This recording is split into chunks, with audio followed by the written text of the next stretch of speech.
Hello everyone, and welcome. Today, we are mainly just going to be messing around with KrissTigger and the Wisp again. We are getting the new Dwarves coming on Monday though. Oops, I forgot to change the redeem code. Well, there's a redeem code if it's not already claimed, though I'm pretty sure it is already fully claimed. Though actually, let me go give another one right now. We are starting a little bit late, sorry about that. Full hour actually. Alarm not wanting to work. I should probably like show what the alarm actually does on stream. It's really weird. It's possible to turn my alarm on, but it still doesn't go off because it's even when it's on, it's sometimes not on. It's really weird. I will be getting a new one soon. I forgot to get one while I was shopping yesterday. What was I about to go do? Oh yeah, redeem code. Let me go give a redeem code now. We'll give out 3 redeem codes today. To make up for it. If I can figure out where on earth they are stored in all of my everythingness. Let's see, redeem code. You made it, Strawn! Yeah, I saw you said you only had about 40 minutes before work. Sorry about that. Could have been an hour and 40 minutes. But we can still have fun now. And you can still get a redeem code, because I'll give one right now. Oh, here's a good one. Actually, there's a lot of weird ones. Maybe I should do a weird one right now. I don't know. Let's give out the non-weird one first. There's a couple of really weird ones. We'll give them out later. I'll save that one. Wait, why did it say? Oh, okay, there it is. Okay. Now let's go put this into the interface. Hello, Azjek. Hello, Strawn. Hello, Frag Hunter. Hello, Sideways Stare. Hello, I'll say hello to everyone else in a second. I can't actually see every single chat message. I don't have the actual chat up, only the little mini chat. But there we go. Codes. There's the code. The code. You use this on gemsofwar.com underneath the game code section. So many codes. The code of code under the code. But yeah, I'll go give the link for it in 1 second, as well as use it myself to make sure it's even working. I'm pretty sure it is. But you never know.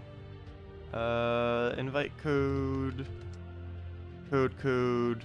I'm not a robot, and check. Yep, it's good. Oh yeah, let me go get the link for you guys. Whoops, that would help. Get the code, and in it goes. There we go. Oh, that's funny, Vangor. You put the beta thing next to your YouTube thing for the YouTube profile thing for the mobile beta that shows on the forum. But there you guys go. Good morning, everyone. But yeah, using that code gives a normal reward of 2 treasure maps, 1 gem key, 200 souls, and 2,500 gold. There we go. And let me go claim these other 2 things I forgot to do earlier, because daily things. And let's see what's in the 1 gem. We get a sliff. Not really that good. Also, let me go say hello to everyone. I'll repeat everyone who I haven't already said. Hello, Techni. Hello, Strawn. Hello, Will. Hello, Will again. No, I'm Strawn. I thought that was a different Will for a second. Hello, Henny. Hello, the Frag Hunter. Hello, Sideways Stare. Hello, Abject. Hello, Heretic. Hello, ODX. And hello, Vangor. Hello, Valentin. Welcome, everyone. Oh, and hello, Deborah. Look at this, everyone. Tisk, you are late. Yes, 1 hour late. Sorry, guys. I should be fired. How could I do such a thing? Also, we just got a 13 tribute. I think this is the 3rd time I'm late? 4th? Too many times. Is how many times. This is why I try not scheduling too many things. I'm normally pretty good about making it in time for scheduled things. The problem is, the earlier in the morning it is, the worse I am at getting there on time. That tends to be how things are. It's why I generally, when I did college, did all my classes generally later in the day or excessively early in the morning. Anything around about like 8 to, I'd say, 11. I tend to be really bad at making on time, but if it was even earlier than that or much later than that, I generally can. Because if it's much earlier, then I can just go to bed like super early and then just wake up and be there way in time. And if it's later, then well, it'll be perfectly fine. Yeah, that happens sometimes. I am a really heavy sleeper. It takes me forever to go to sleep, but when I do, it just don't wake up. Though it helps if the alarm would actually go off. Let's see. Oh, I'll throw that down. Codes. Hello, War. Welcome. Hello, Iron. What is that? Iron Malts. Welcome. Oh, you got a Lava Elemental. Lava Elementals are fun. They're good early game tank, though I know you're not in early game though. But I do still use them on occasion. As odd as it may seem, the ultra rare of Lava Elemental is sometimes a better tank than Dark Monolith. The biggest issue Dark Monolith generally has is he takes way too long to actually get started when you're using him. He can take around like 5+ turns just before he even gets a adequate amount of damage. Not to mention, you have to do HP damage to him somehow.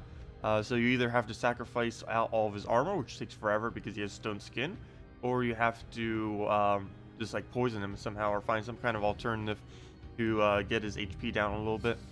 So what did you think about the spam video? Oh, that was pretty funny. The spam thingy that you posted the other day. I did see it and liked it. We were mentioning that yesterday on the stream, and then showed the video, or at least on the forum you did. Yes, that was pretty funny.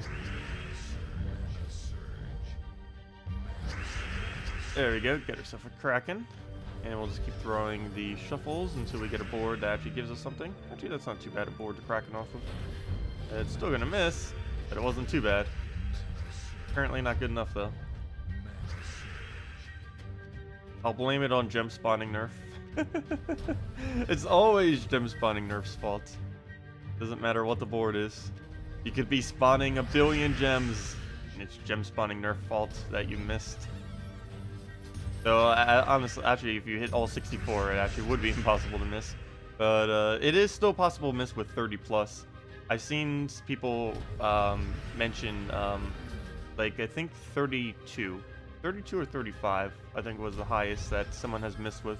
The highest I think we did so far was 28 gem spawn, which was insane. Or, you know, 28 total. I don't mean like spawning 28 on the board. Like 28 of them total on the board. Well, we'll go and throw down Kraken, and there we go. And that is match. You're taking the blue there. Could actually killed it already, but down it goes. You've got only 3 KrissTiggers this week. Feels bad? Well, you can still use 3 KrissTiggers. There's plenty of things you can still use 3 KrissTiggers with. Dragon Soul triple KrissTiggers, go. But other than that, if you still need it for Guild War days, you can sub out 1 KrissTigger on a green day for a Kraken, and 1 KrissTigger on a blue day for either a Corvash or a fully traded Scion, either of which would work. Also, you can craft another one when crafting comes out. I'll probably do that later this weekend. It already is the weekend now, but like later this weekend, I'll probably cover, because some people were requesting it last stream, a video going over what will likely be good to craft. Like the top 10 things that are likely going to be good to craft when the crafting system actually comes out. Of course, it could be a little while before the crafting system actually comes out, but I know people are curious. Most people kind of already know what they're going to be doing, assuming that's actually possible. But I will be covering that as well, just in case people don't know. Spoilers, it's Fairish Raw, because soul farming. But it will be based on, of course, what we currently know about the troops. There is a possibility that they will be rebalancing troops prior to crafting system coming out. If there was ever any time to balance literally every troop in the game, it would be right before crafting comes out. So I wouldn't be surprised if they actually do go and nerf and buff like 100 different troops or something. Normally they do anyways when there's major patches, and this is a relatively major patch.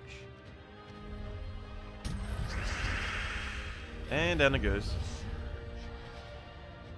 You can't get Silverglade to 5 stars. Is it because you don't have KrissTiggers, or is it because you're on console and there are just not enough troops? I believe console still has enough troops in Silverglade.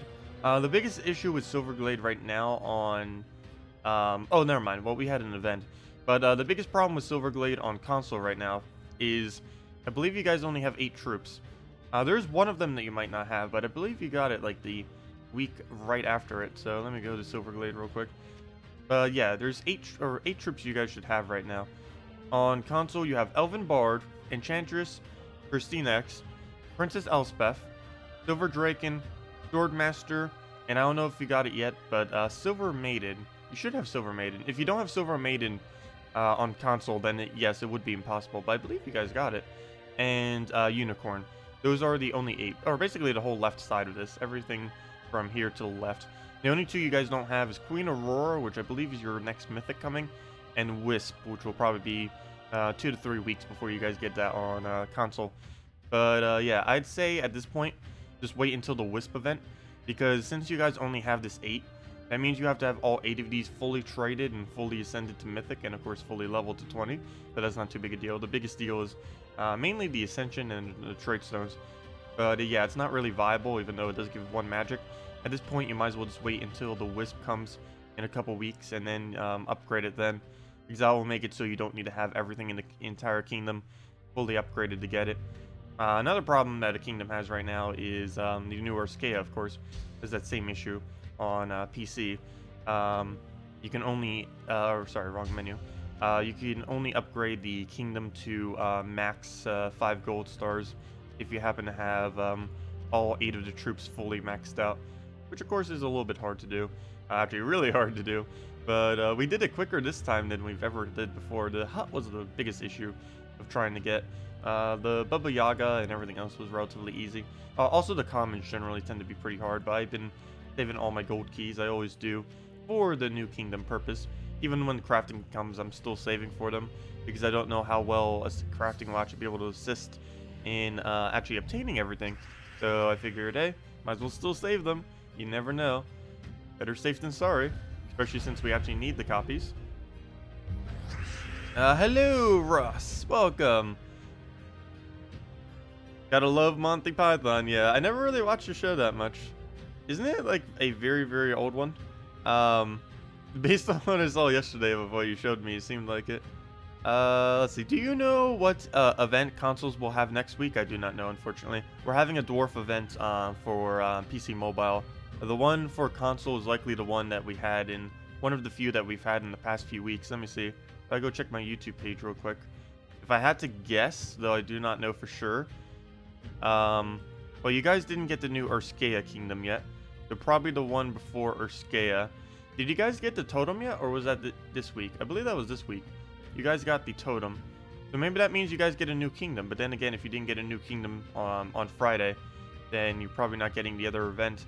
They'll probably do one of the other troops that you guys don't have then, because the past few events they already gave you.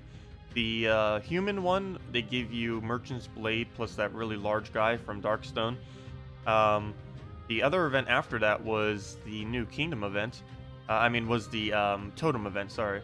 And the totem I believe you guys already got. And then after that was the new kingdom event. And I don't know if you guys actually got the new kingdom yet. Does console even have the new kingdom? I don't believe they do. Yet. And then that would only leave the Wisp. So maybe you guys get Wisp next week. That or one of the older ones that they forgot to give you guys. One of the two, because all the past few weeks, you guys either don't have the kingdom for it, or you already got the troop. Or it's literally the event that just happened on PC this week. So I have no clue. Unfortunately, we don't really have any way of knowing other than asking the devs, because there's no way to check the files on console. Well, we'll go and get rid of all the reds. Those off the board. Double the shuffle. Throw the Kraken. And we're good to go. Throw down green. And Kraken again. And down goes everyone. Let's see. Oh, you found a super fun team. Herdmaster or Gorgotha, Queen Aurora, and Furnace and Queen Aurora. Sounds interesting. We'll have to mess with it. Where are you late today? Or is it just me? No, I was late today. An hour. Sorry, Maximuse. But yeah, we were an hour late. Let's see. What else did I miss in chat? You don't have any... Oh, wait. You can't... I already answered that. You don't have any Legends Mythic so far now. You're using Hero, Valkyrie, and double KrissTigger. That seems perfectly fine. Also, how do you have no Legends if you have 2 KrissTiggers? That would be a legend. But yeah, that seems perfectly fine. A Valkyrie with KrissTigger is enough to win you almost any game, actually. You have a fully traded and get troops to level 20 and this 5 stars on console sideways. Yeah, It's really hard to get the 5 stars when there's only 8 troops within the kingdom. ssaszix is ignoring you. Sorry, Valentin. I'm trying not to. What did you end up saying? I saw your free fun feint team. We'll go try it right now. That'll be the next team we do. I'll just read through the rest of the chat. All areas open. Or at level 86, should you farm for souls or traits? What team? Oh, when you're early on in the game, farm for souls. Oh yeah, that's another video I needed to do. That's a really big one I need to do eventually. Probably next weekend, because I do want to cover the other one this one. But yeah, as far as when you're that low of a level, you want to be focusing on souls, not for trait stones. You can get some trait stones, but it's a lot easier getting trait stones later in the game than it is earlier in the game. Also, you kind of need souls a little bit more earlier in the game because you need them to upgrade kingdoms, because you're going to be needing it for their kingdom stars, particularly kingdoms that have a lot of troops within them, so that you can rush up to 3 gold stars and then eventually to 5 gold stars within the kingdoms. But yeah, I do highly advise doing souls before trait stones, particularly with Soulforge coming next patch. Souls are definitely way more valuable than what they currently are. And even at the moment for newer players, they're still very high priority to do first. Oh, you got a KrissTigger from 5 event keys. Congratulations, Beckman or Beckham. Really lucky. Totem is this week, yeah, on console. So yeah, all the most recent troops other than that. Oh, bye, Strawn. Have a good day at work. See you later. Let's see. And that's everyone. Okay, let me go do Valentin's team. Okay, so it was Gorgoltha, Queen Aurora, and Furnace, and Queen Aurora. Interesting. I think I'm going to go with the Herdmaster, as you mentioned. The Herdmaster instead. Particularly since we're up against a silent one. So, let's go and switch that out. The main reason I'm doing it, though, is the lower mana cost. So that we... baby dragons. The meme teams. All the memes. Let's see, Herdmaster... oh wait, never mind. We don't need Gorgoltha. We need double Queen Aurora. Luckily, we have double Queen Aurora. Only 2 though. I don't think there'd ever be a team that uses 3. There would have to be a perfect mythic of all the opposite colors, or at least 2 of the opposite colors, to be able to get away with using 3 of them. Wait, is Furnace actually all opposite color? No, it has purple overlap. So we're missing brown then. Did we use Gorgoltha? I might just use Gorgoltha. I didn't realize we're missing brown. Okay, so reorder everything. And there we go. Okay, so that should be all the colors then, right? Red? No, we're missing blue now too. Okay. Well, I'll just go without blue. Let me use the Mine's Blue banner then. What even is the Mine's Blue banner these days? Oh, that would actually help. +2 yellow, +1 green. That'll be okay. That would be a total of +4 yellow, +3 green. We'll roll with it. Almost 10,000. I wonder if anyone with a very high level actually is over 10,000. Let's go see what we can do. You ended up with over 1,000 HP on your Draculus? Wow, that is a lot.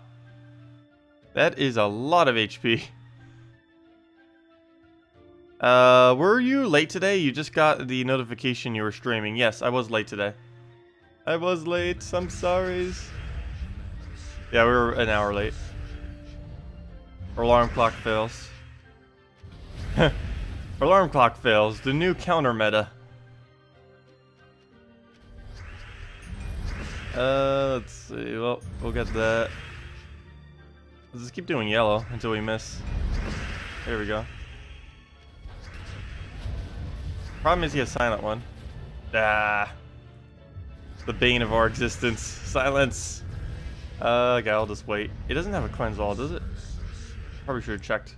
No, it doesn't have any cleanse. They really should have gave it a cleanse of some kind, even if it was only a self-cleanse. Oh yeah, oops, I'm trying to use Gorgoltha to cleanse itself, but it's like, oh yeah, he's kind of silenced. He can't cast his cleanse that way. Okay. What do we do here? I guess we just take yellow or brown. Problem is, I can't take yellow or brown. Throw it on yellow. Got it. Put that over. Throw it on yellow again. Got it. Yellow again. Got it. Furnace. Don't miss and give it a bunch of mana. Good. And yellow again. Got it. Oh, I should have taken the reds. I'm just yellow spamming at this point. Also, you probably shouldn't be yellow spamming with the one up front, because then it just keeps going and using all of its own mana and then not getting enough back. Like that. Okay, this is Throw Furnace. Ah, not enough.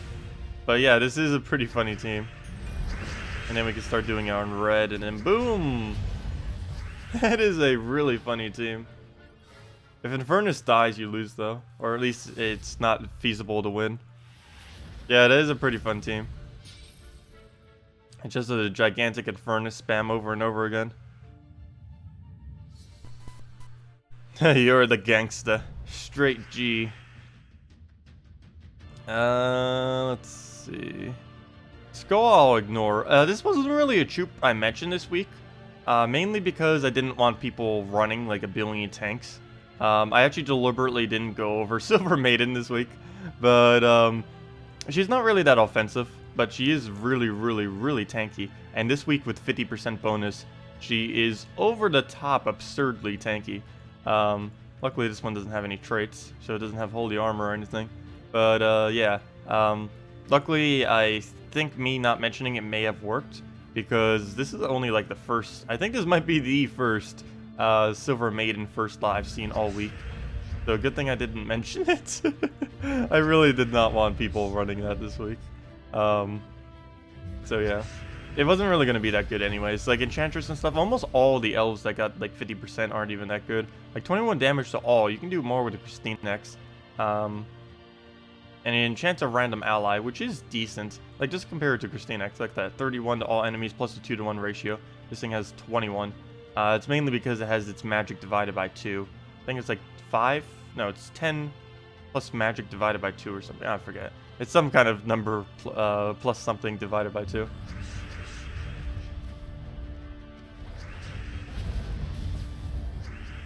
Let's see. Oh, we'll go and move that over. You're at work right now? Gotta love a job where you can play Gems of War and watch Tacet on YouTube? Wow. Nice.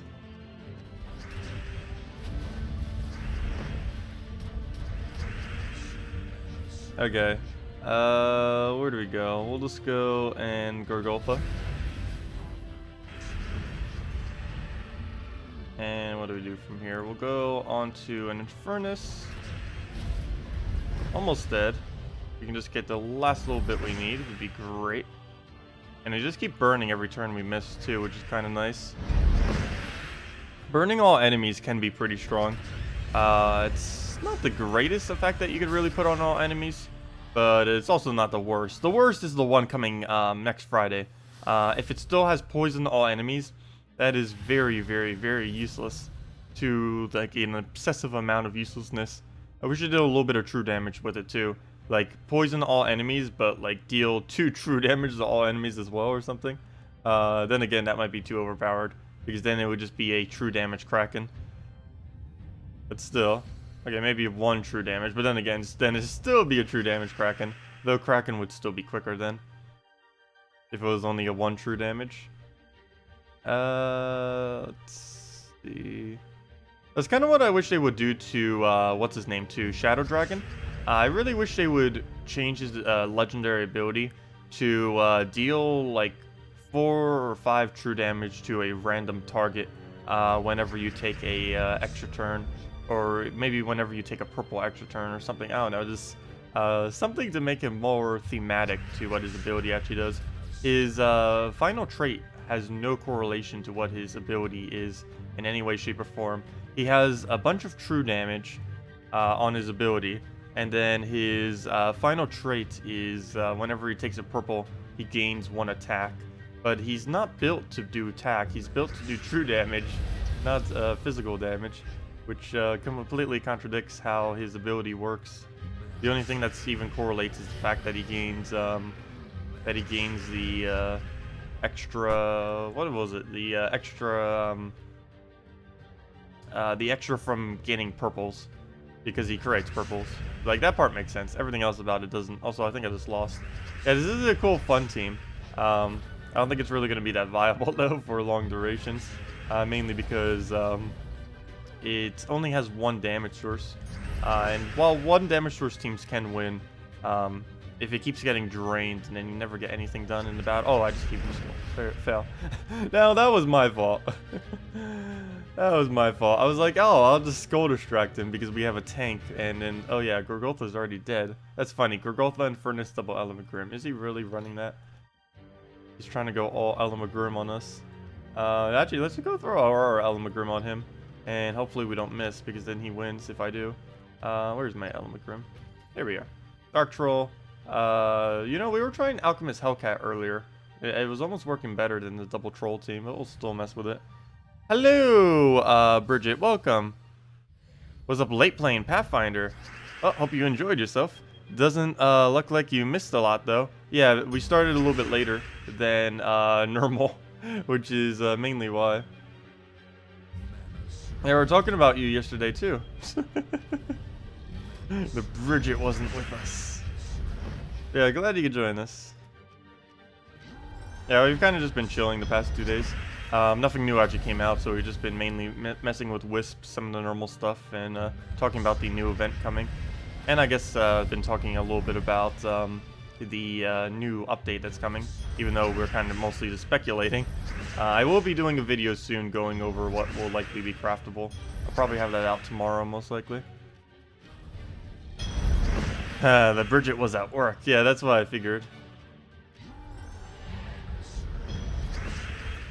And we'll move that over. Darkness, dead. Extra turn, extra turn. Do we have any falls? We'll move that over. No, not enough manas. We'll go and brown it then. The struggle of gem spawning. Also, why did I use a... I just realized I used an Element Grim team against something with triple immune to burn. That wasn't the greatest of ideas. That's match pretty much. Oh, if he wins with that one Element Grim, that would be insane. It's definitely possible. And there we go.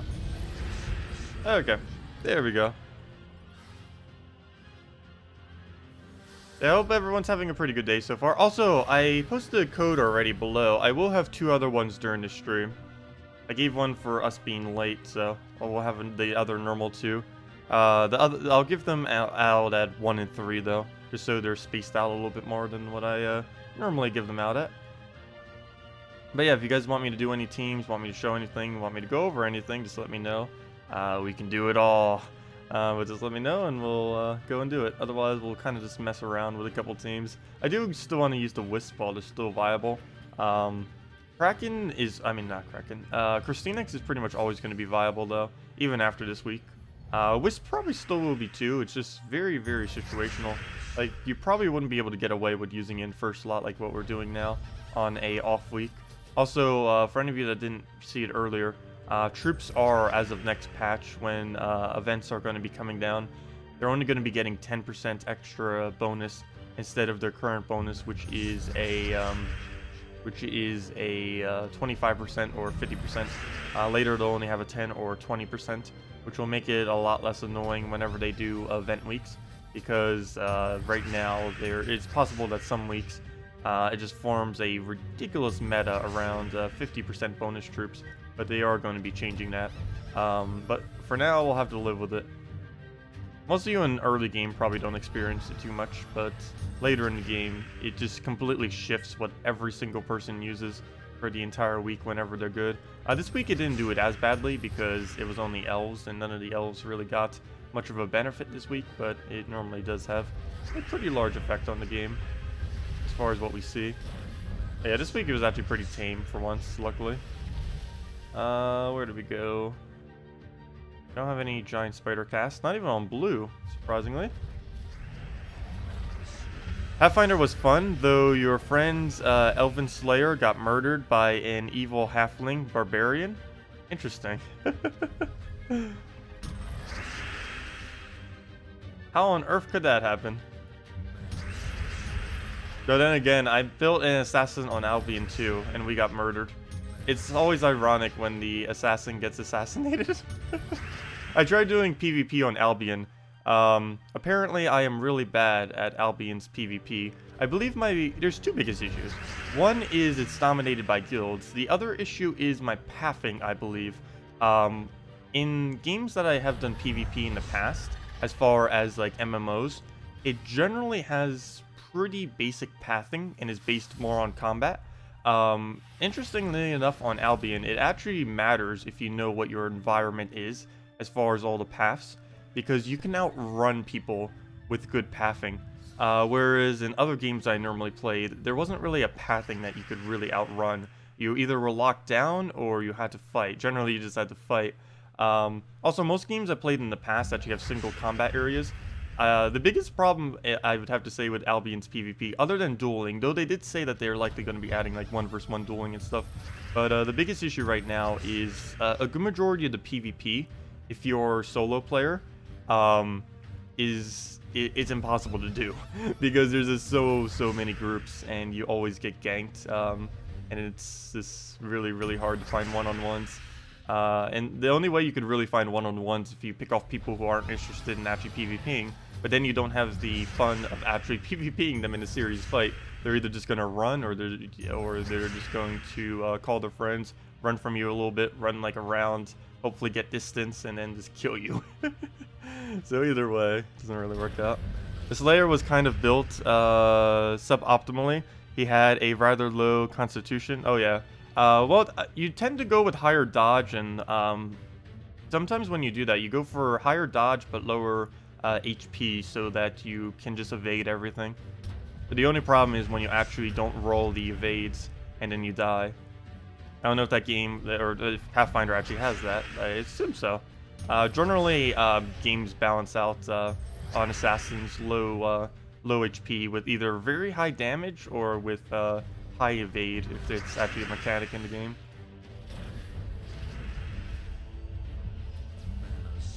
The only problem is evade isn't like mitigation, where mitigation's always the guaranteed, oh, you're going to protect yourself by X amount, but generally mitigation is better. In Gems of War, surprisingly, evade is actually better. There's one reason why evading in Gems of War is better. It's actually one of the reasons why the percent for evades is way ridiculously lower than what the mitigation percents are, at least at this current moment. The highest evade in the game right now is only 40%, whereas the highest mitigation in the game right now is 80%, literally double that.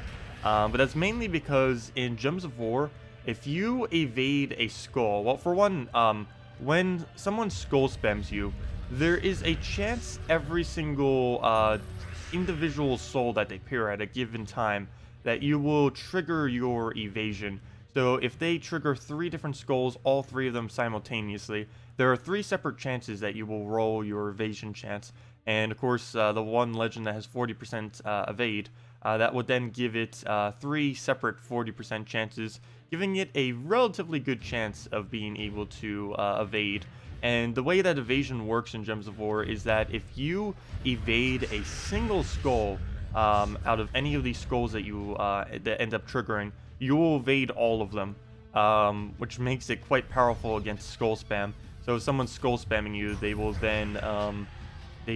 then basically be evaded almost every single time and do 0 damage. It doesn't always happen because of course you can get unlucky. But yeah, it's one of the reasons why evasion is actually so much better. It also is the only way to dodge things like, for example, Scion Drain. You can dodge Scion's Drain by evading it. You can dodge Burn by Burn on Skulls by evading it. You can all the on-skull effects you can dodge as well by evading it. Whereas mitigation, doesn't matter how much you mitigate it to, unless you can somehow mitigate it to 0. But I believe it always rounds up to at least 1. So that doesn't really work. You have to either reduce their attack to 0, entangle them, or dodge them to avoid the effect. Mitigation's still used more often though, because mitigation's always more consistent. There's never a single game where mitigation isn't more consistent than evasion, because mitigation generally always triggers. There are some games where it doesn't trigger 100% of the time, but even then it's still generally better. Like, I think the main games that generally don't run 100% mitigation all the time are MOBAs generally. because mitigation in MOBAs tends to be very, very strong when you can start stacking it very high. Any good teams for Yarrow and Dracos? Dracos 1337, no. And Yarrow is very, very, very situational, mainly because of how they changed gem spawning. Generally with Yarrow, you either use it with a bunch of goblin rockets, or you use it with troops that can spawn red or yellow. A Yarrow Fire Mantle, Alchemist, Hellcat, and one other troop would actually be sufficient if you need a team like that. The last troop can either be one really high damage source that's a red or a yellow. It could also end up being a Goblin Rocket if you need something budget. But just something there that will be able to soak in all of the mana and just keep casting out huge amounts of damage. Because Yarrow on his own, even though he does do damage, you can't really use him as your sole damage source due to his very high inconsistency when you cast them. So just stick with some of the more consistent damage for your final slot. Also, don't put a third mana generator there. Some people try doing that to just get a Yarrow infinite loop. It is kind of possible to infinitely loop with Yarrow. It just really isn't that feasible. And down it goes. Actually, we had exact damage right there.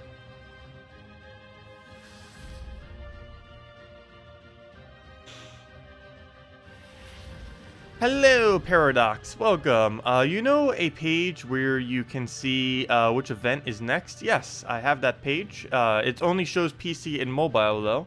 But here is all of that information. Bookmark it. Love it. Find a way to always have it in your reach. But yeah, that is quite possibly the most helpful page you will ever look at of any Gems of War related material. Because it goes over absolutely everything that's coming. And you can plan a couple things this way. You can plan your kingdom upgrades. If you're going for star levels, you can plan the arcanes that you need. That's probably the biggest one. And you can also just plan around which events are going to be coming up, as far as if you wanted to build for those bonuses, or if you wanted to build for getting that kingdom up, or just any other kind of circumstance related to the event. Or it also helps you with when to spend event keys too. Like, for example, next week we know is a good week to spend event keys, and we knew this several weeks in advance. Actually, we knew this like 2 months in advance. Though, unfortunately, this week was also a good week to use event keys. They tend to do that quite a bit. I don't know if they do it deliberately, or it just happens to sometimes happen that way due to just some events just being good and some not. But yeah, they have the event this week that's amazing, and then next week, which is also amazing. I shouldn't say that next week is amazing, but it is a new legend, so a lot of people are probably going to want to at least get it. We don't know if they're going to be rebalancing Dwarves on Monday. I hope they do. It would be a good addition if they rebalance Dwarves when bringing in the new troop. I feel like they're not going to, though, because they want to see how the new troop interacts and see if anyone brings into any kind of very broken game into existence, or any broken team into existence. And then they'll probably buff Dwarves after they see if no one's using the new legends. They'll probably buff up Dwarves, because the new Dwarf is going to be giving 50% mana to all Dwarves. The problem with this is there is really no reason whatsoever to give 50% mana to all Dwarves at the moment. So not sure if they're going to rebalance, or if they're just going to wait, see if anyone uses it. They'll see that no one is using it, and then they'll rebalance it. But one of the two will happen. The troop itself is actually pretty solid, from what I saw in the preview. Not sure if they're going to change it. Of course, they could always change it prior to then. But assuming that it stays exactly as is, it's not that bad on its own. Problem is, there's not really many other dwarves to be used with. Okay, we lose our turn if we shuffle. There's really no point in doing it then. I might as well just go and waste my turn right here, but go and get a lot of mana. Here we go. And then we throw a Kraken. First one will miss the turn because I converted out blue. That was deliberate. And, well, not losing the turn, but, you know, I kind of had to lose the turn there. Didn't really have a choice, and that's match. What other dragons do you have? Oh, what did Rip ask for? Hello, you have baby dragon and dragon eggs. What can you combo with them as an early game player? Dragotar and one other troop. Let's see, what would you need to cover everything? You would need a blue-purple. Oh, Dragotar and Dragonian Assassin. The order of both, let's see. The order you'd probably roll with would be Baby Dragon in first slot, Dragonian Rogue, Dragon Egg, and then Dragotar. You could also just put Dragon Egg all the way in last. There's a lot of slots you can do it, really depending on what you want to do. Second, third, and fourth all work. You can never use it in first slot, but second, third, and fourth work. Second works if you only want your first slot to be the tank, and then you have your egg as the tank, so that you can keep resummoning back into first slot by making sure that your egg never dies. Using it in third slot would make it the safest slot you could put it, to make sure that you always have a summoner. And putting it in fourth slot would allow you to always have the higher skull damage, because of course the egg has a very, very low attack. Actually, I believe it has base 0 attack, if I'm not mistaken. There's a troop coming on Monday that I believe has base 0 as well. There's only 3 troops that have it, if I'm not mistaken. The Dragon Egg, let's see, I think the Totem had pretty low as well, if not 0. But it was the Dragon Egg, the Fortress Gate, and the Dwarven Gate that's coming on Monday. All have 0 attack, if I'm not mistaken, or at least 0 base attack. They do gain attack from, of course, kingdoms and other means like buffing and stuff. Dragonian Monk works out pretty well, but you wouldn't be able to cover every color in the team he mentioned. You can't use Baby Dragon plus Dragon Egg and use a Dragonian Monk and still cover every color. You'd be missing at least one color if you did that. And of course, you could hope that your one dragon forms into that color, but there's a good possibility that it won't, and that's way too random to hope for. Yeah, Dragonet is fun. Dragonian Monk is very strong. Dragonian Rogue is actually one of the weaker ones, but it is very, very... it's one of the only ones that, if you don't have that many troops, end up synergizing with the Baby Dragon Egg combo that some people go with early on in the game. It's actually one of the best low rarity combos, because you use a common, and a rare, and then you just hope that you have one of the other troops to kind of use within it. But the base of the team is only Baby Dragon, Dragon Egg, and Dragotar. That's all you need to destroy everything with. Oh, there we go. Not really paying attention to battle that much, but let's see. Let's not lose it. Would be great. Let's throw a Kraken. It's gonna miss though. Am I seriously about to lose to Quad Wisp? What's amazing too is both of my final troops are right next to each other, so it's making them effective for as long as possible. Really, wow. He could actually win this. One skull will kill us. Did I almost just lose the 4 wisps? I think I'm about to lose the 4 wisp. Luckily at this point, the only thing that can kill us is a skull. He can never kill us with his ability. The only problem is he has shuffles, so he's eventually going to get skulls next to each other, which will inevitably kill us. Or that will happen as well. Yeah, I just lost the 4 wisps while looking at chats.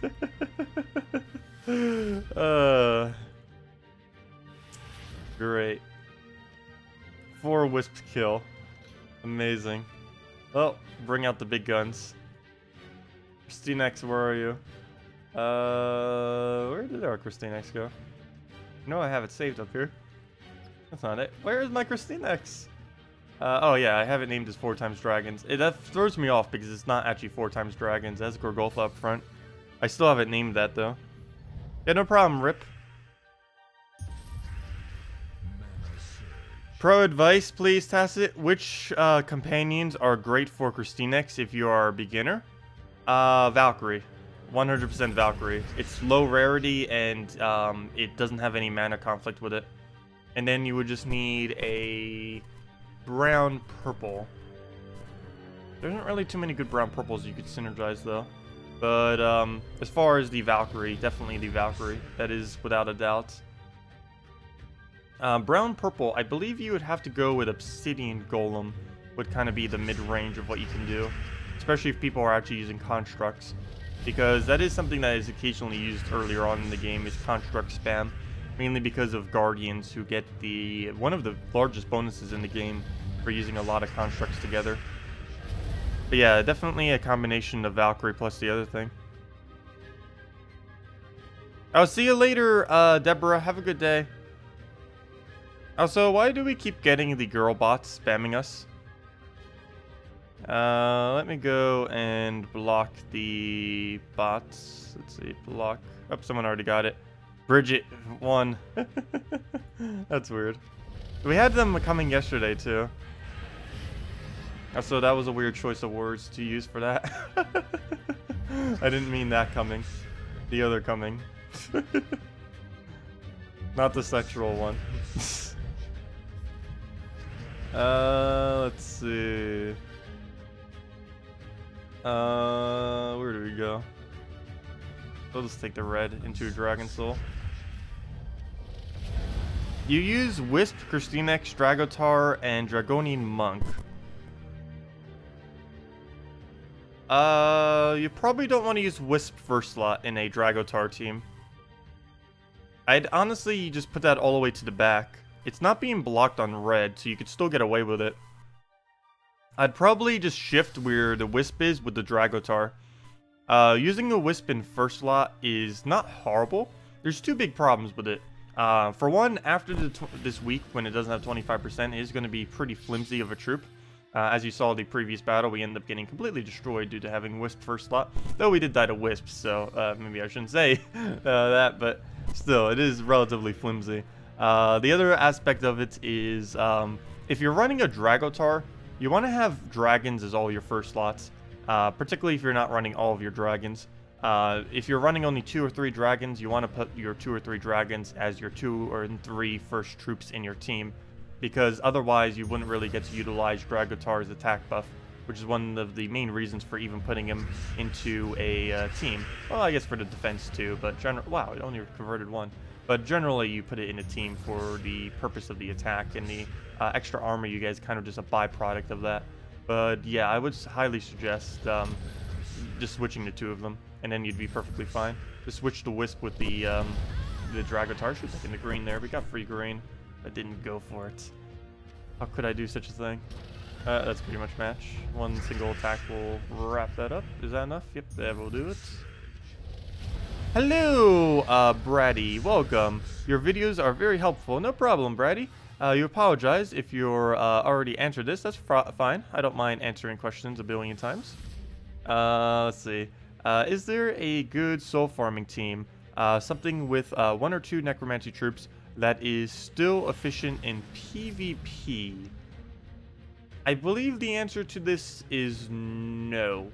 Mainly because everything with necromancy, including Death, now that Death Mark got nerfed, is relatively, I wouldn't say like slow, but slower than what a normal team would be. I think the only thing you can really get away with, which is a little bit unfortunate, is 1 Fairish Ra in a team. That's basically like putting 3 necromancies on your team, which is one of the reasons why it's kind of viable. That's about as far as you can really get away with without slowing yourself down to the point that it's almost not worth it. But yeah, Fairish Ra, I believe, is the only one that's really viable. Using all of the troops that only have 1 necromancy, there isn't a single one. Maybe you could get away with the Mythic of Death with his first trait. Some instances you would be able to get away with Keeper of Souls, but generally with Keeper of Souls, there isn't a soul farming troop that actually synergizes with Keeper of Souls at the moment, so you wouldn't actually be gaining souls from that, unfortunately. But yeah, I wouldn't really say that there's any necromancy. The problem with the trade-off is you get more souls, but every single necromancy troop is slow, at least later in the game. Earlier on in the game, you can get away with using like warlocks. Is a pretty good damage source that still will win you a game at a decent speed. Actually, mainly just warlocks. Let's see. Let me go over every single one real quick and kind of just double check. I know that one of them that may work if you truly do want to go to is use Keeper of Souls. You'd basically have to use a soul farming troop in first slot, Valkyrie. Oh no, sorry, a soul farming troop in first slot, Giant Spider, Azurus, and Keeper of Souls. That could potentially work for you, though I still think that would be relatively slow because you would only have skull damage, and if you find a Gorgoltha or something, it's just gonna crawl against it. Yeah, Keeper of Souls is about the only really viable option. Keeper of Souls plus Azurus. That's about the only way that without a Fairish Ra, you could possibly put like 2 on a team while still keeping it at a decent speed. I could go maybe try doing something with that real quick. Let's see. What would the team have to be if we did that? But let's go over every necromancy real quick. Necromancy. So, Alkalite, too slow. Azurus, probably too slow, but there are some circumstances where you can use him, and he's pretty good. He's used in the best, actually, he's used in the best non-PvP soul farming team. So he could also be used in the PvP as well. Def is decent. The biggest issue is now it's too inconsistent due to how Defmark got nerfed. Now that has a 1-turn delay. Def is still a good option for Necromancy, but it's a relatively expensive one given that's a mythic, though it does have Necromancy first trait, so it becomes easier. Flesh Golem I advise never using. Keeper of Souls is probably the most viable one that you can use in PvP that actually gives extra souls. It also has it on first trait, so you don't have to fully trade it. Cabarrus, there isn't a single team I could possibly think of that uses Cabarrus that you would actually use Necromancy for. Other than maybe Wargs, but that's way too slow. You're better off just using Keeper of Soul. Mummified King has been dead content since day one. Necreza, I didn't even realize Necreza had Necromancy. There could be some instances where you could get away with using Necreza. I'd probably just stick with Azurus though. Sacrifice, I don't believe you would ever use with Soul Farming Troop, nor would you use Sacrificial Priest. Warlock is probably your best bet, particularly earlier on in the game in many instances, mainly because it has, out of everything with Necromancy, I believe it has the highest single target damage out of any of them. Single target damage. Yeah. Because I believe it gets even more than Cabarrus after boost ratio. Never mind. Nope, Cabarrus is actually still a little bit better. But still, earlier on in the game, Warlock kind of works out. But, yeah. So that really only leaves Keeper of Souls and Azure. So let's go see if we can do something out of that. So, Keeper of Souls, oh, if I can type. Keeper of Souls. You know, this might be one of those weird instances where a green slime is actually viable. I'm gonna still stick with Giant Spider though. And what else do we need? We need something that can actually gain souls. So let's type in soul. And what color would we need there? We would need a yellow something. Let's see, is there a yellow that gains souls that's not horrifically bad and not a Valkyrie? Though we might just have to yip Valkyrie. I had a feeling that it would come down to that. Well, we'll do it. Let's see what happens. This is probably too slow, but it could have potential. 27. Yeah, only 27 for our attack damage. If we get attack reduced on it, it's not really going to work that well. But let's go throw a banner. We either have to focus on Spider or we focus on Valkyrie. I guess we'll go for a blue-red. Having one more additional purple would also be good, but we can't afford to put that on our team. So let's just go blue-red. Too bad there wasn't like a +2... never mind. We would need like a +1 blue, red, and purple somehow. There's no banner that does that though. A +1 to 3 and a -1 to a different one. That would actually be really useful right now. Like a -1 yellow, but a +1 to red, blue, and purple or something. Or actually a -1 brown, but a +1 to red, blue, and purple would actually be very useful. But oh well, we'll just see what happens. Banshee, you could try looping. Let's see, what would be the opposite troop you would have to loop it with? You would have to go an Alchemist. So the team would then become a Alchemist, Banshee, Azurus, and then Keeper of Souls. And you would have to do the Alchemist Banshee combo. The main issue with that is its inconsistency of actually landing. Okay, well, let's see if we can get away with this. That's the main goal we're trying to do. So move that down. Let's see. You have Azurus up. It's not particularly useful without the Keeper, though. Let's get that. Throw that down on brown. Keeper of Souls has no target at the moment. So we'll just hold our turn. Move that up. Not enough mana. Come on, Valkyrie. Get your mana quicker. And we technically could have done the yellow convert there. I mean the green. Wasn't going to go for it though. Too bad this doesn't automatically give you an extra turn. That'd be very useful. But also very, very strong. Let's get rid of blue as much as I don't want to have to do that. So we can now use a Keeper of Souls. We could set up an extra turn with off the Azurus thingy, but I'm not going to bother. So we'll do that. Throw down another keeper. Problem is we still need to cast Valkyrie. The whole point of doing this was to get souls. So I do need to make sure we actually get souls. Let's see. I mean, yeah, get souls. I thought I said skulls for a moment. Come on, Valkyrie. Get alignment. There we go. Got some. There we go. I guess this would be sufficient enough. It did appear to be somewhat lucky, though. But, yeah. I guess that could work. It's double necromancy. Valkyrie, Giant Spider, Azurus, and Keeper of Souls. The biggest issue with this team is if you don't already have Azurus traded. Azurus is one of the later troops you tend to trait on a red-purple. You can get the trait stone this week, though. So it's still not too late if you actually did want to go and get your Azurus. There's a lot of good red-purples, though, to trait. And he's normally a little bit lower on the priority list. But if you really wanted him, there are the Arcanes this week. And I think you need 12. So that would be how much glory? You'd have to spend 3,600 glory to have enough Arcanes to go trade him. That's not too bad. I'm starting to lose my engagement on how much a lot of glory is considered these days, though. Because my stack of glory is just ridiculous at the moment.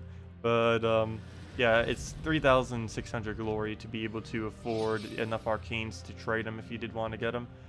He's not really that common. You'll probably never see him on a single defend team ever. But he is the best soul farming troop, or the best necromancy troop in the game, yeah, never mind, that's basically it. Never mind, not minus anything. Obviously, for the absolute best would be Ferris Ra, but he's used in, this team. But the main thing he's used in is a Dragon Soul Triple Azurus, which is the quickest non-Ferris Ra soul farming team. At least that I am aware of. There might be something else that might eventually come, or something I'm not aware of. But I'm pretty sure he is. It's about the only thing he's really used for, though. He's only ever used with Keeper Souls, or for soul farming in very weird teams that are used in single player in order to farm up souls, obviously. But yeah, this team's actually going a lot better than I was initially expecting it to do. It's a little hard to cast the Valkyrie. But other than that, it's working. Because you don't really prioritize casting Valkyrie. You need to prioritize the skulls more than the Valkyrie. The Valkyrie is mainly just there to replenish the, either to give you alignment or to replenish the Giant Spider back up. You also have to worry about skull reduction. Like, if they're running all skull reduction, this team's going to be horrifically bad. And you're probably better off just using a standard kind of, or a little bit more of a standard team. Wouldn't really consider this a standard team that much. Let's see, let's throw that on red. But yes, look at that reduction. Imagine if they had like Gorgoltha. We're actually getting lucky enough that we're not having to face Gorgoltha or anything. And we're not really fighting too many of this team's counters. But there definitely are out there. There are plenty of things that counter this team.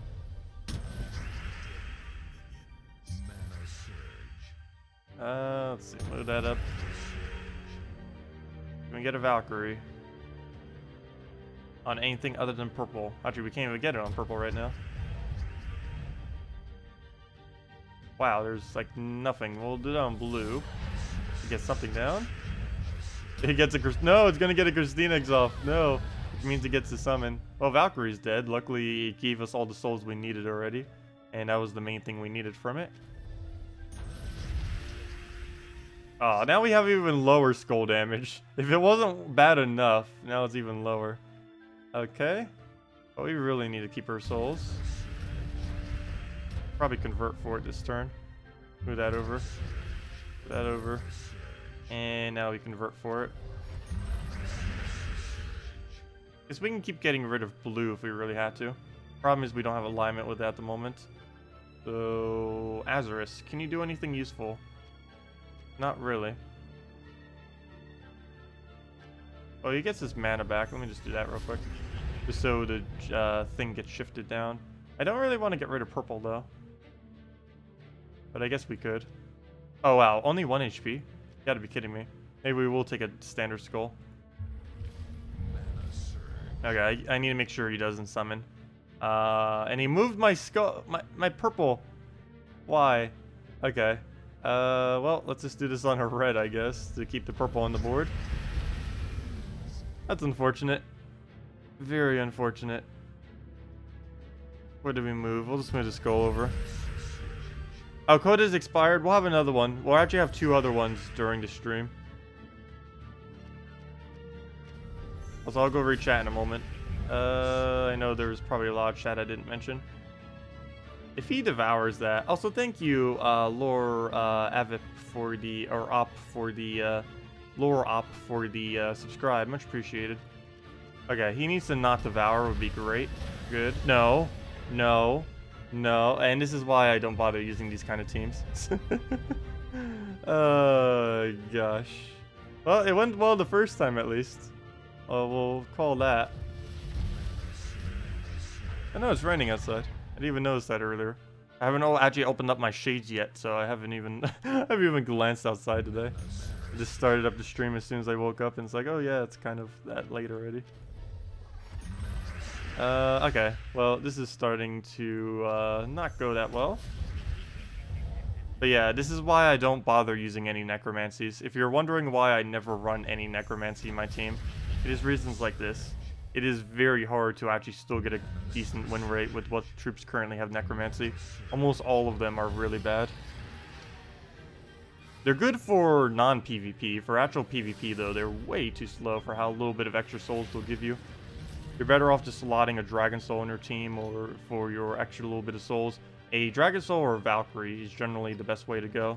Any team that has either one of those two kind of just sitting on a team in any way, shape, or form is about the best way you can get souls without actually losing any time or any additional time. Let me go back through chat a little bit. Let's see. Maybe try a 3 Dragon Keeper of Souls. At least get 1 Necro and still have Dragon Soul for good damage. That could possibly work. It'd be a KrissTigger, Dragon Soul, and 1 other troop. You could even go KrissTigger, Dragon Soul, KrissTigger, and then like a Keeper in the back. That would be okay. The only problem with that is you sacrifice your tank. I do like using Gorgolf as a tank. It's not the quickest of things, but it's very, very safe. It's one of the safest troops in the entire game once fully traded. It has a immunity to burn, so that it doesn't lose a good majority of its durability if it does have to go towards that. It also has a 75% reduction to everything it ever takes as far as skulls, which is the biggest thing that helps the tank. And on top of all of that, it has a 25% chance that even if it does happen to die, that it just resummons into another shield for you to use, which is always nice. And that's match. But yeah, as you can see, no necromancy, but we still end up getting a 94 souls in a very, very quick amount of time. And it's generally just better winning quickly like this with a small soul farmer than it is to win slowly with a big soul farmer. It's also why I don't bother ever running triple Ferrous Raw in PvP. Even though technically you can get away with using triple Ferrous Raw in PvP, or even a single Ferrous Raw, without really losing much speed. I just don't normally do it. It's also why I don't bother with the 1 necromancy like you mentioned with like a Keeper of Souls or something. It would still go slightly slower. The main reason we're actually using Gorgolfa more so than even its tankiness, so that is helpful, and kind of a byproduct, is I need a alternative for my colors where I can still gain mana.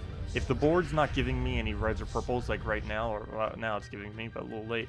But when it's initially not giving you many reds or purples when you're running a Dragon Soul team, it's generally good to have another mana generator that you can go as a backup in case it's doing that to you, so that you'll still have a way to be able to generate your mana in a timely fashion, which is one of the biggest things that, one of the biggest roles that Gorgolfa actually plays in this team, is if the board is being horrible to you as far as what it's giving you, you'll have another color, other color options that you can use to offset that. Works out pretty nice. And let's match. And generally you do get 2 Dragon Souls per cast.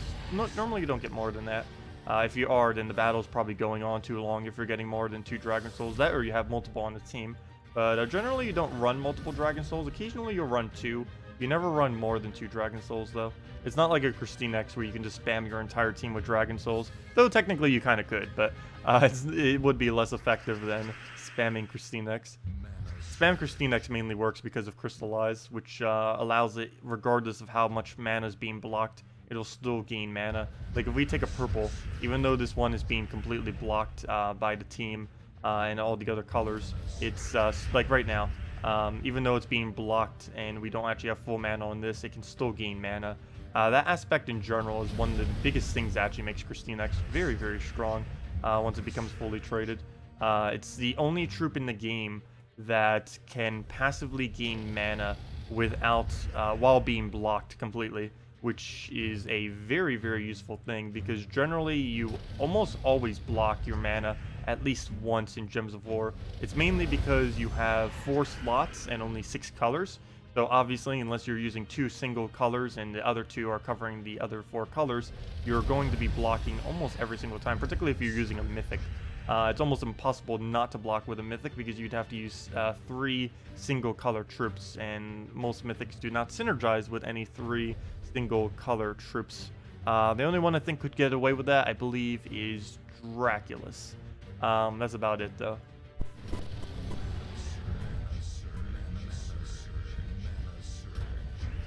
Let's see.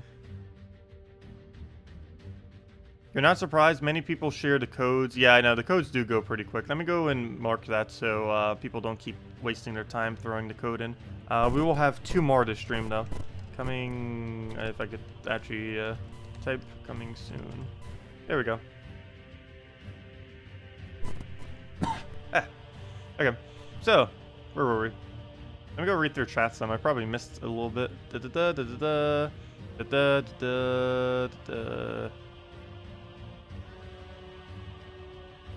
Shantae? I've never heard of Shantae before.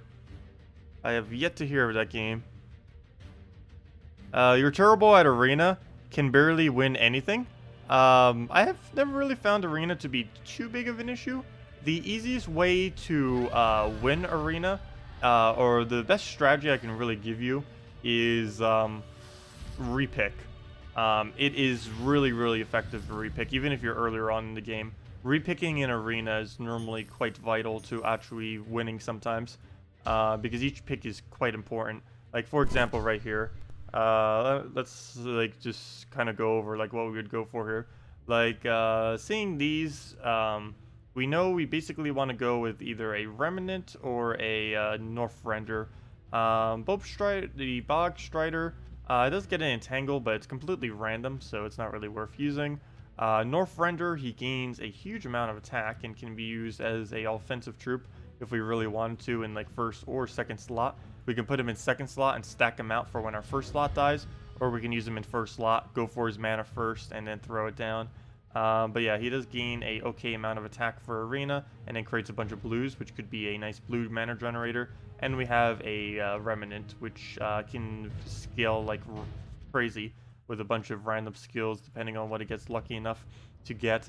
But I'd probably go with North Render in this case. So out of these 3, given that we just picked a blue, we probably want to go and pick a blue now, particularly if we weren't planning on doing our weapon to blue. Knowing what I normally use, which is the Runic Blade, which is the most overpowered weapon in the arena, I probably would go with Templar, because Templar would feed it green. It also denies red, which is a color that we do not use. And for the last pick, I'd basically just try covering the rest of my colors, which means we would need to, in some way, try to cover... Oh, I just covered up on brown. That's a fail. Failing already. But we'd probably grab Sacred Guardian because all these other ones are quite horrible. And I probably would go for a repick if this was my actual team. Mainly because we'd have to go with like the single color. But it could still end up working. You never know. But yeah, the North Render would actually be quite useless in this particular team. And then we just use the Scale Guardian as kind of like the back tank. Well, I guess we could get away with doing it more like that. And have the North Render up there, then take the blue. It'll only be the Sacred Guardian. That would kind of be blocked initially. As far as weapon choices, when you're just starting out in the game, you of course have very, very bad weapons. One thing that you should not fall for is go for higher mana cost weapons. You generally want to go with the absolute lowest ones possible when you're first starting out. Let's see if I can find... I wish there was a way to order based on mana cost. Actually, we could do it by rarity here. And I'll show you what some of the best weapons actually are. Not these, surprisingly. It is the common ones. A good majority of these are actually the best in slot. At least for newer players. but just in general, quite a few of these you actually still keep. For example, Crude Club, very good value. Hunter Spear, very good value. Sword of Heroes, ridiculously good value. It's actually probably the best early game weapon to use in Arena, and it's the first weapon you ever get in the game too now, which is kind of cool. But yeah, Crude Club, Hunter Spear, Sword of Heroes, Scout's Bow, Wicked Scythe, though you do quite a bit less damage with it earlier on in the game, but it's still worth using compared to the other purple weapons, at least the early game purple weapons. Sunbolt, Javelin, and Phoenix Crossbow are all kind of the things that you would end up using as early game weapons. You don't really need to go for the high rarity ones. Those simple, very low mana cost ones, particularly earlier on in the game, are about the most efficient things that you can really use. So don't like try going up to like the ultra rare ones, because most of these are not really going to be much better, or even could possibly be even worse than what you are already using. Also, for any of you that haven't already noticed who turned your mana on, never use Warrior's Axe. It is the most useless weapon ever in the existence of this game. Actually, there are some very useless ones, but Warrior's Axe, I feel like a lot of people, as they upgrade their red mastery, it's like they have the club, and then it's like, oh yeah, let's go with the axe. But it has a 5 higher mana cost for only 1 additional damage, which is absolutely absurd. Crude Club is exponentially better than it, times 1 billion. But yeah. Crude Club, Sword of Heroes, Scout's Bow, Hunter Spear, Wicked Scythe, and the 2 backups would be Sunbolt, Javelin, and Phoenix Crossbow. Oh wait, I didn't do a brown weapon. The brown weapon would be... There's actually a good brown weapon. That's one of the biggest struggles, though, earlier on. Unless you have like some of the custom other weapons stuff. Oops. Brown, and actually I can just go and search for it. I know exactly which one it was, I believe. You'd probably go War and Peace if you could somehow get that. It takes a little bit longer to get, but it'd probably be the only good brown weapon in Arena for early on in the game. You get this by doing... Actually, there's 2 that you could probably get away with. The Urskea Crown, which you get halfway through the new Urskea Kingdom, and War and Peace, which you get after doing Adana, and then after you finish Adana, you have to go through the entirety of what's it called? Of Kizale, and then you'll end up getting a War and Peace weapon. But yeah, it might just be quicker going for the Urskea if you're on PC mobile, because Urskea gives it halfway through the quest line. Warden's Gauntlets aren't awful in Arena. Oh yeah, that would be good too. You'd have to get 250 wins with it though. But yeah, Warden's Gauntlets would be decent. It's a weapon I don't think I've ever really used.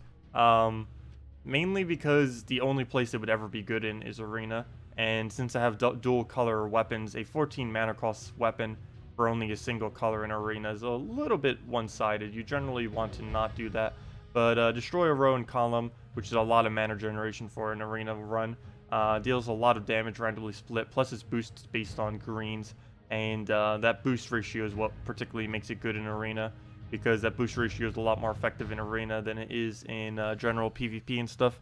Hello, Bang. How do you change your weapon on Arena? It's all the way in the top left where it says weapon. They did change this from what it used to be. Before they had a kind of like overlay thingy for it, but it was a little bit annoying because like right next to your hero. So it was a little bit annoying in the previous format, mainly because it was there was no search options with how they had the previous menu, but now there is a search option, so it's really easy to actually sort and find the specific weapon that you're looking for if you have a lot of them. Before, you have to basically go, it's like, oh, where on earth is this weapon? And yeah, it took a little while. Particularly since it was default to an alphabetical order while in a single line, so it was a little bit hard to actually figure out where it was. Now you can just control find and find them pretty easily. But yeah, it's in the option all the way in the top left, or yeah, top left, where you change your weapon out. And a smash.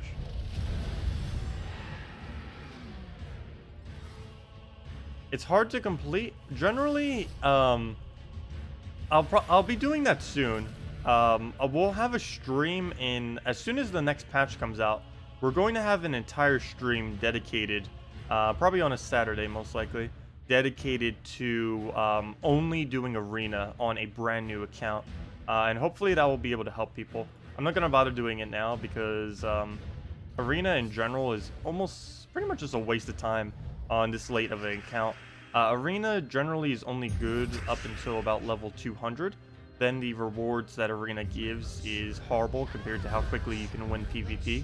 And at that point, you're better off just constantly staying in PvP. But yeah, I will be having an entire stream whenever the next patch is coming out on a brand new account. Basically going over how on earth to win Arena. But I have done videos on it in the past. If you just search the channel a little bit, I think I've done like about 3 to 5 different videos explaining almost everything with Arena. But if you have any specific questions, I can kind of help. Going over general strategy would take way longer than we might have time for, though. I think one of the videos I posted actually went like 50 minutes long because I was explaining everything with it. No. The best way to farm gold is PvP. The best way to farm almost everything is PvP these days. The only thing that Arena is good for is souls. Particularly early game souls. It is the best way to gain souls when you're first starting out. It's the biggest reward that it actually has. Every other reward is relatively minimal. The only other reward that is somewhat useful, though they have very, very little to almost no value, pretty much 0 value, is trophies. Technically, Arena is the best way to farm trophies if and only if you get perfect drafts every time. Because it is slightly quicker to win with a runic blade. I believe you'd need to have runic blade and all that, so earlier on in the game, it wouldn't really be feasible. But yeah, souls is the main reason you would ever really go and bother playing Arena. It has really, really decent soul output. Not over the top, though. Earlier on in the game, it's around, I'd say, 5,000 souls per hour if you can get decent at it. Later on, it can get a little bit upwards of 10,000. And then you basically just shift into other soul farming methods. Arena generally isn't continuously done later in the game, mainly because it becomes a lot less effective. There are methods that can go easily above 20,000 souls per hour, and some methods, the most optimal methods go upwards of 60,000 per hour, which is way higher than optimal Arena. I believe if you did Arena like 100% perfectly with the absolute best setups in the game, it wouldn't go much higher than 15,000 if it even hit that high per hour. Realistically, as a newer player, it's like 3,000 to 5,000 an hour, because you also have to keep in mind that you'd have loses occasionally here and there. By the way, they have no direct purpose other than for accumulating through your guild. And the only thing that they really help you with your guild is 2 things. The global rankings, which doesn't really do much other than gloating purposes, saying, hey, we're rank X, which may help you with recruiting. Like, if you can say that you're a top 10 guild instead of like a top 50 or top 100, that can make a pretty big difference. And trophies are the main thing that do that. That's actually probably the bigger purpose. The other purpose that it has is, let me just go over the purposes again. There's this bonus that you see at the bottom here, which caps out at 1 million trophies, which we're almost there at, which gives you a higher daily gold bonus. This is pretty bad, because I believe the daily gold bonus is like, what, 1,000? So this gives us like, what, 5,000, I think? I don't even remember what the daily gold bonus is these days. It's such a relatively low amount of gold relative to how the economy of the game is. They haven't changed the daily bonus since day 1 of this game. I really wish they would do something with that. Some games have actually some really nice daily bonus kind of setups. Gems of War, not so much. It's very, very dated. It's been the same since day 1. They have expanded out the bonuses that you get for trophies a little bit, but it's still not really worth it. But yeah, that's all they're really used for, is they accumulate in your guild. The biggest thing they're really used for, as I mentioned earlier, is basically to say where your guild is. Like, if you could get enough trophies to say that you're a top 50 guild, it will be a lot easier for you to recruit. And the higher up your guild is, due to the trophy number, the easier it is for you to be able to recruit and likely get other good players that will then in return be able to get you more tasks, and in return will be able to get you more resources. But that's really like the only purpose trophies really have, is to say, hey, we're an established guild and we have X rating compared to everyone else in the ladder, so come join us. And then hopefully you'll get good people to join you, or at least more good people to join you. But yeah, trophies are relatively dated and also kind of not really used for anything for the most part. Most guilds still have requirements for them, mainly because some guilds have just completely obliterated them because they're so useless. But some guilds still like having requirements. Mine still does, even though I don't enforce it that heavily. Actually, mine technically doesn't even have a requirement on it, I guess, because I don't even bother enforcing anymore. I really do need to. I'll definitely need to make sure I weed out the guild for Monday as well, because I know some people haven't been playing as much recently, but with Guild Wars starting back up, I gotta make sure everyone is. Let's see. Well, we'll go through on Brown. Let's see. Oh, your team is Alistair, Templar, Paladin, and Priestess. Is it any good? The biggest issue with the team you just mentioned is you don't have enough mana generation. You have a lot of armor buffering for your Paladin, but you have nothing else. If you were to go with that much armor buffing, I would say replace out Paladin with Rowain. If you don't already have Rowain, you get her from completing out the Forest of Thorns Kingdom, and then at the end of it, you get one free Rowain. And you could do it that way. The other option that you can do is take out Alistair. Alistair, I have found to pretty much always be very, very weak. Even though he's a okay armor buffer, he tends to miss his extra turns a lot. And sometimes you have to hold his ability because the remove that he'll do on purples is not going to be that good. Templar is a little bit different. Templar actually is pretty decent of an armor buffer, even though it does less. It has a convert, which is a lot different than a remove. And generally, converts are better than single target removes, almost always. There are a few instances where they are okay. For example, Knight Coronet is a good example of a troop where a single color remove is decent, mainly because most Knight teams don't run with purple, and the one color that he actually removes is purple. Well, Alistair does too, but Alistair isn't really used with all Knights, unfortunately, for the most part. I see that you're kind of trying to go with that with your Paladin and everything, but I would try suggesting kind of like staying away from all Knights. It's something that a lot of people tend to do earlier on in the game, but mainly due to the amount of selection that you get for it. But it doesn't really scale up that well later in the game, and you're better off for now, just if you want to do an armor buffing team, stick with a Rowain base instead, because Rowain you can actually use later on, whereas most of the Knights, like Paladin, Alistair, Templar, Paladin, I already said Paladin, but most of the Knights you don't really use later on in the game. The few Knights that do still have longevity, as far as if they'll still be viable later on, so that you don't waste as many resources, are things like Knight Coronet, Queen Isabel if you happen to have her, and basically everything that's legendary plus Knights for the most part. But yeah, that should be enough to answer whatever your question was initially. Oh, was your question taboo or something? Sorry, where was your question? I sometimes skip over chat a bit. Where's your question? Let's see. Sorry about that. Wait, where is it? I don't see where your question is. You're still wondering about your question. Oh, sorry. You asked a few minutes ago. What kind of troops would you suggest for a team with 2 Queen Auroras? Oh, we did a whole stream trying to figure out something with that. I believe my conclusion was we couldn't really find too many things. There's a couple that kind of work. Someone even suggested earlier today that we used Infernus, and that was kind of okay. But the biggest issue with using double of her is you don't have an actual mana generator, even though technically she's helping you a lot with it. But it's really hard to get a double troop synergy that actually works with it. I kind of ended up just going with Dragon Soul Christine X because Dragon Soul Christine X. But yeah, Dragon Soul Christine X. Pretty standard kind of team, but it is what kind of works with it. I've tried many other double combos, and most of them don't really end up working out too well. And then we just run double Queen Aurora, of course. And what does this bring us to color-wise? That only makes it so we're missing brown. I don't believe the minus brown banner is useful at all for this team, because we'd probably have to go all in on Dragon Soul. Let me double check. Where is the minus brown banner? I know that one exists. I forget what it is though. Oh, it's the red, +2 red, +1 yellow. I remember what it is. -1 brown. That actually wouldn't be too bad. Let's roll with that. We'd focus on reds instead of focusing on the reds and purples. So we'll just roll with that.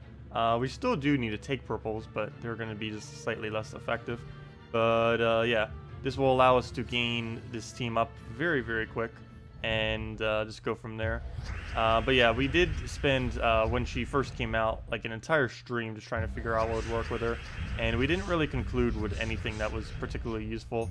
There were some really weird teams, but none of them were particularly viable for the long term. A lot of funny stuff, though, that we ended up doing. Let's see. Because you could really put anything with her if you truly wanted to, just to mess around to see how quickly you can get their mana. There's just not that many viable options. Why is there so much brown?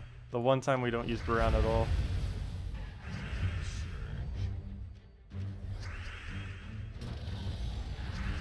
There we go. Do that on green for the extra turn. And then Dragon Soul. But yeah, all it really does is speed up these, how quickly this team wins. So, there we go. The only problem is if you lose your front lines, or if they have Core Vash, particularly if they have Core Vash, you're basically just completely lost then. But yeah, let's double Queen Aurora. Yep, there's a partial of what we just did, except with a Gurgultha instead of double. But yeah, something along those lines. There isn't really too much that's excessively viable. Also, despite that going pretty well, that battle, it tends to go, tends to not always be as well as what you just saw. It can be caught up pretty easily, particularly by mana drain, because you only have 2 damage sources. Well, 2 isn't too bad, but generally you do want to go and not put your damage sources as your first 2 troops, because that puts them in a very, very dangerous location, particularly if they have a Core Vash. But really just in general, if they have skull spam, if they are taking a lot of skulls, if you're having to distract skulls a lot, they're going to kill you off pretty easily if you put all your damage sources out in first slots. And then if they die, you just lose. For most teams, I put my mana generator either in 3rd or 4th, if I can help it. Or actually probably more towards 3rd. Actually, I guess it depends on the team, because I shouldn't say that, because Greenseer, Giant Spider, and Alchemist Hellcat both run both the mana generators up front. It really depends on the team and what you're trying to do out of it. But yeah, don't put your only damage sources up front. It normally doesn't work out too well. Let's see. When are the guild trophies updated? At the end or the beginning of the week. They're constantly updated. Trophies are updated as soon as you get them. As soon as you get any amount of trophies, it then adds them to the total. I don't know if this is different on console, but that's how it works on PC mobile. The second you get the trophies, they're added to your total. So they're updated immediately. Or if they aren't, then it's like a very, very, very ridiculously small delay. But they're pretty much updated immediately.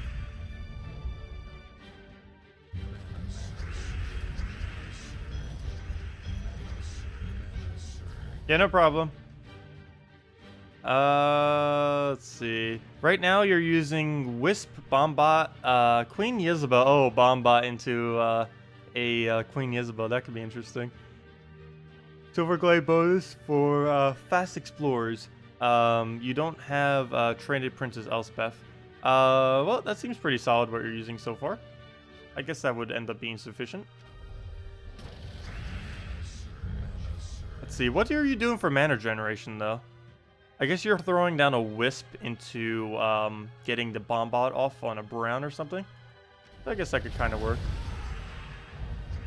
Normally in the past, if you, what I used to do before Elspeth was a thing, was I would use base Valkyrie teams. The main reason I would use Valkyrie is, for one, Crimson Bat was an option, so you could just completely wipe a team with that. But the bigger reason as to why I used a Valkyrie was for the soul gains. It's good to be able to passively gain some souls while you're trying to push out Explore to get trait stones, because you'd basically, assuming that your soul farmer doesn't slow you down, you'd be gaining souls while passively while still gaining the trait stones, which is the main thing that you actually want to try to obtain. So you'd be able to get both of them simultaneously, which would definitely help save you a lot of time in the long run. Generally, you should almost always, the biggest rule of thumb I could ever say for this game is try to always use a soul farming troop. It will save you so many hours in this game from having to go out of your way to farm them. It's not too bad to have to go and farm souls, but the less time that you have to do that is good. and just constantly having a soul farming troop on your team is a really efficient way of negating having to go out of your way. Okay, well, this is pretty bad. He has a task ready, and I need to either keep distracting him somehow or do something. Let's see, we'll loop around. Okay, he threw death, which is actually good because he doesn't get his thing off because of it. Well, Gorgoltha's dead. There's another Skull Distract. I don't know if we can get all of our mana though. Let's try for the red. No, yes, good. Okay, there we go. We missed, but then we got it off the top. Guy Gem for the save. Let's see. Skull Distract? Perfect, he will. We get distracted again. And now we can just get rid of green, and then boom, we won. Because he's going to get... Oh, no, he didn't get distracted, but we killed the thing, so I guess it doesn't matter. And that's match. Okay. Well, somehow we got away from that famine, and he never casted his ability. I'll roll with that. That works. Whisper trait does a thing for mana generation. Yeah, because it does the shuffle. So if your first board was horrible, you would get a second board that would then hopefully have alignment. And ideally, that would give you all the mana generation you would need for a explore battle. You're on mobile and have not gotten any in your new guild. Not gotten any what? Trophies? Or none? No what's? I don't know what you mentioned with that. No tasks? I didn't see what you said prior to that message. If you said something prior to that message. Or you're replying to someone else. What should you use with Scion Ragnagord? Spirit Fox? Yeah, you can use Spirit Fox, but some people run Spirit Fox. Generally, people who don't have a famine, which I assume you don't have famine, run a fully traded Spirit Fox with it instead. And then they'll either throw a Def or another damage source team. But yeah, the order is Scion, Ragnagord, and generally Famine Def, but of course that's quite expensive. You can substitute them for a damage source and a mana drainer. So Spirit Fox as your mana drainer, and then whatever works for your colors that you happen to have as a damage source, and that'll be perfectly fine. But yeah, you can recreate it with lower rarities. It doesn't work as efficiently, but it will still work. As long as your Scion's fully traded and your Ragnagord has its first two traits, you'll be fine. You can put almost anything behind that, and the team would be self-sustainable. Well, I shouldn't say anything. You would need a mana drainer, another mana drainer, and a damage source, or two damage sources. The main reason you go with a mana drainer is simply for control. You have the Scion for mana drain, and then you have another mana drain, which will ensure that your enemy team does not actually secure any mana, or at least try to do so. Also, hello, Marcus. Welcome. Okay, well, let's move that over. You're on mobile and have not got any... Oh, wait, I already read that. I'm not sure what you're referring to with that. What banner are you using for that current team? Which one? This one right now? We're using Dragon Soul banner. The +2 purple, +1 red, -1 yellow. Generally, if you're ever wondering what team I'm using with a Dragon Soul on my team, like 99% of the time, or maybe like 95% of the time, it is a +2 purple, +1 red, -1 yellow, because it's the quickest banner that gives Dragon Soul full mana.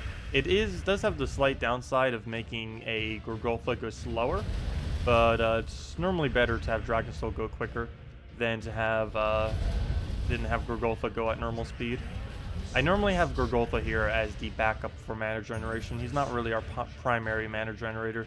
He's kind of the board is horrifically bad backup mana generator. He's not really made to do really anything other than tank, and just in case the board is bad, to still have a generation avenue for us to take. That isn't horrible. Okay, let's just get rid of brown, I guess. So I probably should start hitting blue and green soon, because it's going to start going crazy on those. And that's almost match. Nope, we didn't get a random skull, but we can kill it out that way. There we go. Oh, trophies. You're, oh, that's weird. I don't know why you're not getting trophies. That seems odd. But yeah, every battle that's PvP related should give you trophies. Even the casual PvP gives you trophies. But they should be added immediately. I'd have a hard way of actually being able to tell, though, if we are gaining trophies. Because there's no way to tell anymore if mine is going into it. But yeah, if we check the stream back earlier and check the number, I believe we are gaining. Let me see if I can find where we checked trophies earlier. I checked trophies earlier and it said 9,050 or 952,401. So is the number different now? Yeah, 952,453.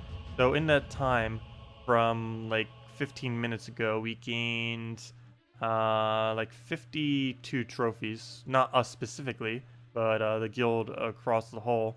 So yeah, we're gaining trophies. There's no way to tell anymore specifically if we're the one gaining trophies, but the guild itself is indeed gaining trophies. It could be a glitch with your guild, possibly. I'm not quite sure. But yeah, you should be gaining trophies constantly. Like anything that ever shows a trophy drop, it should go instantly into your trophy total.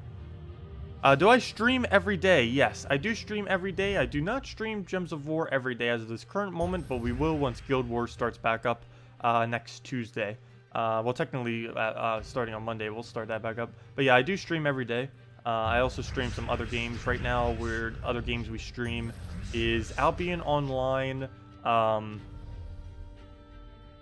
of War, of course. Gems of War is the primary game we do, and Darkest Dungeon. Though I did just complete Darkest Dungeon out. We just did the final episode on Thursday, but I will still be continuing it. I'll be starting it on a new game on the hardest difficulty with the Crimson Court DLC. I might take off from it this week, I'm not quite sure, but just for a little bit of a break away from that game. Oh, and also we do Stardew Valley. We'll be doing that probably tomorrow. Almost forgot about Stardew Valley. Stardew Valley is basically like the concept of chill created into a game. It is like such a laid-back, relaxing game. You can't remember if you said you used the stream or on Twitch. Yes, I used to stream on Twitch. If so, why the switch? Generally, if you're a smaller YouTuber, you'll do way, way better off on YouTube than you will on Twitch. Particularly if you're someone like me who posts like guides videos and stuff like that. Because you end up splitting your viewer base if you go onto Twitch. You'll have the people who only watch you on Twitch. You'll have the people who only watch you on YouTube. And I had way bigger of a presence on YouTube than I had on Twitch. So also you have to consider the games that you're actually playing too, because some games do not have much of a viewability on Twitch, whereas others are really high. For example, Darkest Dungeon would be a great game to stream on Twitch. Albion Online would be a great game to stream on Twitch. Things like Stardew Valley and this game would be horrifically bad to try streaming on Twitch. More so this game than Stardew Valley, but mainly because both of them have a lower viewer base on Twitch than what they do on YouTube. And basically, almost all the games I ever stream tend to have more of a YouTube presence than a Twitch presence. But yeah, that and it pays more. Because I tried 2 times now to get a Twitch partnership. They denied both. They say on their page that the requirement is like 100,000 YouTube subscribers or like 500 concurrent viewers. I don't know a single streamer that even does that much. I don't know streamers that have like 10 times the presence of me who even do that much. But yeah, they have like ridiculous requirements to get partnership on Twitch. So I've kind of just stopped bothering. But yeah, on YouTube it's ridiculously easy. You could have like 5 subscribers and you could get at least some monetization. I'm still not partnered with YouTube though. I'm partnered as far as AdSense is concerned. I'm not partnered as far as like the streaming service that they have on YouTube, which I may eventually become, but I haven't really bothered recently. Pretty sure there's some kind of paperwork I could try filling out for it, just haven't bothered. Let's see, we'll go and throw out on the yellow. And throw out Dragon Soul. Also, can you guys hear the rain? It is coming down really, really hard. Sorry if that's coming up on the mic. It shouldn't. I believe I have enough cancellation on the mic that it won't. But if my electricity goes out randomly, or if the stream goes out randomly, it might be due to electricity. It did go out the other day. Luckily, it didn't go out while I was streaming, so that worked out nicely. Actually, I don't believe we've ever lost connection while on a stream, or, you know, due to electrical outage. I've had like a flash outage before, where or whatever that's called, where it goes out for like a moment during a stream. I don't believe we've ever like completely lost electricity during a stream though. That'd be really awkward. I'd just be sitting in a dark room. It's like, oh yeah, electricity dead. Let's see. Well, we'll go take the skull.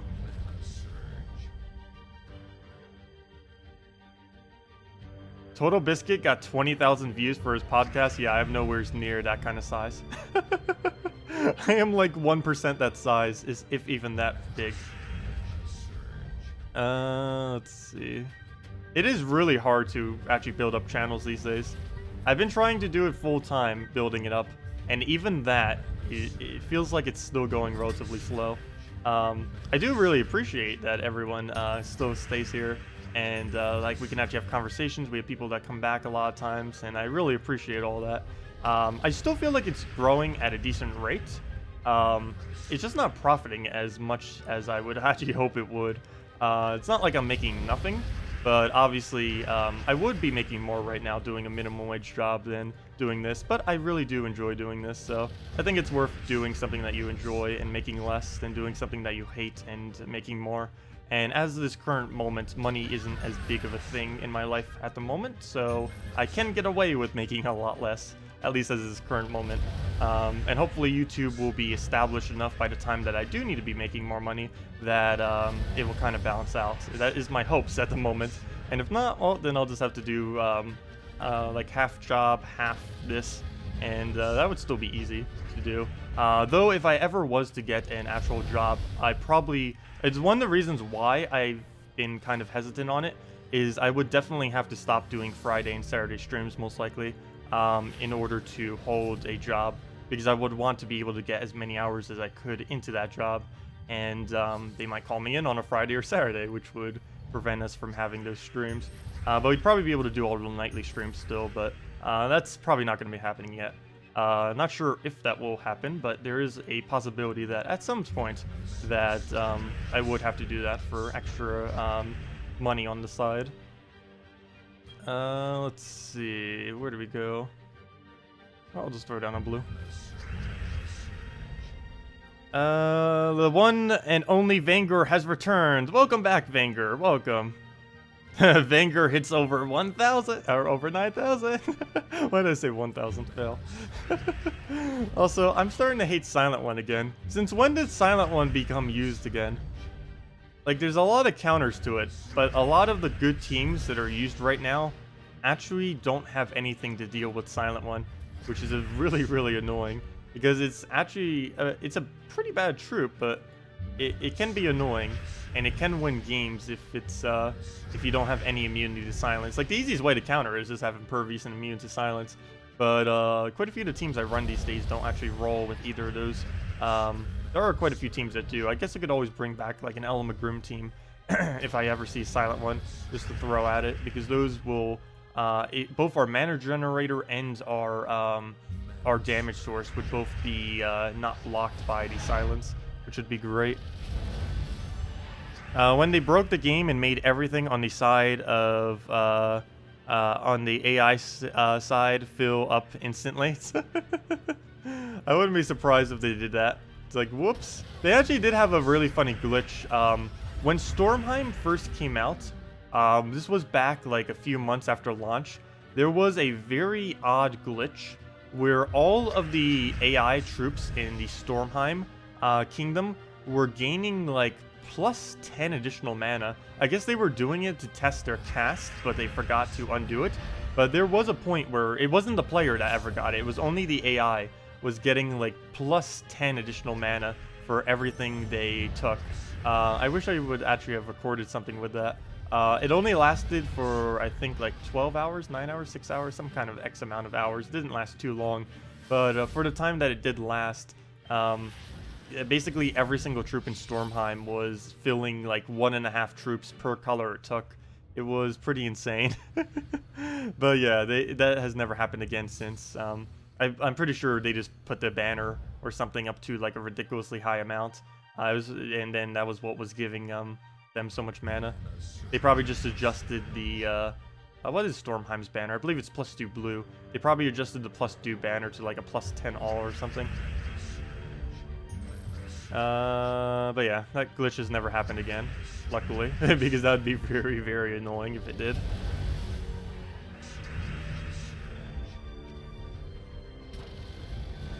Would Shadow Dragon be a decent standard for the second KrissTigger since he has Magic Link?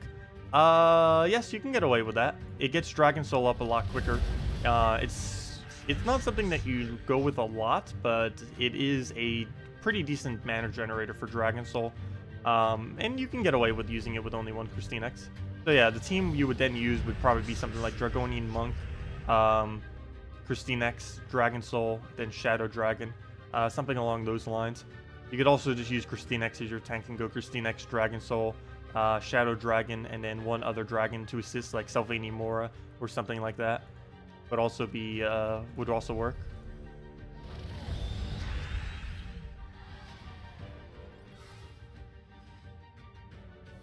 Yes, Vanguard, you are very famous.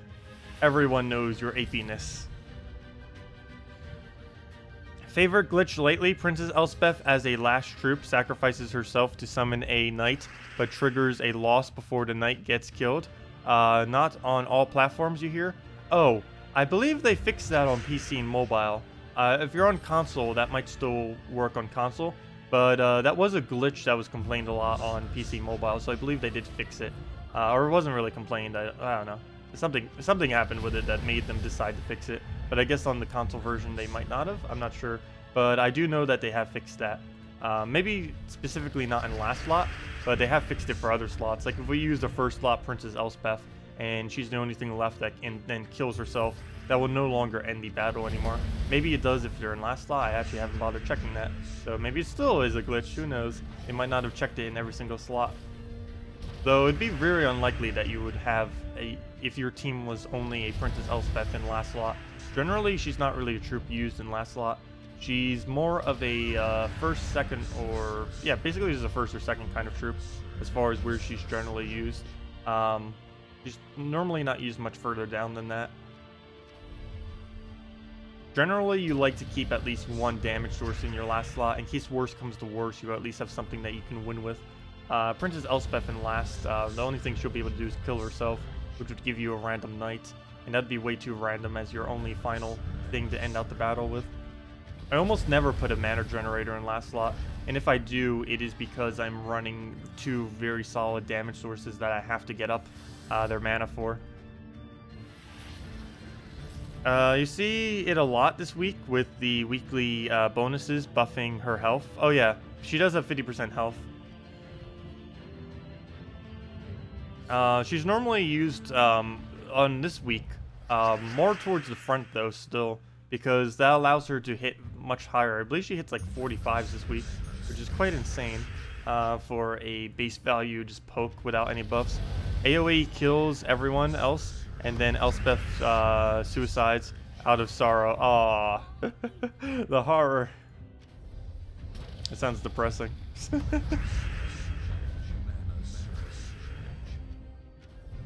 Yeah, Princess Elspeth is a really weird troop.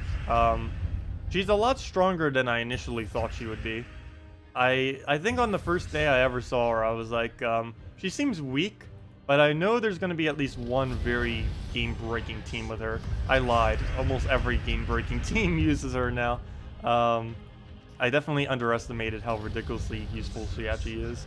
Mainly because of, I kind of underestimated how good a 11 gem spawn on turn 1 is. It is very good. I should have kind of knew because I used Siren, and Siren was a 9 gem spawn on turn 1. But 11's even better because it misses a lot less. There's a huge difference between a 9 and 11 gem spawn. Basically, every additional gem that they add to a gem spawn can make quite a bit of a difference. And the current meta, basically any gem spawn below 7 or below is basically useless now. 8 is very situational, 9 is okay, 10 is good, and anything above 10 is just pretty much going to land almost always if you have a decent amount of that color on the board, for the most part. Oh good, we did end up getting the extra turn. That's why I swiped it that way. That's another strategy. It's not really one I mention too often, but it's one that should be considered. I should probably do like a whole video on how to actually swipe gems, but if you can take gems in a way that you can align a cascade from the top, Like, when you see something at the top, you shouldn't just swipe it down. If you can somehow get them aligned into a column, and then get it so there's a chance that another color will drop into it, it's normally best to do so, because you have about a 1 in 7 chance that you'll end up getting a extra turn off of doing that. Also, thank you, Lilu, for the subscribe. Much appreciated. Like, for example, oh, well, there's an example here because there's already an extra turn just sitting there. Again, there's an extra turn just sitting there. Like, for example, let's say there was a blue right there and right there. We would want to take that blue down instead of moving this up. Not only would we gain more mana in that particular instance, but there would also be a chance that we would get additional green right there that would then yield us a additional turn. And I do a lot of really subtle things sometimes. Sometimes I'm not paying attention, I don't bother for them. But there's a lot of subtle things that you can kind of do which will normally give you nothing, but do have the possibility of giving you something. Like, for example, taking this green upwards instead of taking this green. Taking this green is actually better because there's a chance that we can get a blue here, which would yield us, of course, the extra pair of blues. And, of course, most of the time you'll miss it, but if you keep going for those pokes that aren't really disabling you at all, it's not like you're going out of your way, but you still have an extra chance of getting something. Like right here, where we're going to go for this move anyways, and we have a chance of getting another blue again, and we just end up getting a 5 times a green instead. Not even remotely what I was aiming for, but kind of proves the point. But eventually you will just randomly get lucky and get the right result out of constantly doing that. Like right here again too, purple chance and stuff like that. It's always good going for those chances. Generally you won't land it, but the times you do land it will give you a gigantic speed boost into the battle, which will help out quite a bit. And that's pretty much match. All you have to do is actually gold explosion will kill it. That is sad. It's always interesting when a explosion with that weak of a damage can kill. I think the most embarrassing one is when Soothsayer can get kills, because generally Soothsayer only does like 1 to 5 damage, and yeah, that'd be very sad. I have gotten kills with Soothsayer before, back when I used to use Soothsayer a lot. I don't really use Soothsayer much anymore, mainly because stretch. 4 times speed has basically killed off using Soothsayer. It takes too long to keep targeting where on Earth you're planning on using his ability. Dragonian Monk is kind of like one of those other ones, even though he's still really good, particularly for early game. But you have to be careful with them now, because even though they're still decent of troops, they take so long on 4 times game speed that they're not really worth using in most situations. Alright, well, let's go throw the Dragon Soul. You're gonna have to bounce for a little. Okay, see you, Vanguard. Have a good time. How long will the next code be? Oh, next code will be in about an hour. Oh wait, never mind. Actually, next code will be in about now. Actually, right after this battle. So if you have a second, let me go give that to you. But yeah, I was gonna do one at 1 and then another one in 2 hours from now. So let me go do that as soon as we finish out this battle. And we're doing 3 codes today. We already have the one that was just up, which was up earlier. And we'll have the other one in 2 hours. And we'll do one now, and then when they have the other one in 2 hours. KrissTigger versus KrissTigger. I wonder what the meta is right now. I can't tell. Though a lot of people, we are going to see a lot of KrissTiggers though. It's 25% this week, plus everyone just got it. For the next few weeks, it's going to be just overran with KrissTiggers everywhere. Also, that's still my defend team. I should probably revamp it some. Anyways, let me go and give out the code. Let's see, which code should we give? Let's see. Someone just tagged me on the forum.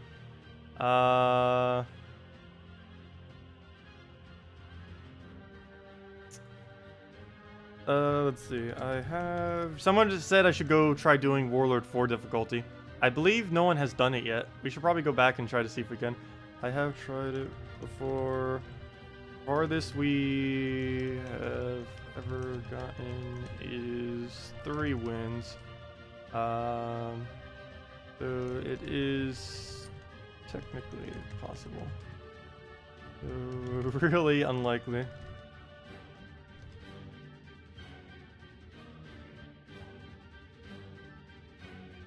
There we go.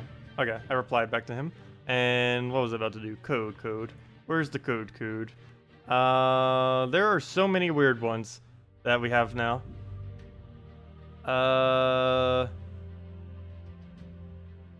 I don't know what to do. What should we do? Let's go with the really weird ones. Gosh. We'll go with this one. I did not make any of these codes. Salty is the one responsible for all this madness. Let me go put the code in. And we'll have the other one later. Oops, that's not where codes go. Where'd it go? Redeem code.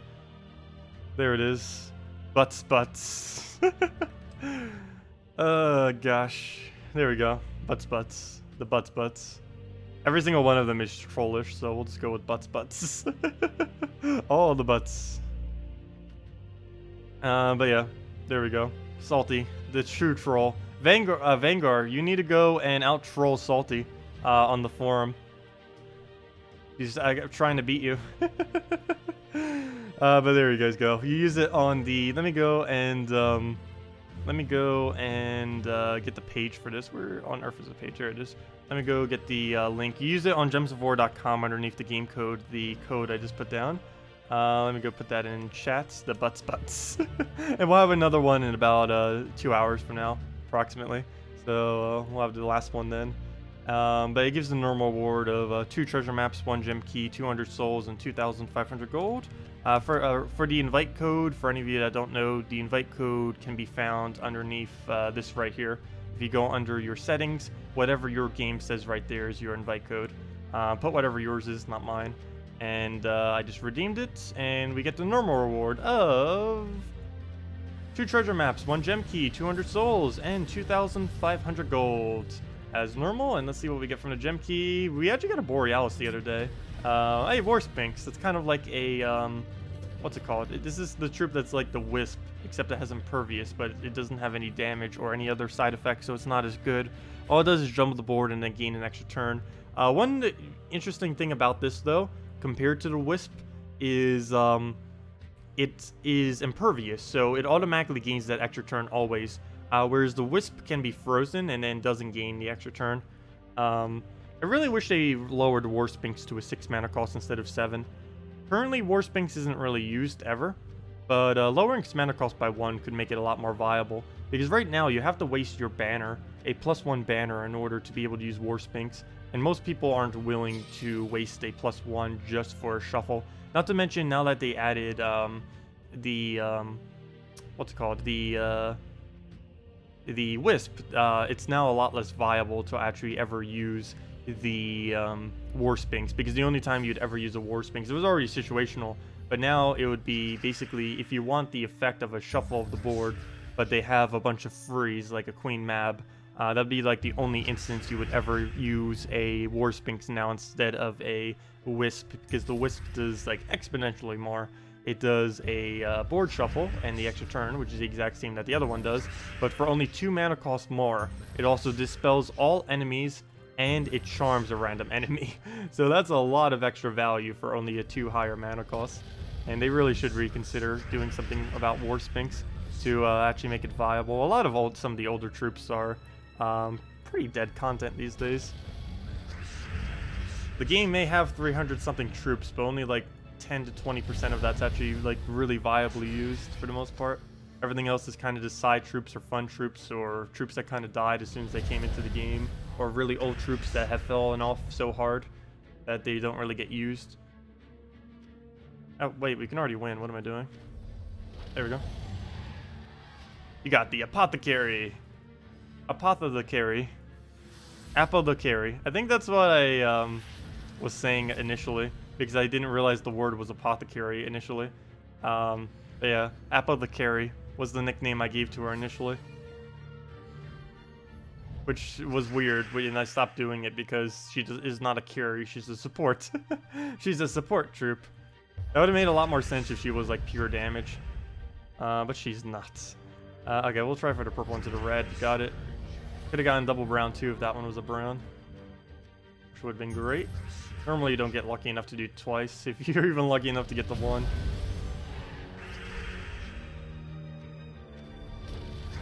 Yeah, I invent new ways to mispronounce things every day. Without even trying. There we go, throw it on red. To quote Charlie Brown, I got a rock. Let's see. Yeah, all the Charlie Brown things. I remember using to you used to watch them on all the holidays and stuff. Oh, can you give a short a shot on Arena Warlord 4? I guess we could. There's one specific troop we need to be able to do that though. We need Skeleton. We have to repick a lot until we get not trash in order to actually win this. There are really specific teams that you have to run in order to do Warlord 4 Arena. Oh yeah, let's go try doing Warlord 4 Arena real quick. It's been a while since we tried. Might as well give it a shot. I'm gonna have to repick a lot of times though, because if we don't get the right troops, we're never actually going to be able to get far into it. But yeah, we have to use either Mang or Runic Blade. Those are the only two Oh, Peasant. Ooh, you know what? Penitent. Instant kills. I wish we could get enough death marks to actually win. Let's see. Penitent, Dragonet, or Summoner? Bone Daemon. Bone Daemon. That would do Bone Storm. I don't want to give it more skulls. I want to give it less skulls. So we could try Dragonet. This could actually be an okay team. Let's see. Let's recruit the Dragonet. Why must the last one be so horrible? Blast Cannon. Do we try it? I guess we could attempt it. We're probably going to lose with this. It's worth a shot, though. Let's see. Blast Cannon, Dragonet. Oh, we have so many tanks on this team. Which is good. We'll put that there. Blast Cannon, Runic Blade. Okay, let's go try this. And see how badly this goes. Warlord 4, Runic Blade, Blast Cannon, Penitent, and Dragonet. Yeah, we'll probably lose. But it's worth a shot. This is by no means optimal. I think the meta for trying to do Warlord 4 right now, even attempting it, is basically Mang hero weapon into a skeleton. Seems to be the best possible option. The only problem with that, it's really random, and sometimes we'll miss. But yeah, obviously we have to deal with ridiculous amounts of stats. Having more disables and instant kills, as many as possible, is always very helpful. Since that's one of the only ways you can really win, is with instantly killing out the enemy with as many instant kills as possible. Well, there's a web. Also, you can't really skull distract when in this game difficulty either, because every skull they take is really devastating. There goes all of our armor, and all of our mana, and all of our magic. So I think we already lost this run. Well, there goes one of our troops. Well, that was short-lived. Yeah, this probably isn't going to work. You need a summoner, you need shields, or you need instant kills, or a combination of everything I just said in order to really be able to do this game mode. Death Mark, there we go. Now we just need that to die, and we'll have an okay chance. Yeah, one shot, one shot. It is ridiculously hard to ever even attempt this mode. I've been waiting to try it on a week where there's a nice bonus, where the stuff we'd use, like skeleton and stuff, were actually higher. Maybe the next Keytar event we could try actually, like, seriously trying to do this. I'll probably give it one more attempt. But, oh well, we killed one. We did it! We killed one! Success! Yeah, now it's impossible to win that, and we might as well just repick. The problem is, too, doing it on streams, is we have to repick like 1.5 billion times to ever actually get... Oh! We have a chance! Skeleton! We got it. Okay. Our follow-up is horrific, though. Skeleton, I guess Poison Master for mana generation, because Lion Prince isn't going to be enough damage on that high of a difficulty. So yeah, mana generation. And why? Give me other colors. This is horrible. Flame Cannon is horrific. We got the skeleton, but we got nothing else.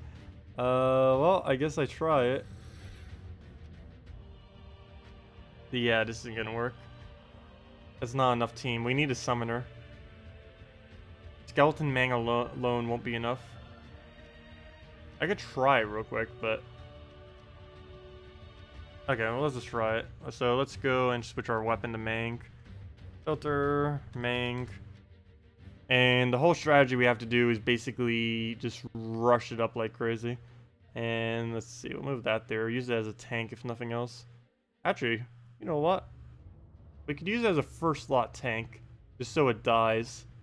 And then just use the rest of our team. Let's go try doing that.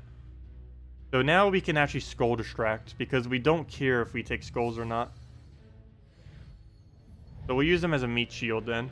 because using him for anything else isn't really going to be effective in this game mode. Normally he would be an okay pick, but for this high of a difficulty, he's quite useless. Alright, so we need to focus on getting Poison Master. Also, there's still the glitch where you get blue-brown mana as well in Arena right now, which will actually help us quite a bit right now. I don't know if you could really consider it a glitch or not, but it is an effect that we're gaining those manas.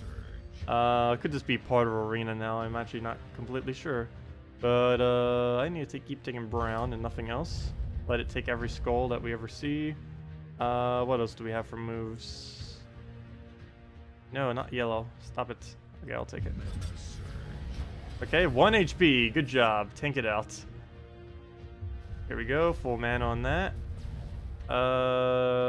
Poison Master? Yeah, Poison Master. There we go. How much is that Goblin Rocket? Wow, 15 damage. That's a lot of damage. Wow, we got his ability up too somehow. Not particularly useful, but we got it. I need to take a red right now. Why is there no reds? Okay, I'm just gonna throw my ability. Okay, well, that was obviously gonna die. What do we do now? Skeleton would be a really bad idea. I need a Mang. I did not see any Mang openings. Poison Master can get us the last... Oh gosh, we just lost already. Well then. The struggles of Warlord 4. Arena, tries again. Penitent, we have a chance. Poison, stop giving me Poison Master. Summoner won't really help much. Deckhand could actually be good because it creates a lot of blues and it denies out purple. And nothing of this is useful. Why we keep getting horrifically bad third picks for our ultra rares. Yeah, nothing here is actually useful, and now we're covering way too much of the same color. Retire. Tries again. Arena. Nothing good. All of it's trash. Snowy Owl, maybe. Destroy all purple gems and create... depends what we get as our alternatives. Not that. Okay, we already lost. Cockroaches would have been good, but not with what we already chose. We'll try it one more time. If we don't get it the next time, I'm just gonna stop bothering. No one... I don't believe anyone has ever done this before. Warlord 4. We've won 3 times once. 3 wins and 2 loses. We actually ended up getting a positive win rate. That's as far as we've ever gotten, was 3 wins.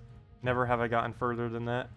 Yeah, none of these are useful at all. Might as well just X out of it. Okay, retire again. We will get... Oh, there we go. Tribute. Here, give us some gold, because we need to pay for all the gold we're wasting right now. We're wasting like 750 gold every single time we click retire on that. But, oh well, we'll try finding a couple more times. No, actually, is rock even viable? I don't think it is. 13 damage, 13 attack, 13 life. We'd have to get it up pretty quick. We'd need a mana generation for it. Mana generator. Soothsayer, interesting choice. I don't think it would really do much though, and all these other ones are useless too. Oh, Draconian Monk.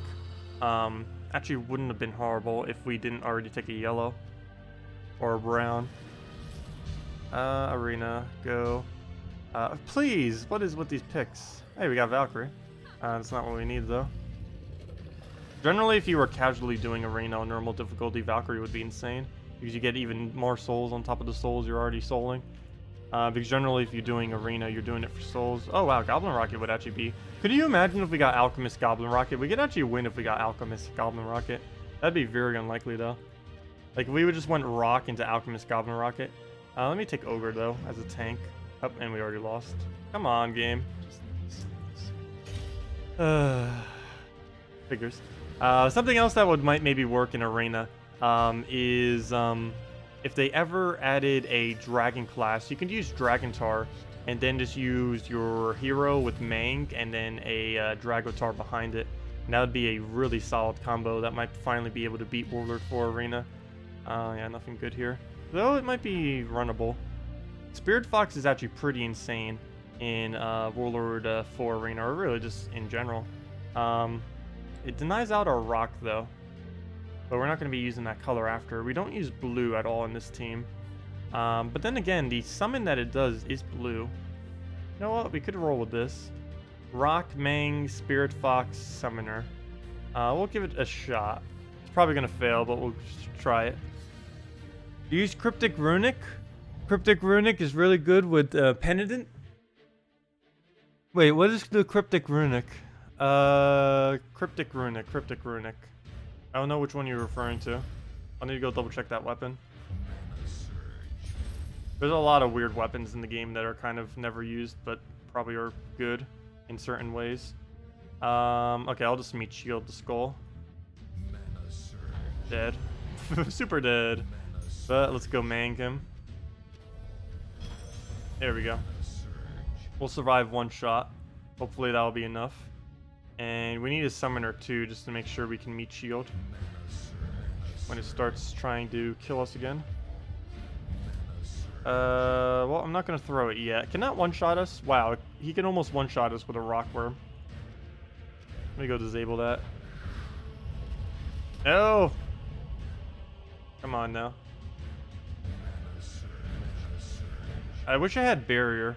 Dragonian Monk would be very, very useful.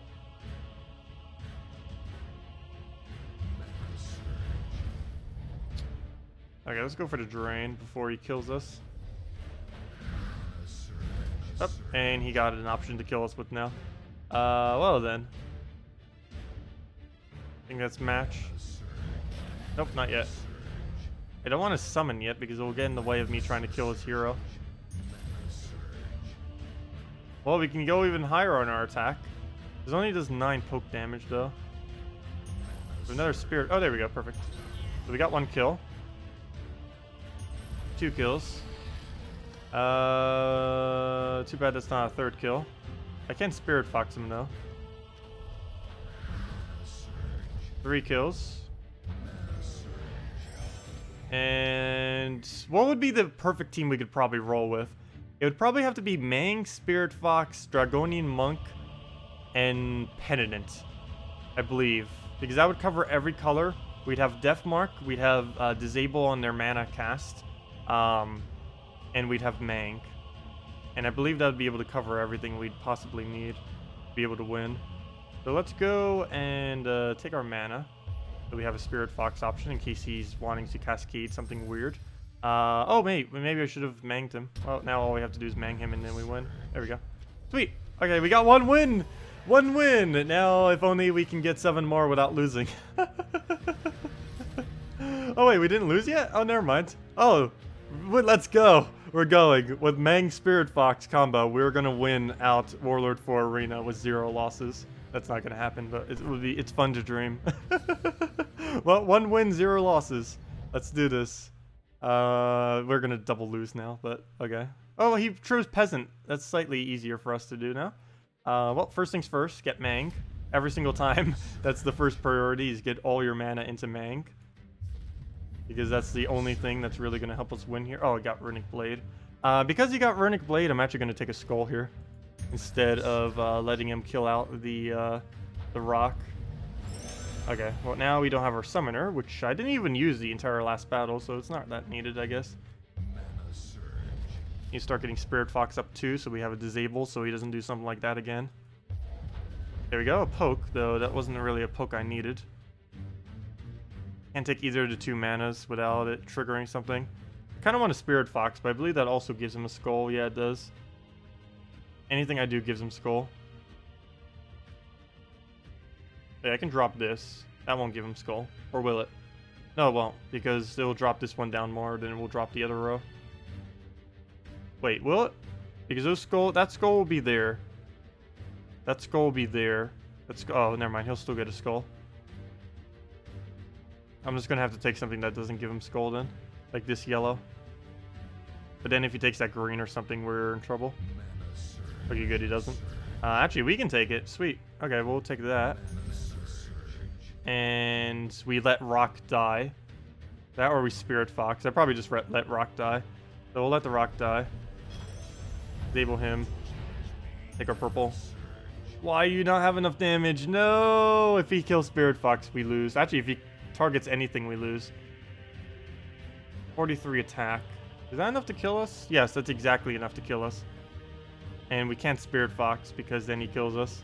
I can Spirit Fox and hope for an extra turn. That's about the only thing I can do.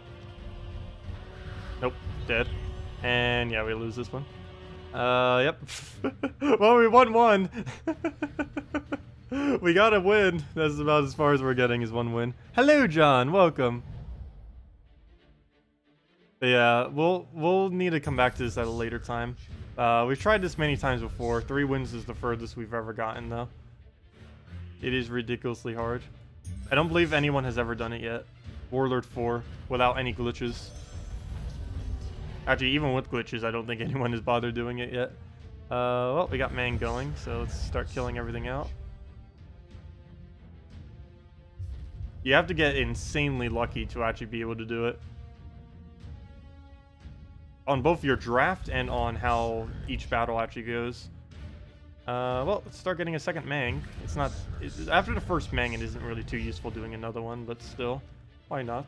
I'll Spirit Fox. I could almost kill him with Spirit Fox. He has such a low HP. You know what? I actually could Mang kill him. Never mind. Mang does have a purpose. Spirit Fox and the Mang. This combo. I'll take it. There we go. We got a kill by not taking a skull for once. I'll try for a Sky Gem Skull. Nope. Take purple over. Nice. Summoner. I don't need it yet. A little bit scared of what he might do. Alright, we'll just throw Mang, I guess. And we'll throw it on him in case our hero dies. Okay, we lost Spirit Fox, which is quite unfortunate. Let me take a mana I don't use. Try for the skull. Oh, wait, there is a blue... oh! I could actually take that. Fail. But oh well. Should still be able to win it, though. Worst comes to worst, we can summon and win out with the summon at this point.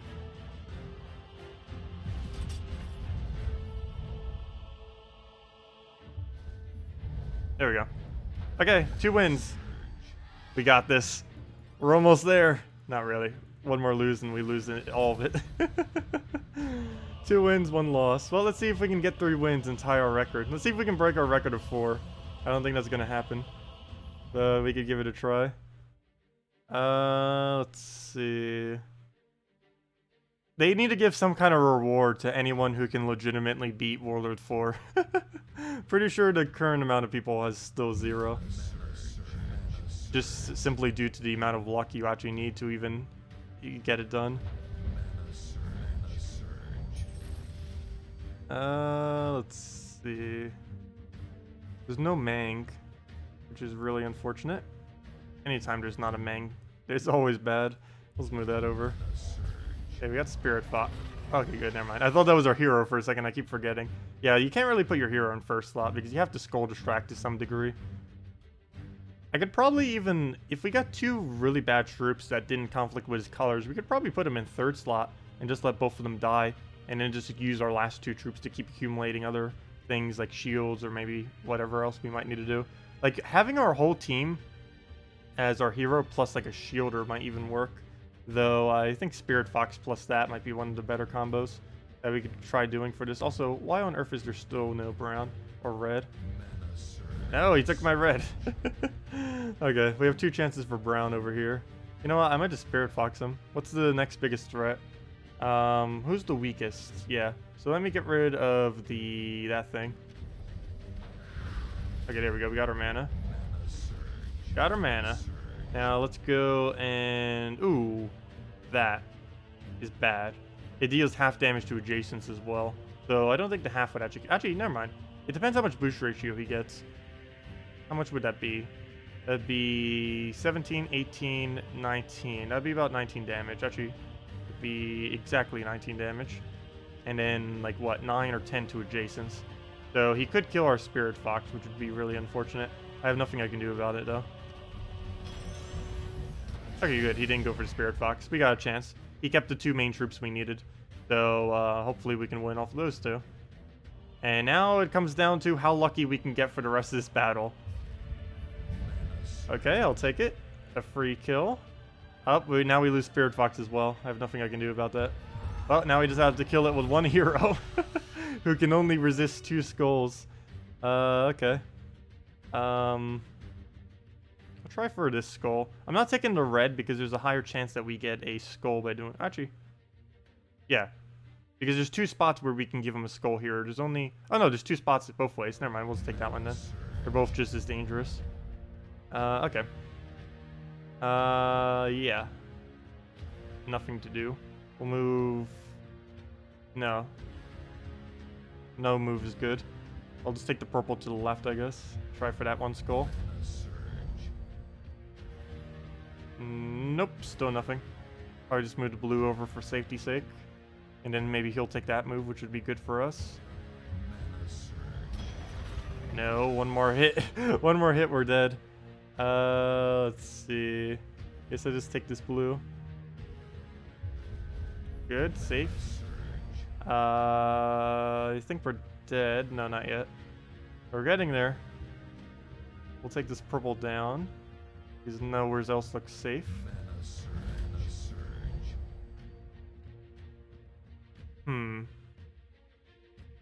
We did. I need to kill him right now. I need to do something that kills him. We could try for the skull there. The only problem is we automatically give him a skull because of those blues that are also sitting there. Other options. We could take this purple and hope for a double skull, which would be very unlikely. And we could also... Let's see, what's the consequence of taking this blue? He automatically gets a skull, so we lose regardless of what happens. So let's go... It seems it's taking this red in anyway. So let's go and, I guess, take the brown up and hope for double skull somehow. No! Wrong way! We got double skull, not where I needed it, though. Well, it did what I said. That's not what I meant, though. I meant for it to be adjacent. There we go, we won 2-2. In Warlord 4. Yeah. You've won all Gems of War. All of Gems of War if you can ever actually complete Warlord 4 difficulty in Arena. It is insane. But yeah, we're gonna just stop trying at this point. Let me just move the difficulty back down, but yeah. And retire that. But yeah, we'll try again at another time. It's really hard. It is like 90% luck based. It barely even any skill required. It's almost purely luck as far as what would even happen on any given turn. And you just have to hope you don't get hit by as many abilities, by as many skills, and or as many skulls, and hope that they don't run anything too devastating. Like if they can keep running peasants and other very useless stuff like that, it'd be great. But yeah. I don't believe anyone has done that yet. Someone was even asking on the forum if anyone has done it yet, and no one has replied. So I'm pretty sure no one has yet. Furthest we've gone is 3 wins. And it was basically with the build we were kind of already just doing. And you even saw we won 2 wins that time. But yeah, we would need to somehow get both Spirit Fox and Dragonian Monk together. And then use Mang with it. Code is gone already? We'll have a 3rd one as well for the code. Let me go and change it then if it's already used up. Because we have the really funny one up at the moment. But yeah, we'll have another one in about 30 minutes. No, not 30 minutes. Sorry, an hour and 30 minutes. We'll have the other one. Yeah, codes do tend to go in like under half an hour or less. They do go pretty quick these days. Well, even if you just look at the amount of people who are here, they have a X amount of claims, so generally just the amount of people that are here on a given time tend to take out almost half of the claims that the codes even have, and then just anyone from global chat or people just drifting by and stuff like that normally claim the rest of the code claims. Let's see. Well, if you guys have anything you want me to go over, we just did Warlord 4 Arena, or at least attempted it again, as requested. I'm not sure if we'll try doing that anytime soon again. I probably will. It's just, it's almost impossible. I do eventually want to do it, but we have to specifically wait for a particular event week where it would work. Because hero bonuses do work, so if I give my hero 25% stats, which is impossible this week, and all the enemies happen to not be running 25% stats, we would be able to survive a whole additional skull poke off of our hero, which would make a very huge difference in Warlord 4. Also, if they ever add the ability to have a Dragon class would make particularly if that week happens to have a dragon bonus, would make it a lot easier to do Warlord for Arena. I also should probably do it before they nerf the events down to only 10%, because if we could find a week where we could properly utilize the 25 and 50% chances, we would have a better chance at doing Warlord for Arena. It would be possible without it, but it would be easier with it, that is for sure.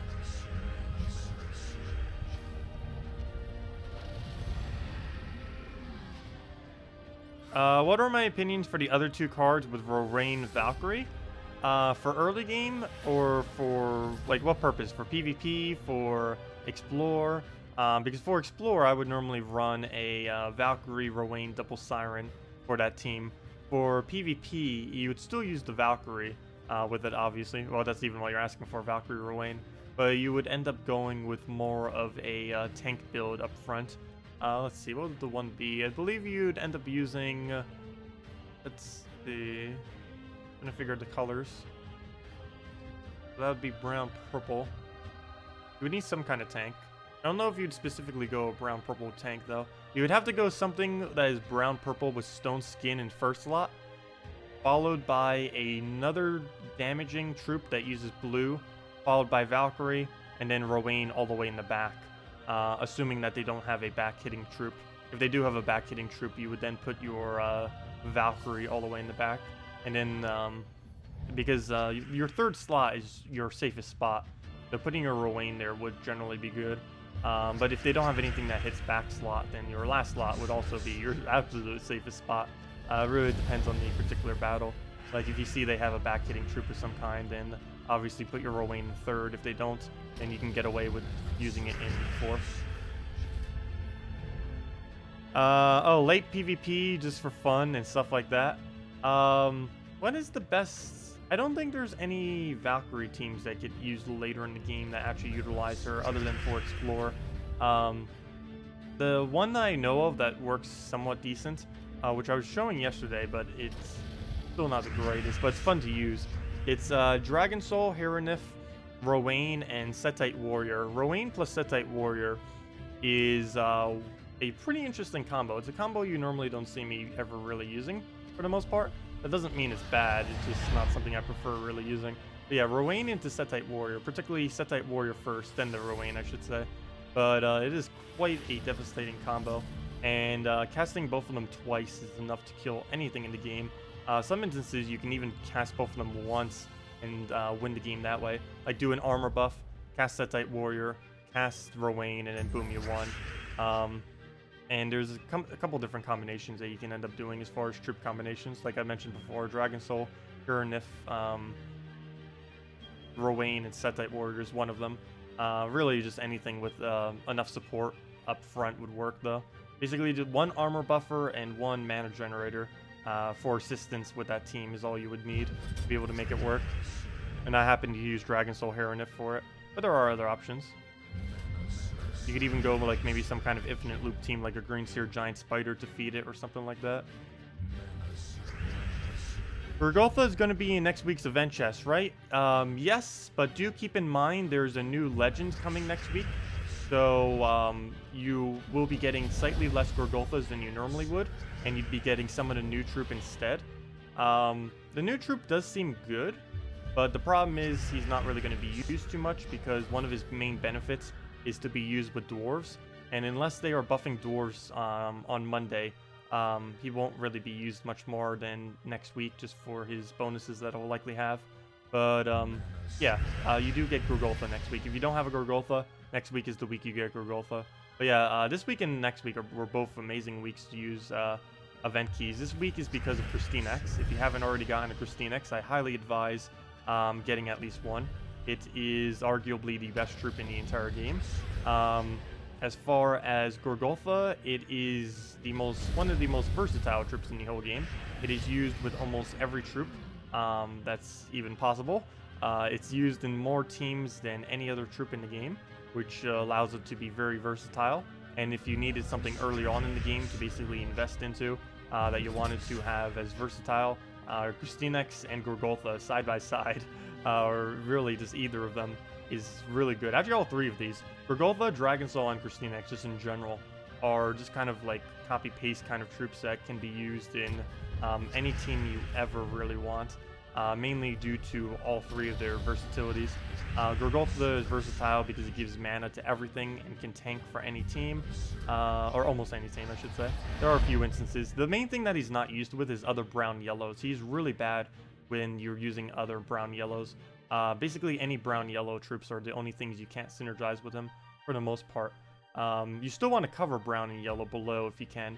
This particular team doesn't because it runs double KrissTigger, but having a brown-yellow will be completely blocked by the Gorgolfa. Dragon Soul is really versatile because it has a similar explosion to Gorgolfa, just slightly less. But to offset that, it has a lot of damage plus it gains souls. And KrissTigger is versatile because it does almost everything that you would ever need from a troop. Board control, damage, and a summon. Plus it's tanky and can be used as a natural tank. It covers almost every role in the game. It doesn't excel as the best for any of those roles, but it does all of them. Actually, I shouldn't say that. I believe it does have one of the highest AoE damages. But never mind, maybe it does excel at something at least. Plus his summon isn't horrible. It's not the best summon in the game, but it's at least something that feeds mana. It's that Silver Drake. Silver Drake, its cast is relatively useless. The main thing that's kind of useful for is it has a warder link on its ability. So it makes it so if you only have like one KrissTigger left, you can actually still win. Because if you keep summoning those little drakes, you keep getting more and more warder links, which makes it easier and easier for you to cast your KrissTigger. And as long as your KrissTigger doesn't actually go down, you'd actually probably win still. It is definitely quite possible to cheese it out by just summoning like crazy with a single KrissTigger. I've done that before in Guild Wars, back when the Guild War system was calculated differently.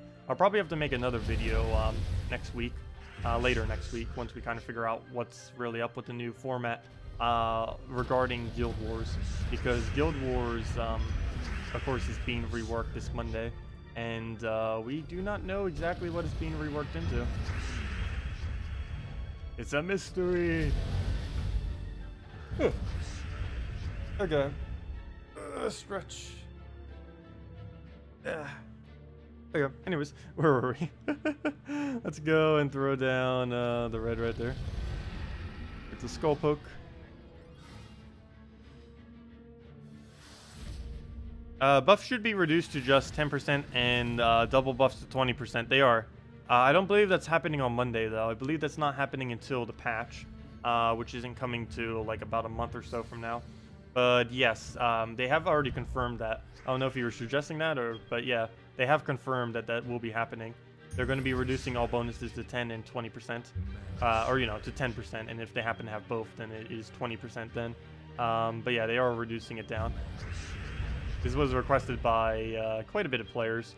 It was a mechanic that they almost shouldn't have really even added to the game. But if they're going to leave it at 10 and 20%, that's actually going to be perfectly fine. Because that's not going to break anything at all. It's going to make them still a little bit more useful without completely just destroying the game as far as what gets used on a given week. Isn't that just Guild Wars? No. I believe it's across the entire game. Because it was being used a lot to do weird things in PvP as well. Like really annoying teams. But yeah, I believe it's across the entire game.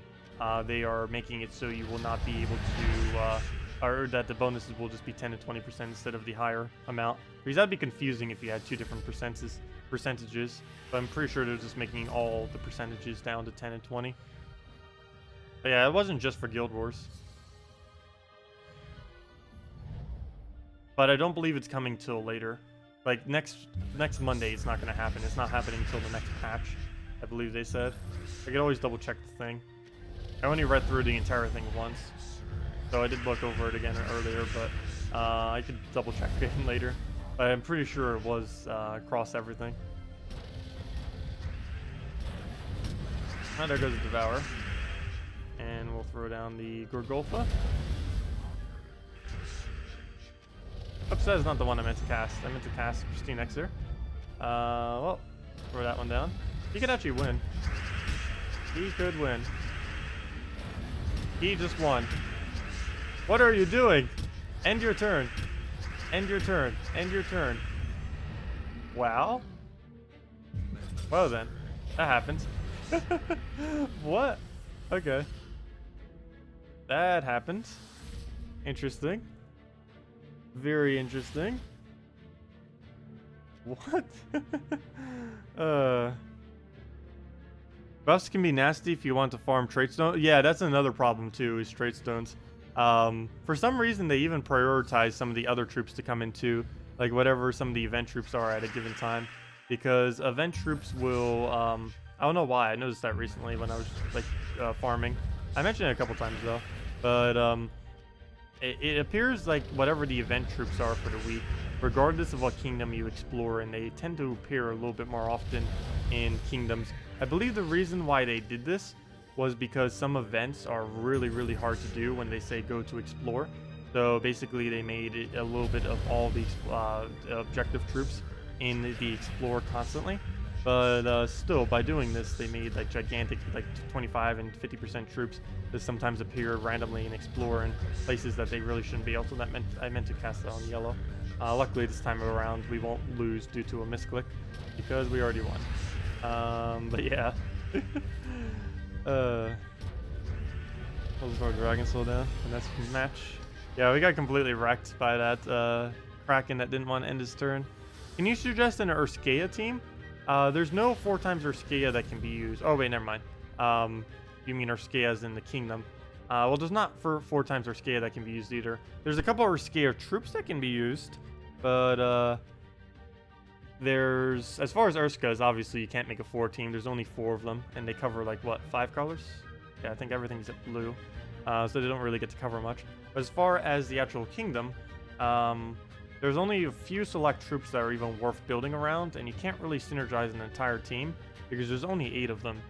But there's the main thing I would ever really build around is probably Leshy or King Mikael are about the only 2, the common and the legend. Surprisingly, the common I do find to be one of the stronger troops in this kingdom. It entangles all allies, which isn't necessarily a bad thing. Entangles all enemies, which is generally a good thing, and then destroys all greens. The main reason why it's always good against the enemy, but not necessarily always bad against yourself, is 2 reasons. One is if you wanted to, you can prepare an entire team with immune to entangle, and then just entangle the entire enemy team, and none of your team gets entangled, or at least not any of your first few slots. The other thing that this is useful for is if they have attack reduction, you can use an entangle on your troops so that they don't lose stats. While they do have 0 attack while they're entangled, their attack cannot be reduced or increased while entangled. So if they have a lot of attack reductions like Elamagrim and what's his name? Sylvania Mora and Warhound and stuff like that, you could use this to basically protect yourself from attack stat reduction, which is kind of interesting. I wish they would make a version of this for web, because that would make it so you wouldn't be able to be magic reduced as well. Which sure was just something in general that would prevent you from even losing stats. That would be cool. But this is kind of like a makeshift way of avoiding it for at least one particular method. But yeah, there's a really funny team that can be built out of this. Let's see if I can even remember it. Let's see, we need a Leshy, obviously. We need a Loyalty. If I get type. Yawn. Sorry about that. Let's see, Loyalty. Loyalty. Loyalty. Where'd it go? Lady Arnjel. And what was the final trip we run with this? Oh yeah, the Bull Tours. And surprisingly, it covers every color. And it's actually not bad also, which is really odd that this team works, but it does. Go like a red-yellow just to make sure Bull Tours can keep spamming. And yeah, this is a natural team. There we go. Okay. Fleshy. Let's see. Let's get the reward real quick though. There we go. Okay. So, another win, and go do that team. But yeah, Loyalty, Leshy, Lady Arnjel, and Bull Tours. A really odd team, but it does work. It looks like a pretty slow team. Yeah, it is pretty slow. It's pretty funny though. It depends how quickly you can get your mana from swiping, because you do have to swipe for most of your mana. Also depends how lucky you get with Lady Arnjel casts. Like, he's there, we could have easily gotten an extra turn, but we didn't. But it can stack out pretty well. Well, we got an extra turn, but we didn't really get much mana that we needed out of it. I did do it on yellow, but that was mainly because it was going for the extra turn chance, which we did get. But yeah, you basically just ignore everything and just keep buffing up like crazy. Can you please land that extra turn? There we go. Let me cast. Let me cast. But yeah, you just keep doing green blues over and over again until you can basically just get one gigantic Bull Taurus cast. I haven't even used the Leshy yet. But what this does is, in a pinch, it gives you all the mana that you need there. And you can use it to line some extra turns occasionally as well. Okay, let's just throw a Bull Taurus down if there's no extra turns around. There we go. Now we'll need to do that again. Thank you for the yellows. I'll take that. We are going to need them for a second cast. Oh, there we go. We almost got full mana. Not quite, though. We'll just move that up. Another Mercy. There we go. And now we just have the 2. But yeah, it kind of works. It's definitely an odd team. I find it fun, though. But yeah, there you go. Leshy didn't really get to do that much. But Leshy, one thing to mention about loyalty, though, is she, even though it doesn't really get utilized with it, she does have a boost ratio based on entangles, which is one of the things that makes this team kind of work. Because Leshy is currently the easiest way to entangle the entire enemy team, even though he's only a common. Kind of weird, but it works.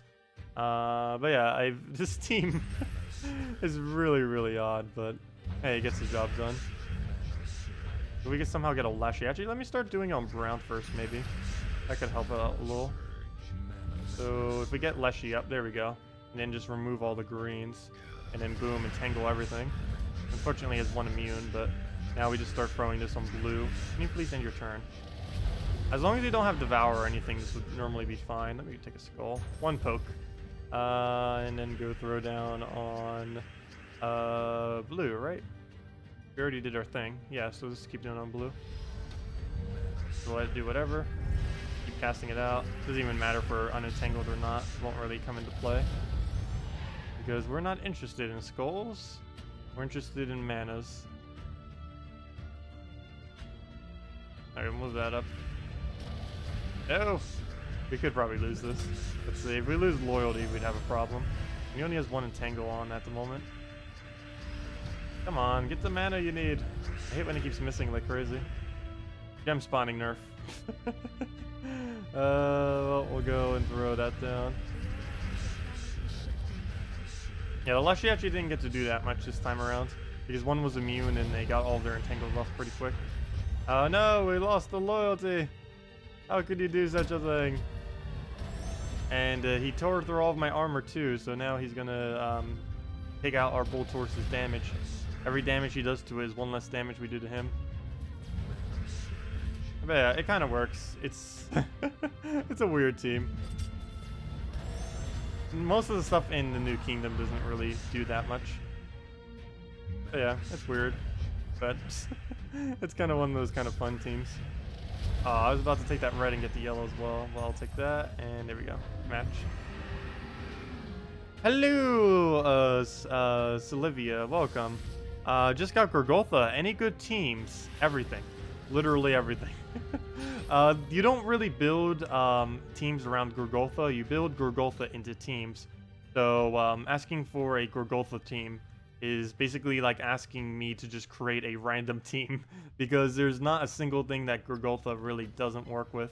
The whole premise of using Gorgoltha is to use it in first slot fully traded, and then put 2 damage sources and 1 mana generator behind it. This can be any 2 damagers and any mana generator in the game. Doesn't even matter what color it's generating, as long as it's generating into your 2 damagers. There's a lot of combos. This is obviously what I normally use, but it really depends what you want to build, because Gorgoltha's built into teams, not built around. I mean, it's built into teams. It's not built around as a team. It's not like you'll go and be like, oh, let's start with Gorgoltha and then like go from there. you general, or it's, I don't know how to really word that, but you'd basically, it's basically just a troop you set in first, and then you decide what the other 3 troops are. That's like always what you do with this. There's basically no other option with him other than doing that, but he works really good with everything. Okay, well, there goes silence. Except for silence counter. Also, thank you, Ricardo, for the subscribe. Much appreciated. Oh, I hate that it actually shows you. It has that fake abilities ready thing. Well, I guess that's a good way to tell if it actually does or doesn't have its mana, but that always throws me off because it didn't always used to do that. Okay, we somehow need enough damage or enough distract, so let's go take out yellow, I guess. Come on, distraction. Yes, we got a distraction. Oh no, wait. What? Oh, okay, I was gonna say. He got unsilenced, but that was because he... I thought he was re-hit by a silent one, which is why I was confused. He wasn't re-hit. Because he shouldn't have cleansed if he got hit by a silent one, but he didn't, so he's got uncleansed. Also, does it matter if he was Gorgolfa and not fully traded? Oh, non-fully graded Gorgolfa actually normally is not used. It's one of the many it's one of the few legends where with 0 traits is kind of useless. One of the whole utilizations of a Gorgolfa is to use him for his granite skin, the final trait that he gets, mainly because of how ridiculously good he is against the AI, because they like to prioritize skulls, and even on console when they don't like to prioritize skull, it's still really nice having a proper tank. But yeah, without traits, I would actually hold off and not use Gorgolfa. I believe you'd be better off using something like Herdmaster in the meantime until you do get your Gorgolfa fully traded. Gorgolfa generally is the first brown-yellow that you tend to go for, though.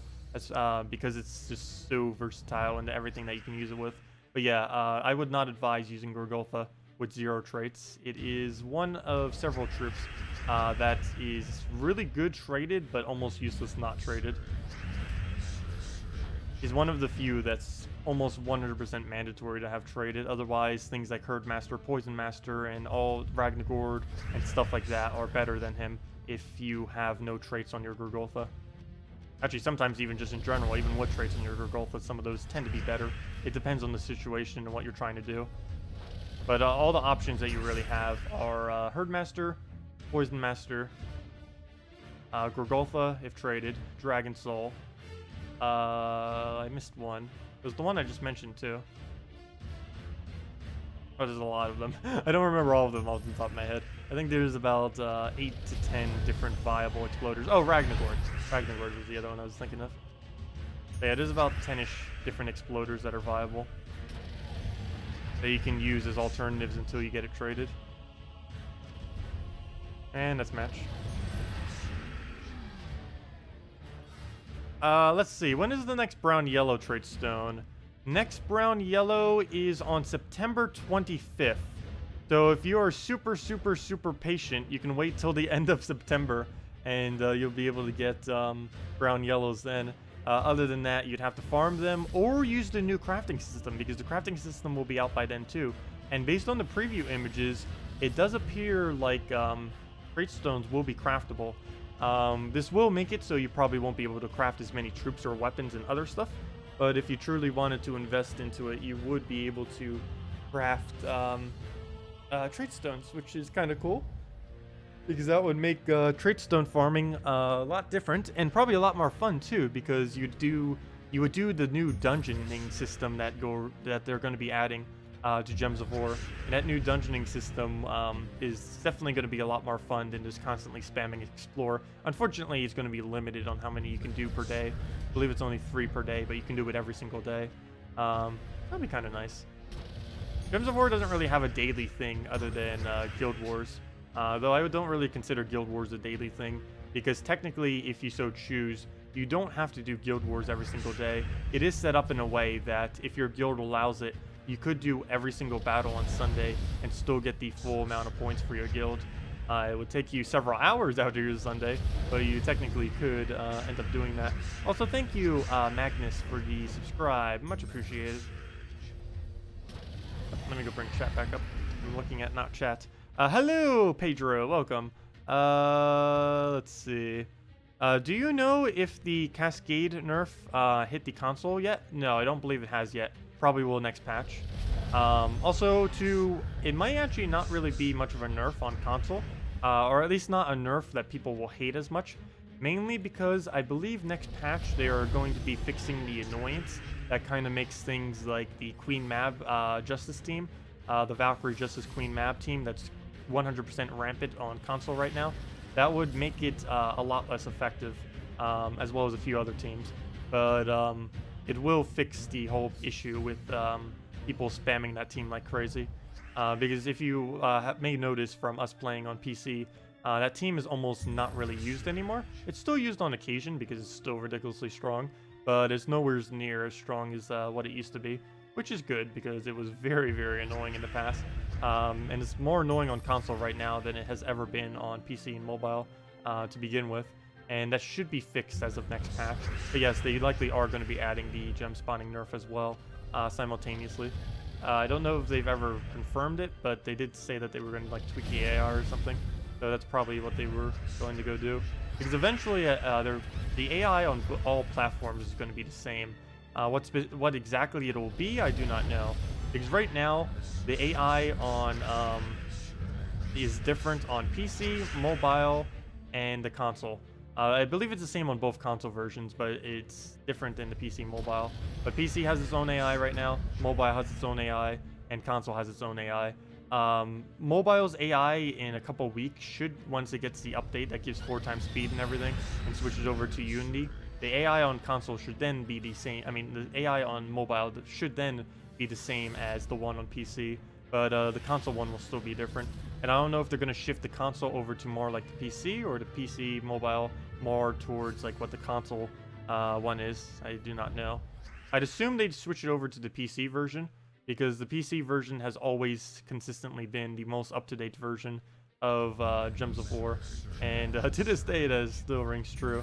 And given that, no, I shouldn't say that, because then again, there's still 2 features missing on the Steam version, mainly because they would have to go and add it to the mobile version too.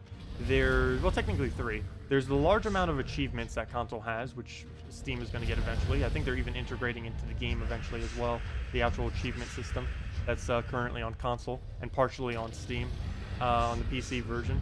The other thing is the customizable AI and daily tasks. They are going to completely rework the daily task system, and after they do, they're going to bring it over to PC mobile. And the other thing is the custom AI. The screen for it was in the game. It was actually in the beta too. I got to test it for a little while. It was kind of cool. But then they ended up deciding to remove it before the release, or actually way before the release. But they ended up removing it for whatever reason. I guess they wanted to tweak it more or do something. Not quite sure. But I did get to test it for a couple days. It was kind of cool. Messing around with the AI's priorities, but they didn't actually add it, even though it's actually functional, surprisingly. So that's weird. I don't know why they decided not to add it. Maybe they just didn't want to have to deal with that yet, or they were thinking about reworking, like I said, the AI, which I know was something on their priority list. But yeah, the screen is here, just not working. On console, this actually works, even though it says coming soon here. And it was working on the beta that we were using too. So I guess they're just tweaking it. And they didn't want to add it because they would just have to change the AI twice if they did. Do I know when the next green-blue arcane trait stone will be available for glory? Next green-blue will be available on no time soon. No time this year. That is how long it's going to be. So you're better off using the crafting system or just farming it and explore. We have data up until October 23rd, and there is no green-blue coming from now until then. So you have a very, very, very, very, very, very long time. So yeah. Yeah. I'd say just go explore for it, or hopefully the crafting system would be able to get those for you. Yeah, it is a very, very long time. I didn't even realize that too when suggesting all the KrissTiggers. KrissTigger is playable without traits though. It has really good traits, like particularly the final 2, but it is usable without traits. It's not like a Rugoltha where it's kind of crippled without traits, because the whole premise of Rugoltha requires its traits. The whole premise of KrissTigger, the whole premise of multiple KrissTigers is dead if you don't have traits. But if you're only running one KrissTigger in your team, and it's not being placed in first lot, you'll basically know no difference with a traded KrissTigger compared to a non-traded KrissTigger. It pretty much plays the exact same, which is kind of nice. Only if you're using multiple KrissTigers is it kind of dead, because there's really no point in using more than one KrissTigger if you only have no traits on it, because you wouldn't be able to utilize the crystallize on it, which is the whole concept that makes it usable with multiple of them on a single team.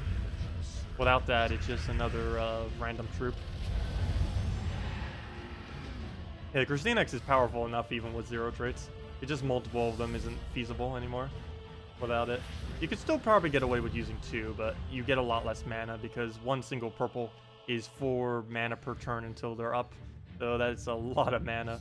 On 1, it's only 2 mana per turn. And if you wasted your turn to take a purple, then it doesn't really pay off as much than just wiping a bunch of mana. Which is why with one of them, it doesn't make that big of a difference, generally. It's still nice to have. Obviously, any having traits compared to not having traits is always good, regardless of how bad they are. But it's not a necessity. Dragon Soul is another one like that, which is also one of the reasons why it's pretty good. It has okay traits, but it doesn't need those traits to be amazing. And any troop that's like that tends to be... Whoa! What was your magic? What? Okay. What? I'll take it. Though, I should have seen that coming. I am using an AoE team. Double Humility with a Draculus is the biggest counter right now, probably to full AoE. Mainly because they end up getting a Draculus that just does ridiculous amounts of true damage, and then you die. That has happened to me quite a bit of times, but not paying attention.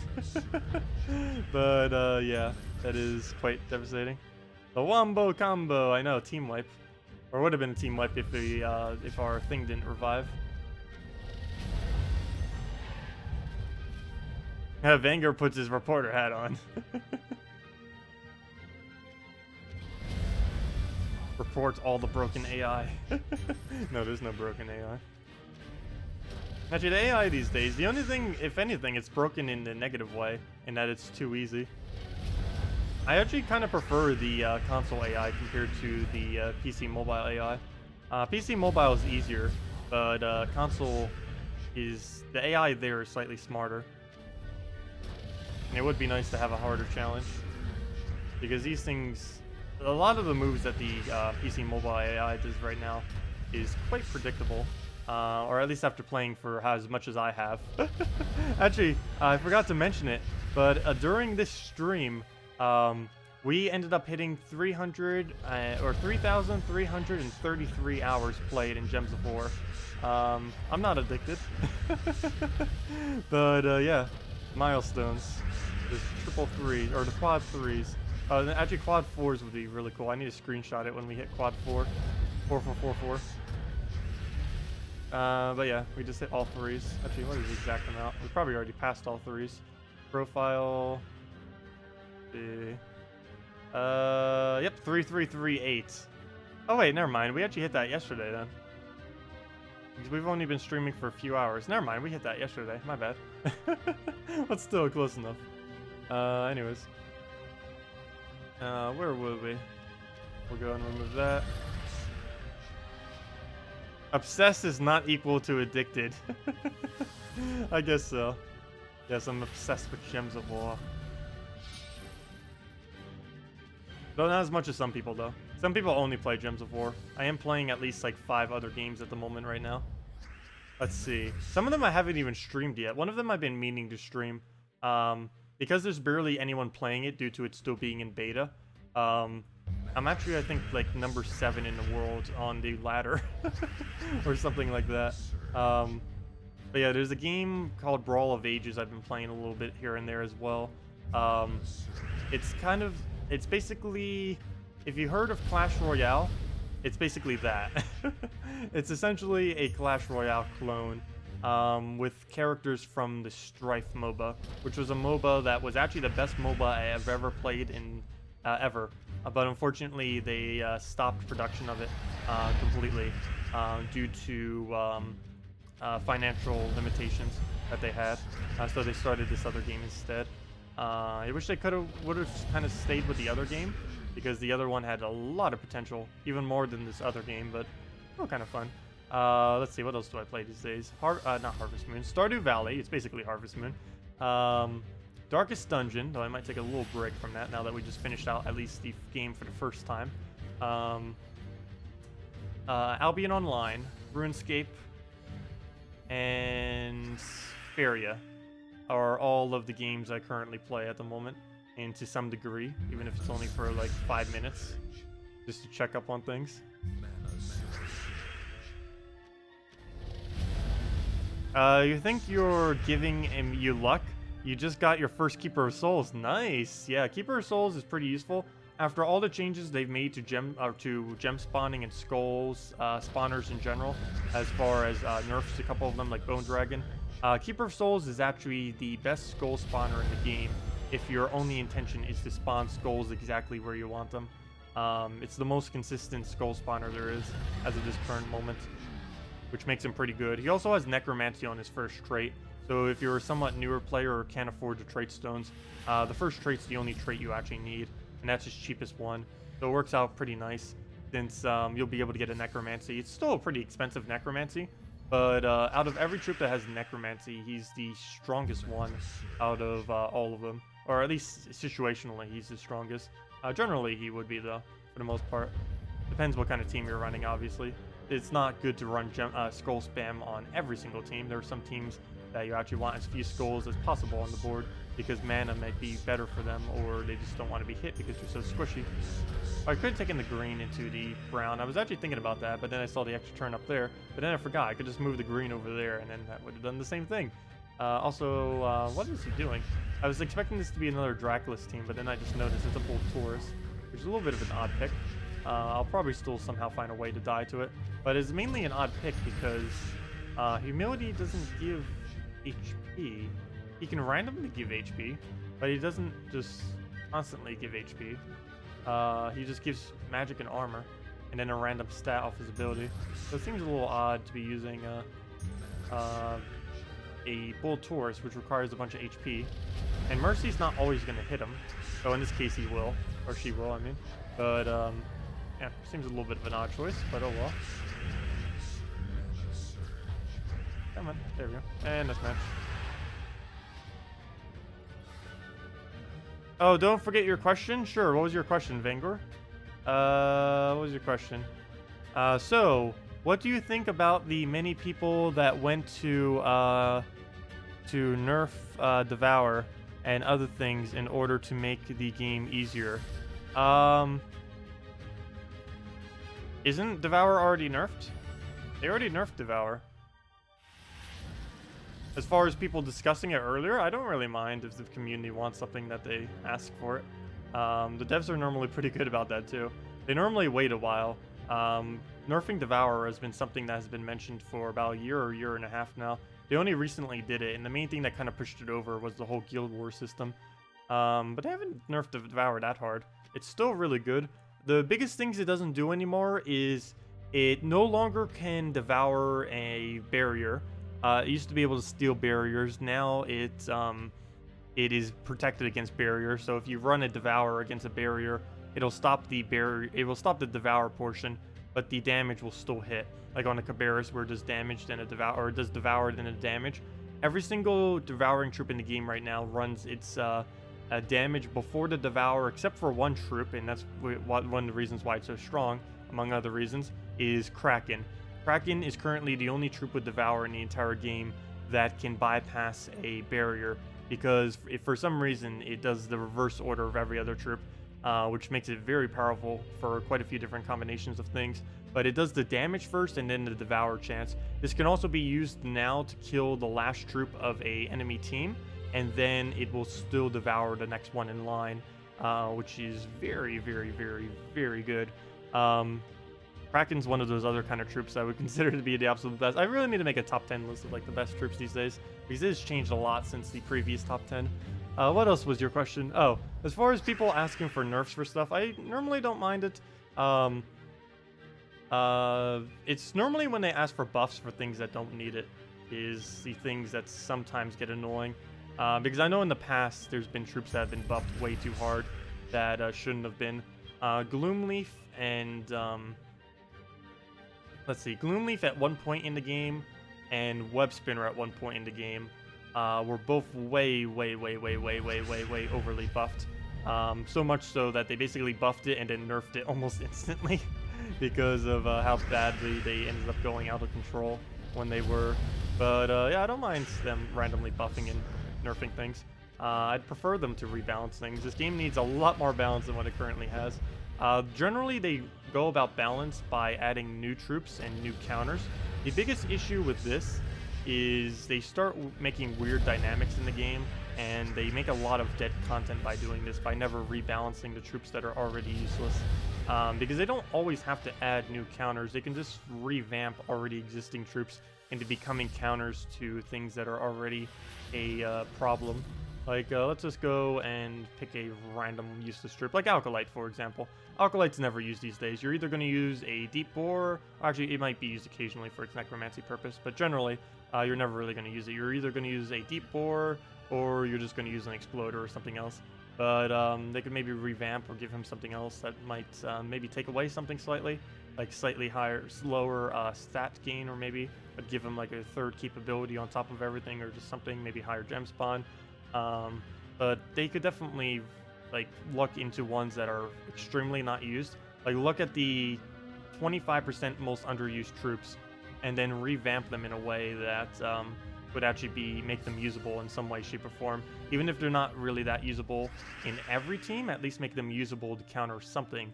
But yeah, I don't mind them doing stuff like that.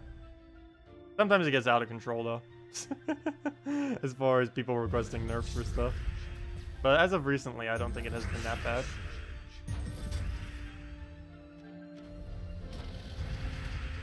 You also won all, oh, that is one thing. There's actually only like one troop I really feel like needs a nerf these days, and that is Justice. And the main reason for this is simply because of how he has two stats gaining off the same boost ratio instead of one. Because technically him having a 2 boost ratio gives him the same boost ratio as every other Guardian. Because all the other Guardians have a 4 for 1 stat, but Justice has a 4 for 2 stats. So if they just rebalance Justice by giving him a 2 boost ratio, but increasing the amount of extra stats that he gives just slightly, that'd be good. That's like the only thing I feel like right now, if I was to say anything that kind of needs a nerf. It's just simply because it's so much better than any other Guild War troop, as far as the amount of extra benefit it gets from using its status effect on the enemy. Should do a quick demo of an Elspeth Bombot Manacles Troglodyte team for newer players. What do you mean by quick demo? Like how to use it? Pretty straightforward on how to use it. Or showing it to them? I show it almost every stream as well. But I don't know what you mean by a demo. But I can go show it right now. The quickest thing, if I can go and explore, that is. I keep clicking every... Can you please click on explore? There we go. Let me turn it to normal difficulty. But yeah, it's pretty straightforward. Go to explore, make this team, Princess Elspeth, Bombots, Black Managle, Troglodyte, Double Brown Banner. Only thing that needs to be traded is Elspeth, though it is also ideal to have Mechanist fully traded and Troglodyte fully traded. The priority list is Elspeth is mandatory, Mechanist class is highly advised, and Troglodyte is mainly just to make sure you get slightly quicker speed. Bombot doesn't require any traits, but the higher the rarity you have it, like if you can get it to legendary or mythic, would be beneficial. And yeah, all you do is just kill that, boom, boom, dead, win. It's as simple as that. And it's the quickest possible win in the entire game at the moment that I'm aware. Oh wow, arcane. I feel so bad whenever I do arcane farming casually. We just got an arcane. I don't know if any of you saw that. If you go back in the video, I clicked too quick. But we just got the arcane from one battle. I always feel so bad going into explore because I don't know why, but I always feel like I get luckier sometimes. But yeah, first battle we do, random arcane. I'll take it, okay. Sometimes I take oh no, I swiped it the wrong direction. I meant to take that for the red, obviously. But I sometimes do that just to clear out the board a little bit to make sure that we do get the extra turn. It does waste time, but they're going to take it anyways if we don't get the turn, so it might save time. You never know, but I do sometimes do that if I don't really see enough brown on the board. But generally all you do is just boom, boom, Hopefully get an extra turn. If you don't, you just throw this down and then boom, dead. Also, if you don't have black manacles, you get that at 40 brown, 40 purple. The alternative to this is using, oh good, we got to devour. That wouldn't have actually killed if it didn't. The alternative to black manacles is using War and Peace. Black manacles is better though. It has a lower mana cost. It covers the colors. Well, actually, it covers the same amount of color. But it has a slightly higher damage, a lower mana cost, and like you saw in that previous battle we just did, it has a 20% chance to devour them, which in some situations, like if they try summoning or do some kind of other weird stuff, will be helpful. Also, why are their stats so high? Did I just... Oh no, that's because she had 50%. I was gonna say, I thought I was on Warlord 4 for a moment. Did we just get another arcane? What? Wait, hold up. Did I just get a second arcane? That just happened, right? Oh no, my replay is not showing me live footage right now. Let me go fix that real quick. Did we just get 2 arcanes in a row, or almost in a row? It's like 2 arcanes in like 3 minutes. That is very lucky. It shows my stream's not even online. What? Am I online? Wait. YouTube, stop not working. I'm pretty sure I'm still online. I can't actually see chat right now though. My whole page, stream page is frozen. Hopefully I'm still online. Oh yeah, I'm still online. Okay, never mind. That was weird. YouTube, stop not working. Okay, what was I about to check? Oh yeah, I was about to see if I got an arcane trick then. End of that battle. Let's see. Come on, game footage. Move that back one, move that back one. And yeah, we did. We did. 2 arcanes in a row. Wait, yep, 2 arcanes in a row. Arcane after arcane. I'll take it. There's one of them that I kind of needed too. But yeah, what exactly did you want me to go over with this team specifically? Okay, we are online. Audio is lagging though. Okay. Yeah, I think that might be something on YouTube's end then. Not quite sure what's up with that. Yeah, I'm not quite sure what you wanted me to go over with Bombot team. But this is Bombot team. Quickest team in game. It's what you use for both trait stone farming, if you can somehow afford to get all of this, as well as what you use for EXP farming. That wasn't another arcane, was it? I need to stop clicking so quickly. Let's see. I think it was. Problem is, it's not showing me my live footage, because the game is being weird. But I think we just got another arcane.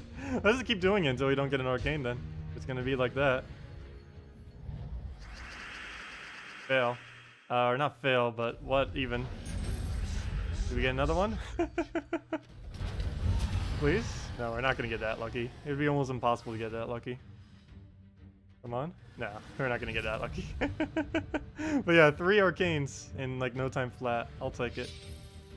They're not based... That is just pure luck. It's not based on your level. They already confirmed that it wasn't based on your level. That was some kind of speculation I had, because it does seem like I do get more trait stones than some other people.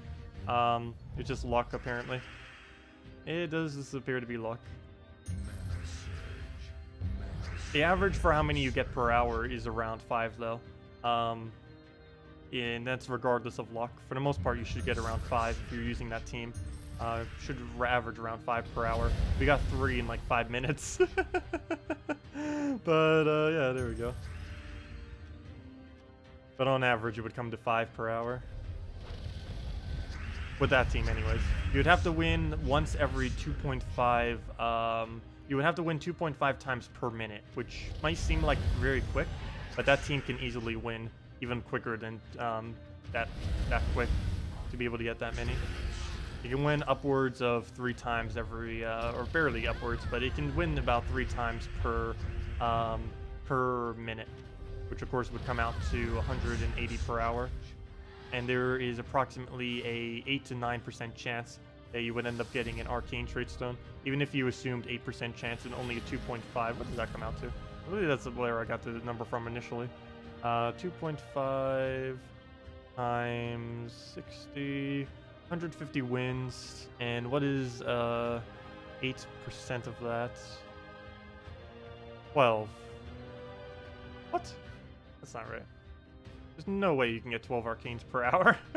That's what the map just came out to, though. Maybe it's lower than 8%. because that data might not have been the most accurate when we got it in the past. But the data just came out to 8%, what I just did. Maybe it is, who knows. Actually, you know what? That might make sense, because I used to say in the past it's about 1 every 15 battles, and that would come out to about the same. I don't normally recall getting that many per hour, though. It is possible that they nerfed the amount of arcanes you can get from Explore from when we originally got the data, because normally whenever I name percents, most of the percent data that we have is from, like, years ago. Like, almost like a whole year ago. So there is a chance that they could have tweaked percentages since then. It is very likely that they could have, and probably did. But that would make sense if they did tweak it, though, because it has become a lot easier to win than what it used to be able to win. Mainly, the biggest contributor to that, of course, is 4 times speed. 4 times speed increases win rate by at minimum 2 times, upwards of like 3 to 3.5 times. Even though it's 4 times speed, you don't actually ever move 4 times quicker. Even if you were to use a bot and move perfectly, there's still loading screens that take the exact same amount of time. So it would be impossible to make it exactly 4 times quicker, because the loading screens do not actually move 4 times quicker. So realistically, only 2 or 3 times quicker is how quicker 4 times speed is overall, as far as actual time used. Lately, you're getting major trait stone is hardest for you. Major. Easiest way to get major trait stones is to go into challenges and spam the pure color kingdom where it is. Don't do explore, but do the easiest possible challenge. You could do explore too, but doing the easiest possible challenge within the kingdom would be the easiest way to do that. Like, for example, let's say we wanted a there we go, we got a major red. Didn't you say that you needed majors? Yeah, major trait stones. I just got a major red trait stone from that, and let's just go into major reds. For example, challenges, and now we look around for the easiest possible challenge for us to beat. Here we go. This one only has 21 durability, so we could run something like a Dragon Soul team against this. So if we wanted to, for trait stone purposes, we can just run a quick Rowan or just a Dragon Soul, and like, for example, we could go do the soul farming Dragon Soul team. So we can go with a Dragon Soul and the Azuruses I mentioned earlier, and you can still build this team too. The trait stones for Azurus is available this week. Definitely stock up on red purples. There's a lot of things that use it that are particularly good, and this is one instance of it. Actually, both of them use red purple, though in this case the only one that actually matters if you have it is the Dragon Soul. I mean, not the Dragon Soul, sorry, the inverse of that is the Azurus, because you need his Necromancy for extra souls, but you can just do something like this. This is a pure red kingdom, so for example, if you needed those, you'd be getting a lot of majors. You'd be getting even more major trait stones doing this than you would during Explore. Mainly because if you keep doing Explore, you actually keep getting higher rarity trait stones. If you just do the challenges or the actual quest line, if you haven't already done the quest line, you would be getting the normal amount of trait stones, which would give you a lot more of the common and rare trait stones, which would indeed give you more major trait stones. So, of course, with this, all you have to do is just cast and then cast again. Oh no, I miscalculated that because I forgot he has a plus... well, my bad. You would actually have to use a +1 of some kind. Well, there we go. It still works, though. But, yeah, I forgot. He had the +2 HP due to his thing. But still, you get the general premise. And you get to soul farm. And I think we just got a major trait stone there. I keep clicking so quick. It's out of habit because I always click. But as you can see, we already got one major trait stone. And that's how you would go and farm your major trait stones. Don't do explore, but do your challenge or do your challenges. The easiest one in each kingdom, or whatever one in the pure kingdoms. The 6 pure kingdoms are Pride Lands for pure red, Hazel for pure brown, Stormheim for pure blue, Whitehelm for pure yellow, Kakarot for pure purple, and Forest of Thorns for pure green. So basically these 5 right here that you see, Kakarot, Forest of Thorns, Whitehelm, Stormheim, and Kazel, and then the one all the way over here, which is Pride Lands. So those are all the pure colors. So if you, for example, you wanted green, you would just go into the challenges here and just find whichever one is the absolute easiest for you to kill with whatever team you want to kill them with. And you can check to see which trait stones they have just by checking the explore page. Even if you can't explore, it still shows it. Do keep in mind that you don't get the extra trait stone rates for challenges, only for explore. But this does show you what actually drops here, which is all the green ones, of course. You get 342 souls with a Fairish Raw. That sounds about right. One single Fairish Raw giving you that much.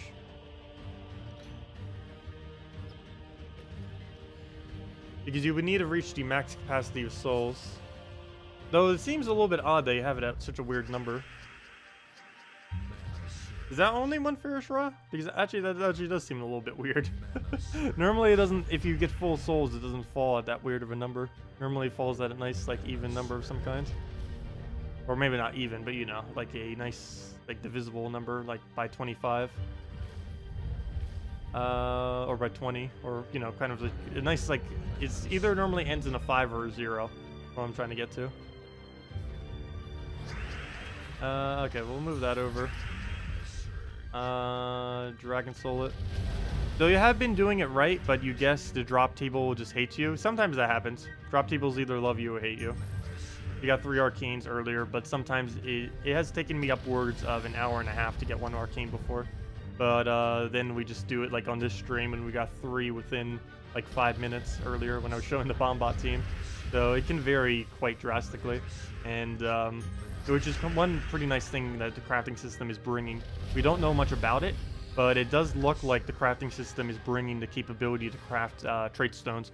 So if you wanted, say, major trait stones, well, you can go craft major trait stones. Or if you wanted arcanes, those really elusive arcanes, you can go and craft arcanes. I can almost guarantee that they're going to try selling the crafting material, though. They'll probably limit the amount they can get. Obviously, they're limiting the amount they can do dungeoning for to only 3 per day.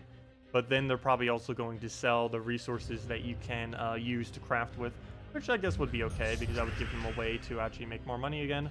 I got to keep the game alive somehow to fund it. But I can almost guarantee they will have the option to buy the new crafting resources, especially since they're going to be limiting how much you can possibly get of it per day. That won't really phase me too much, mainly because I won't really need to craft that many things. But that might be a little bit annoying initially, because as soon as the crafting system comes out, there's going to be like several dozen things you'll want to craft, but you might not actually be able to craft them immediately. We'll have to see exactly what the format is like, because we don't really know an excessive amount about it yet.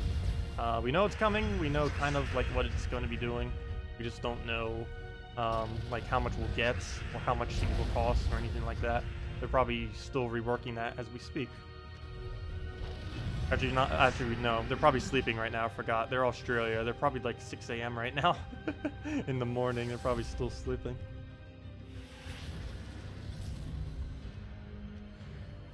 But yeah, if anyone else has any other questions, any team builds you want me to do, anything of the such, feel free to leave them all in chat, and we can definitely go and get around to them.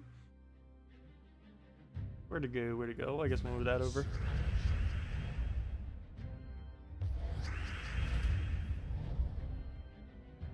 Okay, let's move that over. Dragon Soul. KrissTigger. Dragon Soul into another KrissTigger. Actually, we'll just throw that one down. And go from there. Azurus, Dragon Soul, Farish Raw, and Azurus. 342. Oh, okay, that makes sense. Kind of. Still don't know how it's coming to a weird number. Oh, probably because you have 25% additional from something else that's making it go slightly off. Okay, that would be why. Okay. That might make sense. Yeah, I'm always so used to souls falling at an even number. It might just be because of how my soul gain is. I'm not quite sure. Oh, I know how. Isn't there a possibility with VIP system to not have a divisible by 25% kind of number there? I believe it is. Because on EXP it can happen. I believe on soul gains it can happen too. Let me double check. I don't even know. I did a video going over VIP and don't even know. 25% souls. No, never mind. There's never a smaller option for souls. I'm not sure. I don't know. I don't know. Yeah, that's a pretty decent amount of souls per battle though.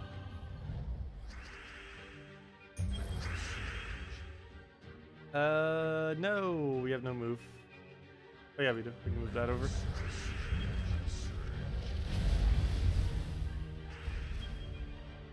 Oh, the event this week. That might be what's throwing it off. I see. Because you're rolling with pure purple for the thing. Okay, that's what's rolling it off. That's why it's not divisible by it. That makes sense. And then your bonus is tweaking that 20%, which is making it go to that odd number. That is why. Okay, that makes a lot more sense. When soul hunting, remember Warlord 3 is 100% soul bonus if you kill them fast. Yeah. Well, it doesn't matter if you can kill them fast. It always gives the same bonus. But yeah. First time on in a while. Been using KrissTigger, Wisp, KrissTigger. That sounds pretty good. And not losing at all on 3 trophies. Yeah. The Wisps are pretty decent. The Wisps are definitely pretty decent. And of course, KrissTigger is one of the best troops in the game. But yeah. I'm curious if how often Wisp will still be used after this week, though, since they'll be a little bit more flimsy. But of course, putting a tank like KrissTigger or literally anything will make them less flimsy. Yeah, them in first slot tend to be pretty bad, even though I do run a team that uses them in first slot. But that's only because it's 25% this week.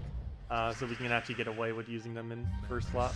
Because against a team like this, they wouldn't kill it nearly as quick as what they normally would. We didn't get the purple. Actually, we didn't get anything out of that. Take the purple, Dragon Soul, go from there. Here goes a Mercy. We'll explode it. Come on, quick. Explode it again. Probably should have taken the green, but we still got full mana, so I guess it doesn't matter. Come on, I want to take. No, he ruined it. I was going to take away blue, get the extra turn. I guess we'll take out red. We'll get Skull distracted.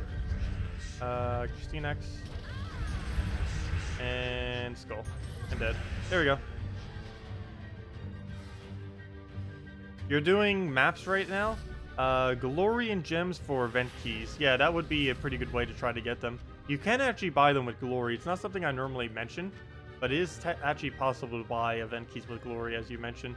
I personally don't find it to be that worth it, but it is technically possible. I have done this on some of my Let's Play accounts when I desperately wanted a few more event keys, which of course this week would be a pretty good week to desperately want more event keys because it is for KrissTigger. Every single one of those event keys could potentially be a KrissTigger, but yeah, you can buy this for 180 glory. I really wish they would lower this to like 150 glory or something, or maybe increase the amount of gold or souls you get, or just something to it. Because doing this just solely for the event keys is pretty poor value. Because, yeah, you're essentially paying... you can say the maps are 30 each, because that's how much they cost here. That's 120. The gold and souls, let's see, how much is the souls? They value souls too high on the glory, or too low. That is such a small amount of souls compared to the amount of glory. But, yeah, if we were to break down that means it is worth 62.5 is how many souls is there. So 62.5 plus the 60, so that's 120.5. Then the gold, let's just call that 125, and then the event key. So the event key costs about, well, I guess if you break it down that way, the event key costs like 45 to 50 glory, but still. You have to get a bunch of junk that you don't want whenever you click this. But yeah, it gives 2 treasure maps, 1 event key, 100 souls, and 500 gold, which is pretty small for 180 glory. I don't ever find this to be worth it compared to how much you get, particularly if you just compare it to this. It's like, wait, what? Why would I ever even do that? But yeah, it is occasionally okay if you desperately want some event keys. But yeah, this is basically the only thing you ever spend glory on is the event troop packs every single week, which of course gives the trait stones, a copy of the new troop, arcane trait stone, either 1 or 2. It gives 1 if it's any rarity that's not epic, and it gives 2 if it isn't epic, though it does cost slightly more for the pack. If it's epic, it costs 400 each. Gives a minor trait stone, gives 10 times the gold, gives 10 gold keys, which could even give you glory and stuff like that, and gems, and 2 glory keys. But yeah, if you desperately wanted like one of those event keys, just to throw down and hopefully get something, and we get a wisp. But we don't need more wisps. But yeah, yeah. I'd only ever use it if you were like super desperate for needing event keys. Like if you wanted to throw like 5 more event keys but have absolutely no way to do so. That's kind of like what the pack would be for. But generally I would stay away from that pack because it's pretty redundant. The maps don't get used because maps are useless later in the game. The golden souls are trivial, the amount that you get from it, and all you're really doing is spending 180 glory for an event key, essentially.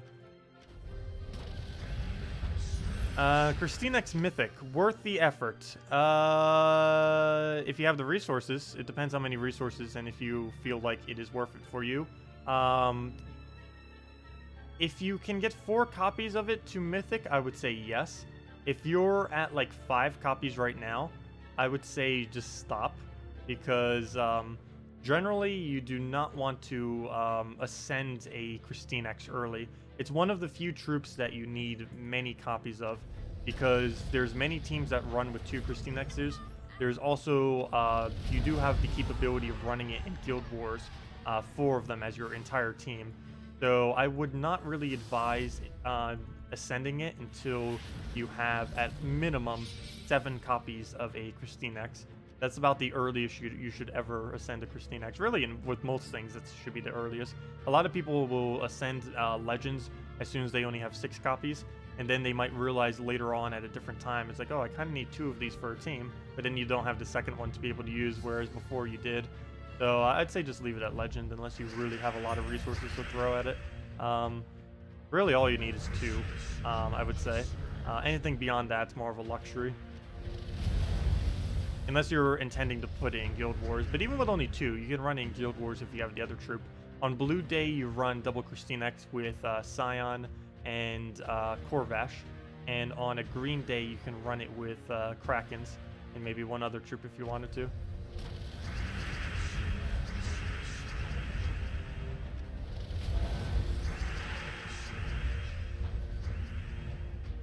I'll go on the yellow. You didn't get any KrissTiggers. When can you get it? If you don't get it this week on PC Mobile, the next time you'll be able to get it is probably the crafting system, because it won't be coming back around for a while. With how the current event system works, each kingdom only comes around about once every like 7 to 8 months, which is a really, really gigantic, ridiculously huge gap. It's not really that noticeable of a gap unless you're specifically waiting for a single kingdom to come around, in which case, yeah, it's going to take forever. But luckily, they're adding a crafting system next patch, which will allow you to still work towards any troop, even if the event system isn't particularly covering that particular kingdom. But until then, there's really no other method than doing it during the event key, when the event is currently for that kingdom. And it is still the kingdom for another day and a half. It's not switching until Monday at 3 a.m. Eastern Standard Time, or whatever your equivalent is of that. So you still have time if you still want to do it, or at least try attempting for it. Because I don't think they're ever going to really nerf him, and if they do, it probably won't be too hard. But yeah, he's going to be very viable for a very, very long time. I don't really see anything that they could really change with him that would make him less viable, unless they just started just nerf hammering him like crazy. But he's relatively well balanced. He's mainly countered by humility, true damage, particularly true damage caused by a Draculus or Crimson Bat, or Tesla even. It's also pretty bad against Mass Dispel, which is one of the reasons why I think they're adding more Dispel to the game. Because the more Dispel they add, the weaker KrissTigger will start to get, because you won't be able to utilize the Crystallize as efficiently. You still be able to get it, because you just be able to keep crystallizing like crazy, because all you have to do is take purples to be able to get it. But it would weaken it quite a bit.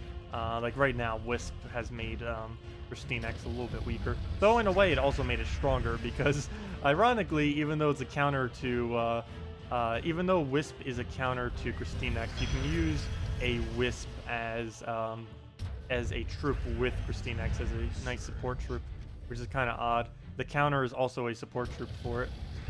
I think there's a couple instances like that. Let's see, what's another troop that's actually a counter to something, but it also can be used with it very efficiently? Let's see. Why can I not think of any? I know that there's many examples in this game. I just can't think of another one off the top of my head. Okay, well, let's just kill it. There we go. Tacet, you're one of the few sources of information for this obscure game. Thank you. Oh yeah, no problem. It's not that obscure of a game. There's actually a lot of people that play this game. It's not really like excessively well known, but it definitely has quite a huge player base. I believe it has about a 50,000 to 120,000 player base. I actually do not know for sure. That's how large my range is. But we can see right now that there is at minimum over 28,000 who have been playing more than how active we've been this week. And we were by no means not inactive. We were actually relatively active. I believe there's about 40 to like 70,000 just on the PC mobile version. I know that this number I have seen over 40,000 before, for sure. Normally it doesn't go too low for me though, because I don't go that low of a rating. Come on, let me click. Why does it not let me click? I'll click claim all then. There we go. What is a good team? But yeah, no problem, Snowblind. If you have any questions, feel free to ask them, and I can answer them all. What is a good team for mining snot stones this week?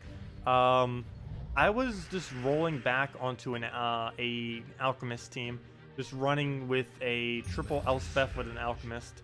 I haven't really bothered going too far on it, mainly because it's kind of a waste of time. I guess doing oh no, never mind, Explorer doesn't work. Unfortunately, the 1 week they don't make it Explorers, the 1 week that I actually would have used it in Explorer, because if they would have made it so it worked in Explorer, I could have just done the Bombot team, and then every single battle would count as 1 gem, and then we would get it done in no time flat. But for some reason they made it so it was PvP only for, I have no clue why. That makes it a lot more annoying. But yeah, I believe we were just using triple Princess Elspeth for the Alchemist. The Alchemist being in like 2nd or 3rd slot. I forget which, doesn't really matter that much. Yeah, no problem, Mimi. Yeah, there's a lot of fun teams that you can make and mess around with, but there's only like several dozen like really good teams that tend to get made, and generally I just keep recommending those whenever I suggest teams to people for the most part. There's, yeah, I'd say about 3 dozen that I normally suggest, depending on like where they are and where a person is in the game, and as far as what they actually have. That, or I just tweak them slightly. And everything's basically based on like the same few dozen teams. A couple of them, for example, are Justice Team. Many of you know of this. Basically anything Valkyrie, Justice Queen map. Console are very familiar with this. This is basically the best team in game on console right now, except maybe without a Kraken, probably with Corvash or something instead. Of course, there's always the base team of just Gorgolfa, Dragon Soul, which gets used a lot. Dragon Soul, KrissTigger, which gets used a lot. What else is there? Green Seer, Giant Spider, and Alchemist Hellcat. Each of those 2 combos get used quite a bit as well and can build basically any team off of. And there's many other options. Also, Dryad with the... Really? That's interesting. That does actually work, but I haven't seen someone do that for a while. It's probably not going to get started, but if he starts going crazy with extra turns, we could lose. It's a really, really weird team, mainly because Dryad only doesn't really have the capability to get its mana back too easily. But what could happen, of course, is Dryad casts, he gets mana into a Kraken. The Kraken then casts, it gets mana into the Dryad, and then it keeps going back and forth, back and forth, back and forth. So yeah, that could become an issue. Hopefully that will not end up happening though. But I should probably keep denying out all the blues and greens, even though they're both the colors we need. It's also the colors he needs, which I prefer to get rid of. We'll take a red. We need the damage. Oh, that was almost killed. And never mind, we won. Well, that went a lot easier than I was expecting. Luckily, he didn't get any loop going because we won before it. Some guy's talking to me in global chat. I don't even know if I have global chat active right now. Oh, I do. Who's talking to me? I don't see anyone. Hey Tacet, your defend team is horrible. Maybe change it from time to time. That's why it's not so predictable. I know, I'm using the most predictable defend team in the game right now. But so is he. He's just using the Gorgolfa KrissTigger Dragon Soul base with Salvani Mora. Look, it's pretty much exactly what we're using. Except with the Salvani Mora for the... Actually, I used to use this with Salvani Mora back in the day. I kind of stopped. I think Demon or Angel was kind of the person that convinced me to stop using it with the Salvani Mora, mainly because I was using Salvani Mora mainly for his Entangle, but the damage that he does is relatively weak compared to a KrissTigger. Of course, KrissTigger is 25% this week, but even without that, the KrissTigger 2-to-1 boost ratio also makes that quite a bit different. But yeah, he is right. I have been using the same defend team for like 3 weeks now. it's the kind of meta, but everyone has been using that team so much that everyone is starting to adjust how to play against it. So it's just not as effective as it used to be. Still okay. I'm just too lazy to bother switching it. It still wins, and that's what matters. Actually, it doesn't even matter if it wins. Defense in PvP are actually relatively weird. Maybe I'll just set one of my other teams to it. I haven't switched it for almost a month now. Maybe I will switch it. The only problem is that's the one I have saved to Guild Wars as well, so I'll need to figure out what I need to go switch my Guild War teams to for next week. Because people are going to be using different teams than what they normally do, because they're changing how Guild War scoring system works. We don't know all the details because they wouldn't share it with us, because they knew we would exploit it to no end if they did. But we're going to just have to figure out what it is, and then exploit it to no end. There'll probably be a lot of discussions on it, and I'll need to keep good tabs on them and make sure we figure out what on earth we have to do. For the most part, I'm probably just going to do what we normally do and then just adjust from there. And hope that what we already use is fine. You still have to make sure you use pure color. You also still have to make sure you keep your entire team alive. But now you also have to worry about how much mana you generate, how quick you win the battle, and I think one other factor. But we'll also have to see how big each of them is weighted. Because, for example, if losing a troop isn't weighted that heavily, and some of the other things are, it might just be better to win in fewer turns but lose a troop, or to generate more mana but go slightly slower. We don't exactly know yet. It depends how they're valuing every single aspect of it.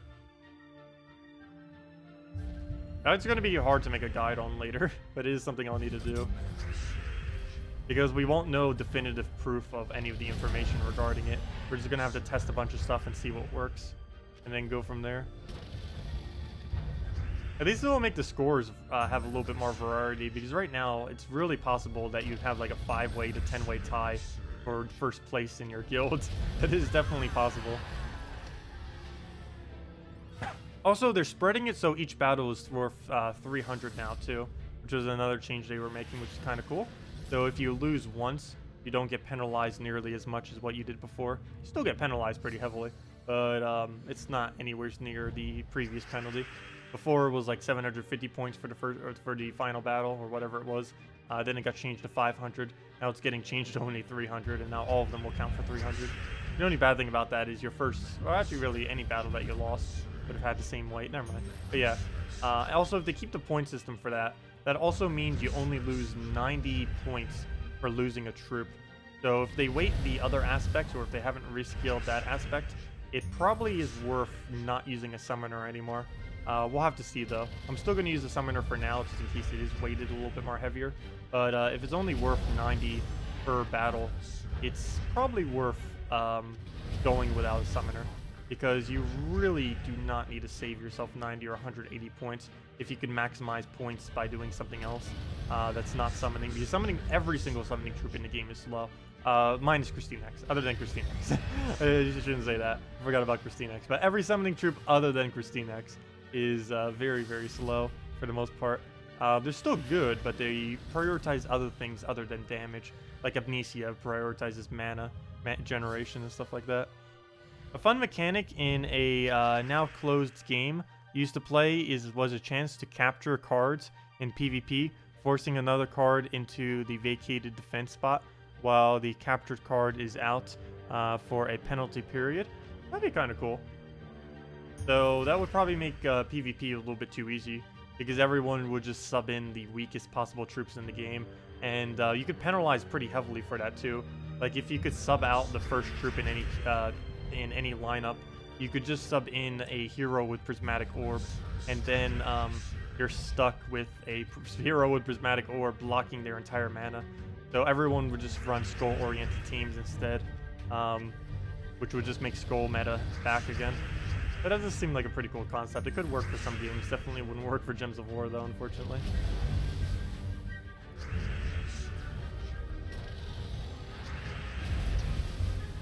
Actually, they wouldn't make Prismatic Orb. They would make the other purple weapon that's even worse. That one shard thing. I keep forgetting its name because no one ever uses it, and it's 100% useless. But the other weapon that does all colors, because that one's even weaker than Prismatic Orb. And plus it has a higher mana cost. for whatever reason. They could lower its mana cost in half and it would still not be used. Actually, if they lowered it in half, it probably would be. They could lower it by 5 and it probably still wouldn't be used. Though even if they did lower it by half, I probably still wouldn't use it because it's such ridiculously low damage this late in the game. So maybe I was right. Some people would use it though if they lowered it by half. They'd have to lower it to like a 14 mana cost, I think, to make it kind of like the mid-range of not being overpowered but still being usable. And by overpowered, I mean overpowered in things like Arena and stuff like that. Oh no, my stream went down for a moment. That was weird. Did I actually go down, or was that another moment where it kind of just didn't go down? My stream literally just died for a whole second and then came right back. I don't know if that showed anything. Maybe my audio cut for like a moment or something, but it did the same thing yesterday. Come on, YouTube.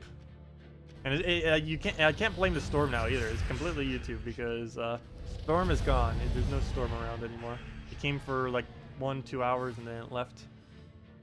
It's really weird. I don't know why, but by me, I keep getting flash rained.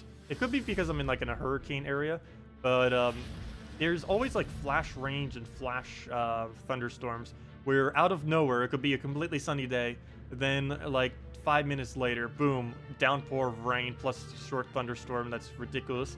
Like you'll get like an inch of water plus like a ridiculous thunderstorm, and then like an hour later, or not even, like it could be like 10 minutes later, even after that, and it's like, oh, it's completely clear, sunny day again. It's like, what is the weather doing? It's really weird. Let's see, normally it lasts for about an hour or two though, but sometimes it can last for almost no time at all. Where do we go? We'll start that over. The player who captured the card has a chance to persuade the captured card with gold to join their team before it escapes prison, or punish it for bonus resources. Interesting. It created an atmosphere around or where you attacked players that had cards you wanted copies of. Oh, okay, I see. Well, then everyone would just keep battling the... No one would ever go off of 3 trophies then. They would just keep repicking their 3 trophies. Like, which mythic do we want today? Also, probably guilds would use that to farm mythics. I'm kind of like the Gems of War guild system for one thing, compared to some other games that do guilds. Even though it's far from perfect, the one in Gems of War. But they don't have guilds in a way that's too exploitable. There are some games where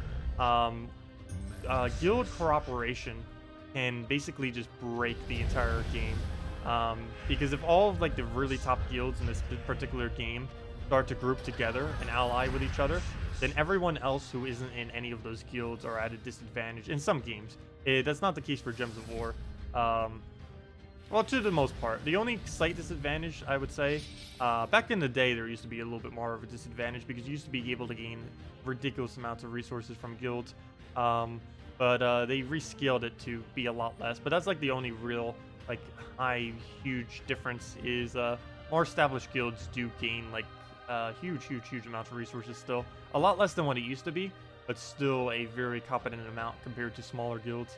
That's about the only thing. I know, like, with an Albion Online that I just started, like, for instance, every single large guild in the game has allied with each other, and they control all of the most resource-heavy areas, so that casual players, people who aren't in any guild, or smaller guilds that are just kind of playing for fun, are just completely crushed by this alliance of guilds that are controlling, like, all the money of the game, essentially.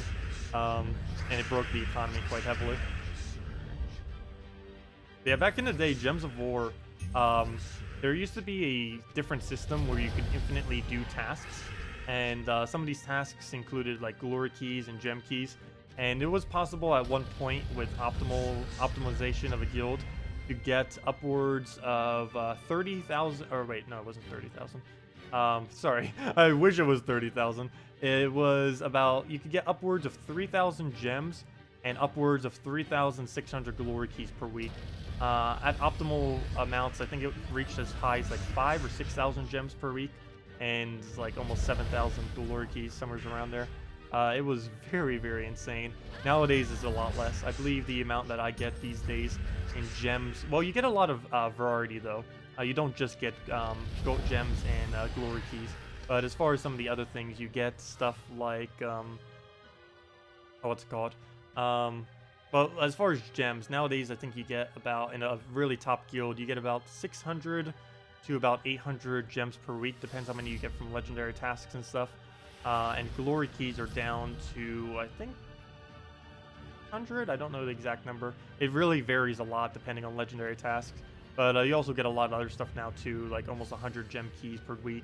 I think like 90-ish, 80-ish after all the legendary tasks of about event keys and stuff like that. So it does give you a little bit more variety, but still, the old system was very, very, very broken because, of course, through glory keys, you were able to obtain every troop in the game, and from gems, you were able to use those on whatever you wanted within the game, and they had to nerf it eventually. It lasted for quite a while though, which is why some of the people who have been established in this game for a while may seem like they have like a ridiculous amount of resources. Other than playing a lot, that's one of the other reasons, is how the guild system used to be. Yes, poison counts for humility. It's one of the reasons why being able to poison yourself would actually be a really cool mechanic, because it would make things like humility and orb weaver very, very, very strong. Though it might be the most annoying thing ever if they ever allow you to be able to poison Orb Weaver. That would be a very funny trollish day if they ever do that. I want them to do it. I want them to do it. The meta around that will be so funny. It won't actually be used for quick PvP teams, but I can guarantee someone will troll with it on defense. It will happen. There needs to be a troop that poisons everything, like how the Leshy can entangle everything. They need a troop that can poison everything. They need a troop that can death mark everything. Could you imagine the outrage that will come from that? That'll be fun. Also, I'll say that now, and then it'll happen. It's like, why on earth they did do this? But I really wish they would do it with poison, though, at least. That would make sense. They did with entangle. Poison is even more useless than entangle, but it still has some purposes that you could use it for when poisoning your allies. Because right now, the only thing that you can do with Entangle is just protect yourself from a stat reduction, which is very, very rare. The only time you would ever need that is against a Warhound, a Plague, a Elamagrim, and a a Savasi. I believe those are about the only instances. There might be a few other very small niche instances, but those are like the main ones.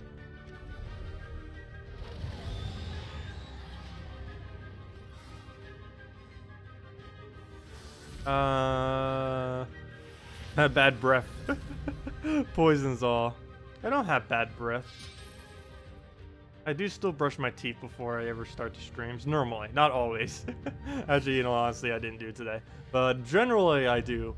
The only reason I didn't do it today is because my alarm didn't go off, and by the time I looked at the clock, I was like, oh gosh, it's 10:30. You should have been streaming a half an hour ago.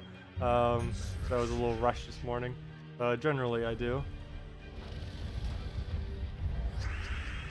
Let's see. I'll take that. Take the purple. Take the other purple. I also didn't eat yet either, which I may actually end soonish. I don't know. Well, let's see. What time is it now? Oh, we'll probably still go the full time. We only have another hour. I think I could wait an hour before eating. But yeah, I still haven't ate anything yet today either. And it's 3 p.m. I'm pretty used to not eating till later though. Oh, please don't summon. Good. We win. Or we would have won regardless, but we didn't get delayed, I should say. Master Mummy, death mark everything. I know. That's the only thing that that was the exact thing that was in the back of my head when I was thinking that make Mummified King great again. Actually, it was never good to begin with. But could you imagine if they made that buff to him? Mummified. How do you spell mummified? I think if I just type in mum, it'll come up. Yeah, Mummified King. Could you imagine that buff? That would actually make him really, really, really interesting. Make Mummified King death mark everything. Make him up to like a 15 mana cost, but make him death mark everything. That would be kind of interesting, because right now he's useless. All he does is a trivial amount of damage and then death marks itself. Not even the enemy. Like, he could at least death mark one target that he hits, and then himself as well. But he doesn't even death mark his target either. He is very, very, very useless. But if they made him death mark literally everything, that would synergize with the best type priestess or whatever it was called that he was supposed to be used with. What was it called? Yeah, this thing. This was the troop that was added at the same time that was technically supposed to be used with it, but never was, because obviously death marking yourself is a really bad idea. But it transforms green gems into purple, and if an ally has death mark, also transforms yellow gems to skulls. It's the cheapest double convert in the game, but it has a condition on it, which may make it so you would not be able to effectively get it off as you want. Also, one downside to it is it doesn't generate its own mana, whereas Forest Guardian can generate its own mana. Even though it has a higher mana cost of 5 of 18, the Forest Guardian can get its mana back, where she actually converts out one of her own colors, makes it even worse. But yeah, she's useless. So is Mummified King. Never use either of them. They are 100% bad. Suicide Dwarf. Yeah, the Suicide Dwarf is... They scaled him really weirdly. I wish they would make him like a guaranteed instant kill or something. Might have made him a bit better. But the way that they made the card... Well, I guess that would have been too strong, an automatic instant kill. But the way that they made the card is okay for earlier in the game, because you can use him to kill out a troop and then use his ability to kill out another troop. Like, you can use him in first slot, use the skulls, use him as a tank, kill out one of the troops, then you go and use his ability, kill out another. The problem is the amount of damage he does not actually kill anything this late in the game. It doesn't come even remotely close to killing anything. I think it does like 60 or 70 something damage, which obviously is really high for if you're a newer player. But this late in the game, it's like half their HP. Plus he kills himself doing that, so it doesn't really work out at all. You'd be better off doing almost anything else. Also, it is about that time. Let me go give out the other redeem code. Almost forgot. I did say I was gonna do 3. So we'll go give out the 3rd one. I'll probably give out the other weird one because why not? Okay, what do we do here? Let's go and just take a red.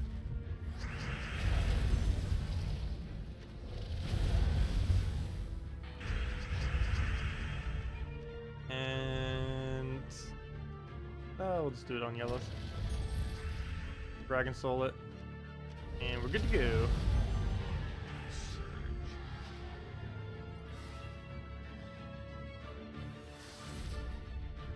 If anyone still has any teams, any questions for me, just leave them and we'll go do them all. Tacet is code. I'm pretty sure that's not a code unless what's her name is here, Salty. But I don't believe that is a code. I'll check it though, in case it is somewheres. I wouldn't be surprised if that actually is a code. Well, let me go and check it real quick. I'm pretty sure what you just typed is not. There's been, it doesn't happen as often, but there are people that just make fake codes in global chat just to troll people. Let's see. Nope, it's not a code. I thought so. I still wanted to check though, just in case. Anyways, let me go get the actual code out. Let's see. What should we do? Which one should we do? Well, we did butts before. Let me do the other one that is very similar to that. Let me go to this one. I did not create any of these codes. These are all the troll Salty's doing. I am not responsible for any of these codes. Let's see. Standard disclaimer for each of these really amazing codes. He comes up with some of the really weirdest things sometimes. One of these other ones is really, really weird. To the point that I might not do it. That or I need to do some kind of joke with it when I do post it. But let's just do this one. Booty, booty, booty. Oops, I did the link too. All the booty. And we're not referring to the gold. Or are we? Actually, it is over the gold. Actually, we are referring to the gold. The booty booty. Let's go with that. Though the previous one was butts, so maybe it's not. But anyways, there's the code. Let me go give it in chat as well. There we go. Is there a Naga team? Naga team is relatively bad right now. Generally, it's based around spamming Marilith like crazy because she's the best Naga at the moment. With the one that converts brown into red. I forget her name. Like the healing Naga. I forget what she's called. But generally, those two are used together. The Marilith with that. Every single Naga team is based solely on Marilith. There is a new Naga mythic coming next Friday though, which will probably revitalize the Naga teams. So I'll have a proper answer for that probably next Friday because they're bringing a whole additional Naga to the game that will likely synergize with all the other Nagas pretty well. So we'll know how adequate a all Naga team will be basically at that point. Can you try Courage, War, Infernus, and the 4th troop? Sure. Let me just go use the redeem code real quick. Let's see. Redeem. What's my invite code? Put in the code. Booty booty. And I'm not a robot. Success. And we're good to go. Okay, so let's just go claim our thingy. And it gives the normal reward of 2 treasure maps, 1 gem key, 200 souls, and a bunch of booty. And there we go. And let's go see what we get from the 1 gem key.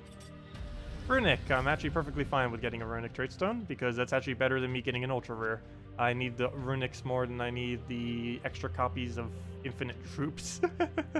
Let's see. What is my most obtained troop at the moment? I'm kind of curious. How big is our biggest troop stack right now? I think it's 1,500-ish? No, it has to be bigger than that. Almost the Alchemist is there. Maybe 2,000. Let's go with 2,000. Let's see. Where is... actually, where do I go to order these? Let's see. Order it by amount. Amount. There it is. Oh, I could have just clicked back once. Our highest one is 1,651. There we go. And it's Goblin. At one point, it was Saber-Toothed Tiger. Surprisingly, Saber-Toothed Tiger is nowhere to be found. Probably because I opened up so many gold keys as of recently. Yeah, it's all the way back there. At one point, this was my most commonly obtained troop. Not anymore, apparently. It was also the first troop I ever gotten in the game, too. Still have a screenshot on that of the forum, too. But yeah. A Goblin, the other first troop we ever get, is my most obtained troop I've ever gotten. Bunch of goblins. Polish goblins, but yeah. There we go. 1,651 copies of goblins is my highest stack. Yeah, let me go do the team you just suggested. And make sure to use the redeem code, everyone. The one below. It should be active for about another 10, 20, 30 minutes. Probably more towards 20 or 30. But obviously, if you're hearing me say it now, then definitely go use it now while you can. Let's see. You have like 2,900 something goblins. I know. You were saving them for a while, though. You were saving them before anyone even started saving them. You were just like randomly saving them for no reason. But then there became a reason because there was no point in disenchanting anymore. Okay. What was I about to go do?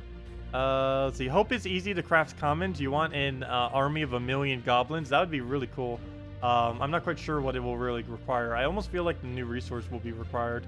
Though they did say it's a soul forge, so ideally only souls will be required to farm troops. Though maybe lower rarities will be only souls, and then higher ones will require other resources. Who knows? But we'll find out when it actually gets around to that time. What was I about to go do? Oh yeah, can I try Courage, War, Infernus, and 4th troop? Sure. We'll go do that. So let's go with Wait, why are you using Courage in first slot? I'm gonna use the one that you just suggested and move it down one. War. You never use Courage in first slot. War. Oh, Endless Conflict. Endless Conflict brings them up a lot easier. War, Infernus, and I guess a Yarl at this point. Well, then again, we're already gonna have the burn. Yeah, we're already gonna have so many burns. We don't need the Yarl. I guess I could cover the rest of the colors if I wanted to. I assume you're not doing this for Red Guild War Day. This is kind of just a fun team. So you'd probably go and cover the last colors, which are only green then, right? 1, 2, 3, 4, 5. Yeah, it's only green. So we need some kind of green troop that we can put up there. That's not horrible. That can also tank. I prefer not to use KrissTigger, so I'm leaning towards KrissTigger already. It could work. KrissTigger does have stone skin, which would work pretty well with the attack buffs to make sure with all the skulls we create from the courage that we don't die. So yeah, I might just go KrissTigger. The tankiest thing we could really go. It has 25% this week too, so might as well. Banner gets switched to double red though, of course. And let's go see what we can do with this. So we'll roll with that. Partially as suggested, except it has a KrissTigger up in front of it. You got a rock. Which one? The rock spirit, I assume? Probably rock spirit. Okay, well, let's crystallize, get a red, get our purples. He'll move all that down. Reds, where are you? Where did we go? Where did we go? We'll move the blue over and get that up. Throw this down on skulls. Boom. Poke. Another one. Boom. Poke. And dead. Okay, one down. And we got the annoying one down first, so that works. Surprised it's actually landing too. Oh good, he created skulls for us. That troop is so useless. All it does is give the enemy a bunch of benefit, even when the AI does it. And there we go, that's matched. So yeah, that worked out really well, except I'm pretty sure that was us getting lucky. We could try it again though. That was relatively lucky of a battle. So we'll try it again. This is up against Scion, so this will be the true test of its wits. If it can beat this, it can beat anything. It can beat Scion, if it can beat Scion Famine combo, plus Spirit Fox, even more annoying. So actually it is pretty easy to beat Mask Mana Drain if you're actually built specifically for beating that. You'd have to use a lot of low mana costs fast to be able to do it. The higher your mana cost, the harder it becomes. Especially if you're running with Exploders, which we currently aren't running, luckily. I'll throw this down. Kill. Go for another kill. And then war. Well, actually is going pretty smooth. There we go. Yeah, that team's actually working out pretty well. Try it again. We're up against 4 Bogue Striders. I wonder if we'll lose. That'd be really sad.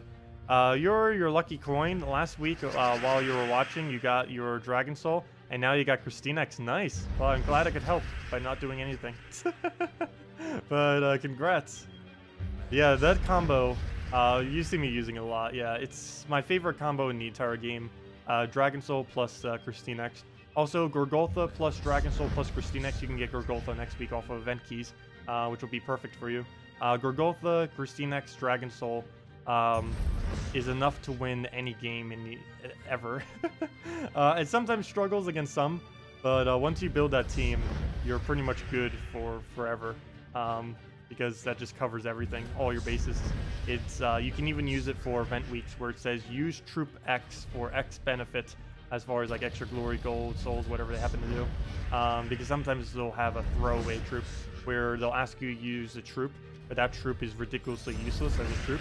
So you can put it into a Gorgoltha, KrissTigger, Dragon Soul team, and then put it into 4th slot. And then it basically runs the exact same team while still getting the full benefit, which works out pretty well.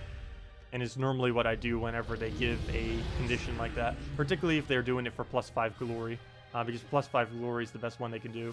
Like if they say use this new troop and gain 5 glory for doing so, that is about the best benefit they could ever really give. Hello, Humberto, welcome. No problem for all the codes. I'll need to get some more too. How many more do I have left? I think I only have enough till... oh yeah, I need to go get more. I only have enough till the end of Tuesday. I have 4 codes left, none of which I'm giving out today. But that will get... Oh, never mind. I have enough till the end of Friday. Never mind.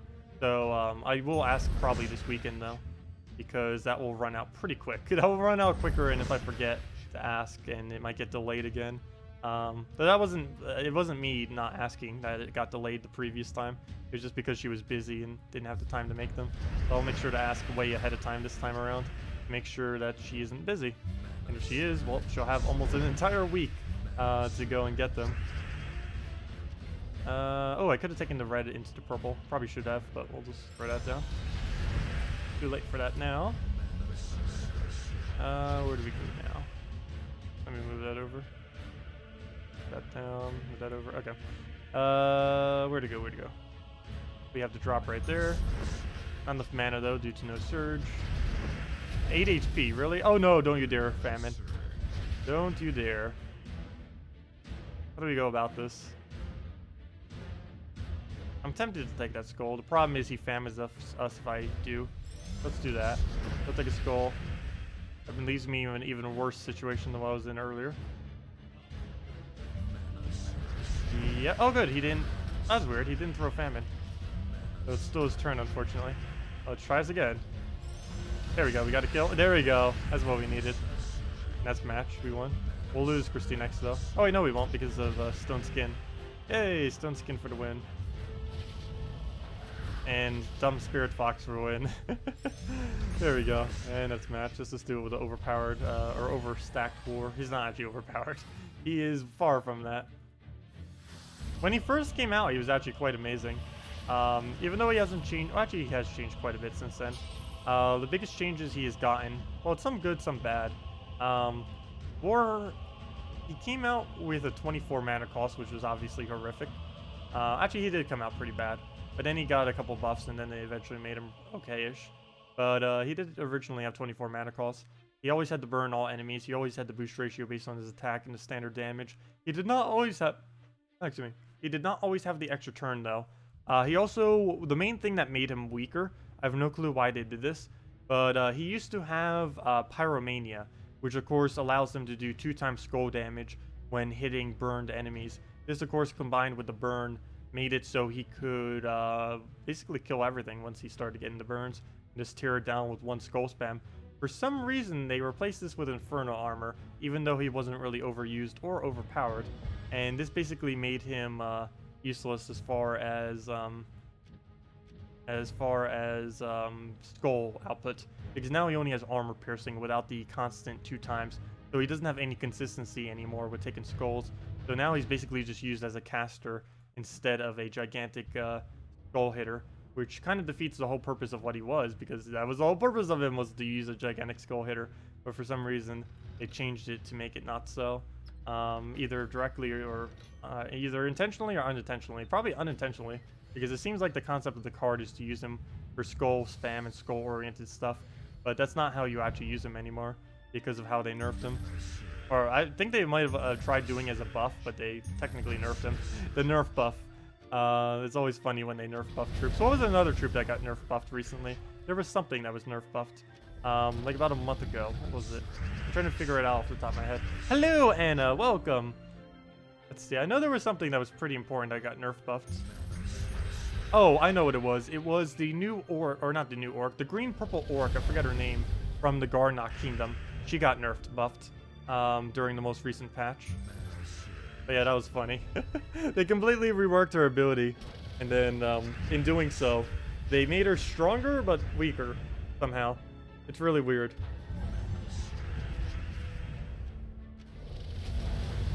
Yeah, no problem, Edda. Okay.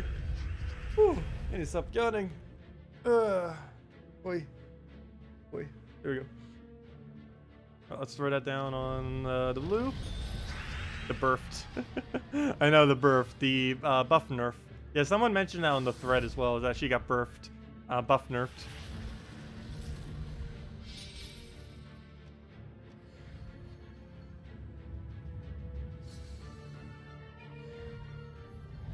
Okay, let's see.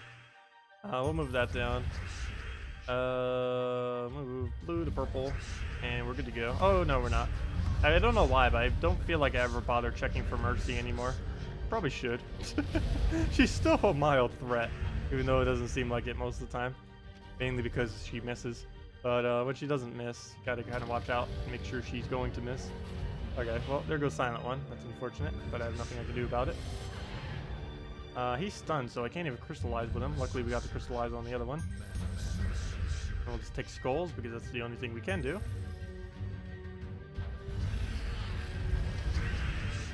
Okay. We'll move that up.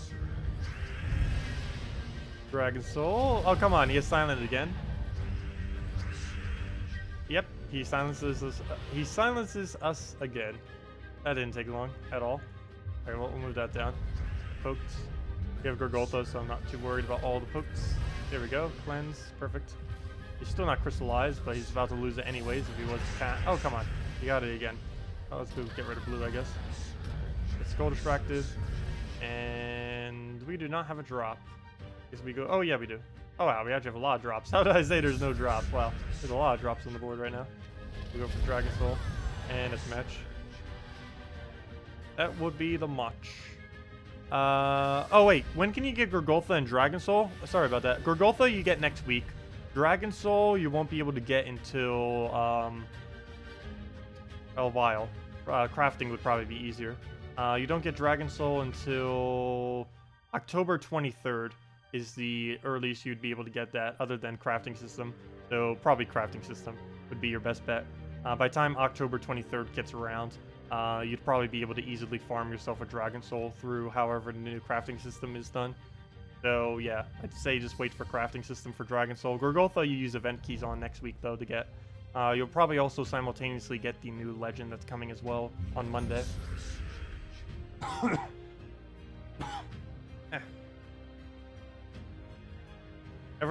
Everyone around my area seems to be sick as of recently, and I think I'm starting to finally catch it. I noticed it yesterday, particularly after the stream, when I went to the grocery shopping, and yeah, hopefully they didn't get me sick. Because I can't do this if I can't talk. Well, I guess I could. I could try streaming at some point with never talking. That would be a really weird stream if I was to do an entire stream without talking at all. That'd be really weird because normally I talk a very, very, very large amount during any of my streams.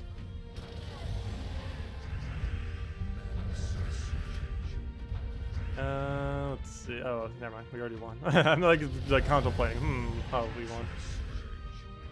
When will the crafting system come in? We have no clue yet. It could be anywhere from about a month to before midway through September. Sometime within that kind of range. But yeah, like late August, early to mid-September should be here. No official date has been given though.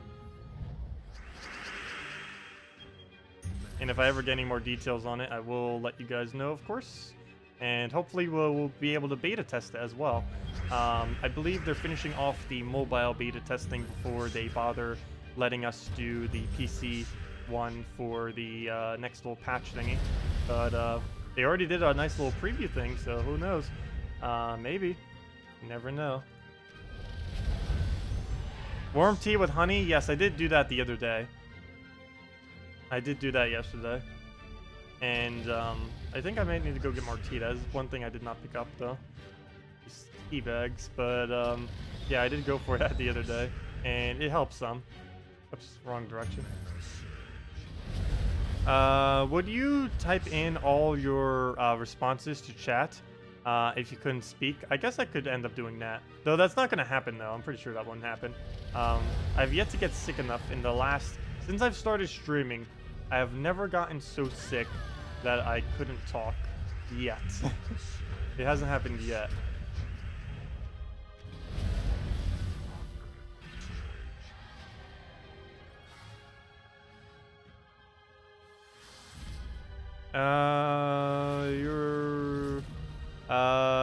Oh, she hates my accent, and it drives her nuts when you're listening to your stream for hours. She definitely welcomed the silence. Haha. Let's see. I mainly have a New Jersey accent for the most part. I don't have too many of the New Jersey accent things. I don't know. That's the only thing I could really think of because that's the only kind of accent I really have. I don't think I'm really picking up any southern accent at all, even though I am down here. I do say... I don't know. No. I do say you all sometimes though now, instead of all of you. Because everyone down here says you all, instead of all of you. Which I find to be really odd. And I do that on occasion when not paying attention. Also, I do broken English sometimes just randomly. But that's mainly just because I'm talking too much. And it's only a matter of time before I accidentally say a sentence in the wrong order. Good evening, Maximuse. Gonna be doing some Albion Online today? I do not know for sure. If I do, it will be later tonight. I'm not quite certain though. But yeah, I'll probably stream it for a little while. But it will be later tonight, probably like 4, 5, 6 hours from now. It's not gonna be anytime soon if I do end up streaming it.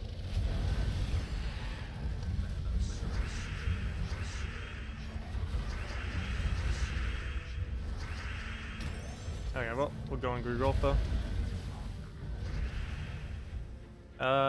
Been watching on your Xbox One? Nice.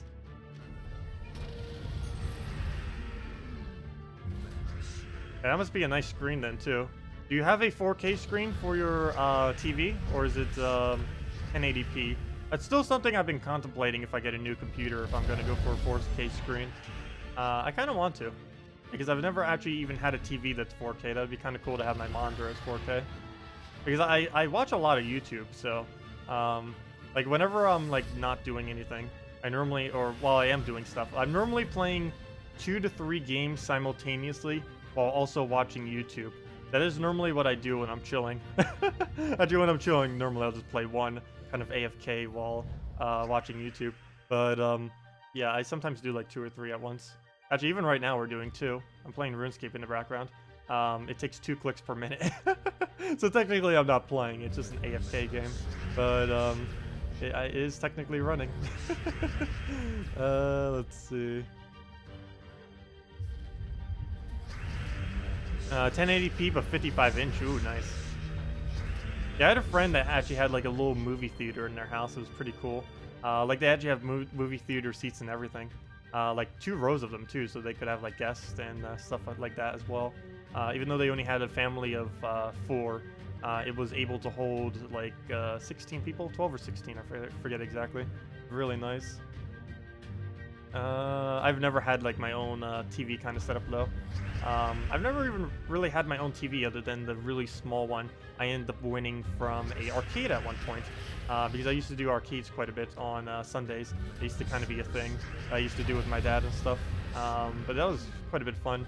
And there were a couple machines that were quite exploitable. It's probably one of the ways I got into gaming. With that and my cousins. My cousins were excessively into gaming. Actually, they were the way I got into gaming, but probably doing arcades is probably how I got into exploiting games for finding what the meta actually is. Because there is, I don't know if they're still around these days or if they have been rebalanced in any ways, but the Wheel of Fortunes, there's basically this one game at a lot of arcades that I used to go to. It wasn't always there, but it was eventually added. It is this gigantic wheel thingy in the middle, or guys know what Wheel of Fortune is. I'm pretty sure most of you know what Wheel of Fortune is, but the way that this one is played is there's this little light going around, like the outer edge of it, that keeps going around, and you need to try stopping it on this one single light that is right in front of you. And if you have perfect reaction time, you can get it literally every time. And the amount of rewards that you get from the wheel are absolutely absurd compared to every other arcade game at the entire arcade, or at least at the arcade I was at. So you could basically just farm up that arcade thing and actually make money by buying stuff from an arcade, which normally is not possible. But yeah, sometimes we would like garage sale some of the stuff that we would end up accumulating. Generally, if your reaction time isn't good enough, you would, of course, lose money. All of them you're supposed to technically lose money off of. It's just supposed to be for fun. But it was actually profitable sometimes because the game was that broken. There was also those little things that you could put a coin into. When there's like a bunch of coins and those like the little things and it slides like back and forth, and then it pushes coins in there, and then it gives you fake useless coins that you then use to actually go and get stuff from the prize counter thing. One thing that the ones by me ended up doing it by Seaside, or they ended up doing the we're gonna lose the battle because I'm not paying attention to it barely at all, but you would put these like little tokens in there, and if you could claim any of these tokens, they gave like I think like 1,000 or something points. It was absolutely ridiculous, and sometimes they were really easy to get with only a few dollars. And you could get like tens of dollars worth of prizes with it, which was pretty cool. But yeah, I don't actually have it in this room. I think it's in the other room at the moment. But I would show it with my camera if I had it in here. But it's just like a standard like white little TV. It's pretty nice. Does everything you would need. Anyways, how did I even get about talking like this? Probably because I was talking about 4K resolution screen. Anyways, that's a pretty long story just to describe the little white TV. That place that I actually used to go to is the same place where where's that one Jersey show that is the absolute horrific stereotype of every single New Jerseyan ever? Jersey Shore, I believe it's called. I never actually watched the show, but I've heard a lot of bad things about it. But the place that they sometimes go by, Seaside or whatever that place is called, I always call it Seaside. I think it actually has a different name than Seaside, I forget. But it's the really popular arcade kind of beach area in New Jersey. Not as much anymore though. It burned down. Let's see. It got destroyed by Hurricane Sandy, and then about 6 months later, half of the place got burned down to the ground due to electrical fire because the people that checked the electric things didn't do it properly, and then a fire started, and then it burned down almost everything in sight, or at least for about half a mile. So yeah, some people rebuilt, most people didn't, because the cost to rebuild there wasn't worth it, given that so many less people go there nowadays. That place used to be really, really busy in the past. Nowadays, it's almost like a ghost town. Still, people still go there and stuff, and the beach is still sometimes crowded and other stuff. But definitely nothing like what it used to be back in the day. Let's see. What else gives bonuses to stats besides kingdoms? Ascension and leveling. Those are about the only things. That or actual stat increases off of troops. But mainly from ascending and leveling. Ascending gives you slightly more every single time you ascend them, and also ascending them allows you to level them further. That's about the only thing I could really think of. I don't think there's anything else. There's mainly... Kingdoms is where you get a good bulk of your additional stats. But yeah, there's leveling, there's kingdoms, and there's ascension. Leveling, of course, is just when you get it up from level 1 to whatever its max level is. Ascension gives you slightly... I don't have any troops to show as an example, I don't think. Let me see. It'd be a lot better if I could actually get a upgrade. Let me see. Do I have anything that's not upgraded yet? It'd be a lot easier to explain the difference between them all. No, I do not have anything that can be upgraded. First world problems. I have everything in the game upgraded. Or almost everything. Fail. So I can't actually explain how to upgrade something. But yeah, there's 3 ways that people or troops get stronger. There's leveling them up, which you use souls for. There's ascension, which requires copies of this card.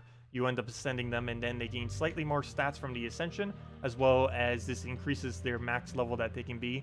Commons go to level 15, rares to 16, ultra rares to 17, epics to 18, legends to 19, and mythics to 20. And of course, the higher the level, the more stats. And the third way that you can increase stats, well, I guess traits too. Some troops have traits that give them additional stats. Like for example, this one gains 1 attack and 1 life to all daemons every turn, and she includes herself in that buff as well. Or there's ones that just give like an instant one at the beginning of a turn, like a +2 to all centaurs. And the other way that you can gain stats is of course kingdoms. Kingdoms gain in 2 different ways. One is when you spend gold on them initially. I think it's like 130,000 gold to max it out. I forget exactly off the top of my head. 150,000 for each kingdom. Get the exact number. But you do that initially to get it to level 10, and this gives you 1 stat, and then you get additional stats from getting it to 5 gold stars, which is a lot harder to do, particularly kingdoms that don't have a lot of troops in them. And eventually there will even be an additional one, which will give a total of 3 stats, though this probably isn't coming until early next year, or yeah, probably early next year. We probably won't be seeing this coming in at all, so still a good while before we end up seeing that. They're probably bringing the next one down when the next patch starts, most likely, and then the final one probably won't be, as I said, probably early next year at some point. Go over double bonus kingdoms. Double bonus kingdoms. What about double bonus kingdoms? Also, I think I just mentioned it. But yeah. You get half of it from gold and from getting it to level 10. The other half comes from 5 gold stars, which is mainly done from obtaining troops, leveling troops, and trading troops is the 3 things that give you EXP. I did a whole video on that. The video on Kingdom Stars that I did like 2 weeks ago goes completely over all that information in great detail. Way more than what I could possibly cover in this stream. But yeah, check that out if you haven't already. That goes over a good majority of that, or all of that as far as is related to kingdoms anyways. I didn't go over every single method that gives you extra stats in that video, only specifically on the kingdoms.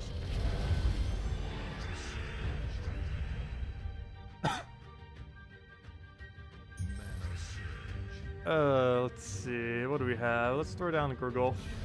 The Gorgolf! And we'll throw it on yellows, and that's pretty much match. There we go, dead. Oh, the redeem code's old? Oh, the booty booty. The booty! We have destroyed the booty.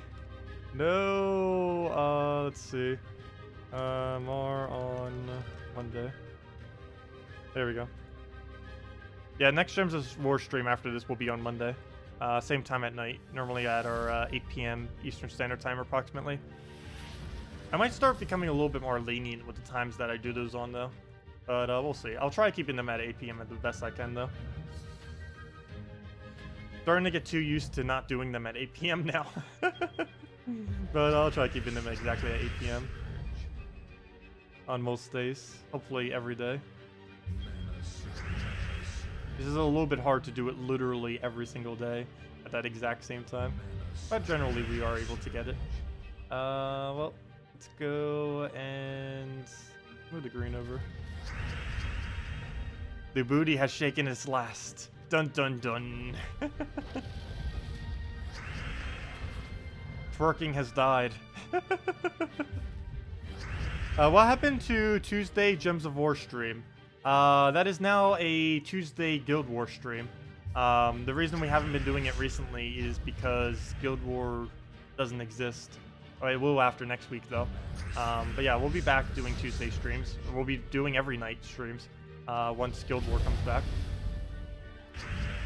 We'll be streaming for about like an hour every single night from like 8 to 9ish.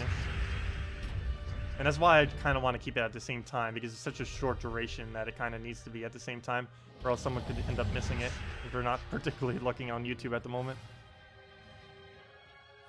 I believe if you turn on the bell that's on the bottom of the video next to subscribe, I believe that automatically notifies you. I think you can even set like an email notification for that too. And if you had it on your phone, it'd probably like ring or something. You could probably set some kind of option to make that work. So most people probably aren't going to deal with having to do all that. So I try keeping it at the exact same time. Claim the seals? Oh, sorry, I'll go claim my seals. I'm always really bad about that. I really wish they would do auto seal claiming. I don't really understand the concept about them not being auto claimed. They never gave an explanation for it ever, I don't believe. People have asked. I have yet to see one actual dev explain why on earth they don't have it automatically claiming. What do you think of the new legendary of the new kingdom, Leafethian? I actually haven't read through it yet. We could go do that. Might as well. Let's go read through all of them. I haven't checked any of the new troops that are coming. I think I read the ones for the underground troop, or the underground kingdom. Did they post it on the thing yet? Let me go see. Let's see. By color, for non-glory troops, future kingdoms. You mean Merlantis or a different one? I do not know what the other one is. Which one were you referring to? Merlantis or another one that's coming? I do not know what the other one is. If you could link the exact thing to it, or if, actually never mind, you can't link it, I forgot. Only mods can link stuff. But what post was it mentioned on? Was it actually on the Gems of War events page thing? Under any of the tabs, or was it actually under the forum? Because I haven't seen it under the tabs thing, so it probably is under the forum. Wasn't I just about to go do something as well? Not related to that. Let me see.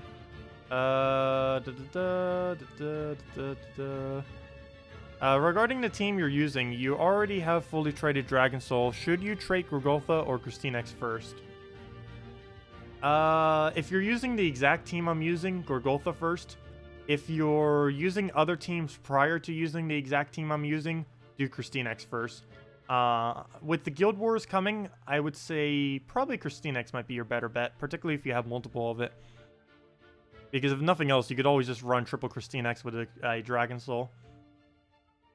Let's see, what else did I miss? Oh yeah, clean my seals. That's what I was gonna go do. I forgot about that. Guild, seals, and let me go claim them. Seals. And, oh yeah, no wonder why. Who else hasn't claimed the seals and the reason why we're not all the way up? Let's see, I might need to kick some people. What are you doing, you have done 0 seals, Pipera. Barely any battles. Let's see who else. Jason. Oh no, Jacob. Might have to kick to Jacob. Oh no. He's the VIP 20 guy too. He's probably busy with work and stuff. But yeah, I'm probably gonna have to kick Jacob. Great zeros. I don't know if he said he was still on vacation or not, but I can't have him doing Guild Wars with straight zeros. Might as well kick him now. Unless he just magically comes back at some point. Let's see, it's Saturday right now. When was his last time played? If this show's over a week, I'll kick it now. I said 6 days. I'll give it 1 more day.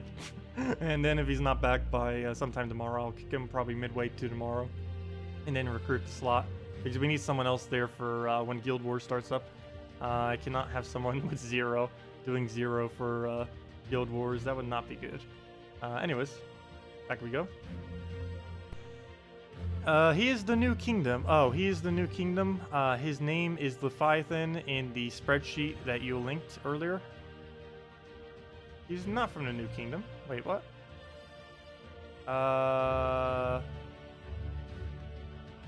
Wait, what? I have no clue who you're referring to. Leviathan. Leviathan? Control find Lev. There's no Lev here. There's not Lev.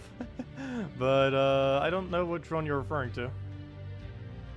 The new legend that's coming next week, is that what you're referring to? Or the future kingdoms? Because the only one I believe we know everything for on the future kingdoms is Merlantis. And it has a bunch of the oh yeah, what was the whole meta around these? I forget what it was. Enemy adjacent. Random enemy deal double damage if they're silenced. Spell, dispel. Oh, I don't think it really had a core as far as what the mechanic was. It has actually pretty widespread as far as what it does.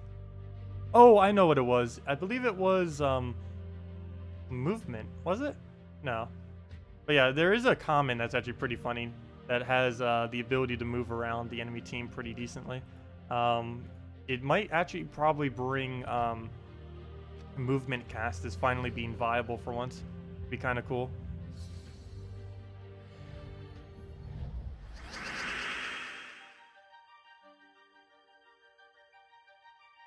Okay, well, we'll go and move that down.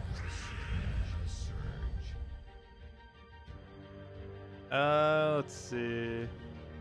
Well, if it's somewhat similar logic to web pages, then they do it to keep players longer in the game, generate more clicks. Yeah, there's been some really weird things that have been added to Gems of War in the past, most of which they have fixed, which were trivial kind of time-wasting kind of things. Things like ascending, when you had to do like 1 billion clicks to actually get it. Leveling also used to take forever. Most of them they have optimized for quality of life improvements. There's still quite a few of them that aren't. Like another one that's probably most infamous right now, particularly in upper guilds. Lower guilds don't really need to worry about it. But the concept of having to go and upgrade each of the individual guild guardians up. Because for some reason there's some kind of loading that happens in between each time you click it when it's initializing your actual upgrade of it to add it to your guild and everything. Because it needs to make sure it checks to make sure that everyone gets it and all that, and make sure that it doesn't do the number incorrectly like it has before. But it takes like about 3 minutes to upgrade all of your guild sentinels to max. Something that should only take like 5 seconds. Like 1 button, max all of them. Though, of course, you need to have the option of still clicking one by one for people that don't intend to max all of them. There's a very small majority of people that actually do need to be able to max all of them, but it takes forever for the few people that do. A trivial amount of time, when they could make it so much quicker by, if nothing else, at least be able to max 1 category instantly. Start all 5 of them instantly. Okay, well, let's throw down Dragon Soul. And then throw in, I guess, another Dragon Soul for the souls. Might as well. Don't see why not.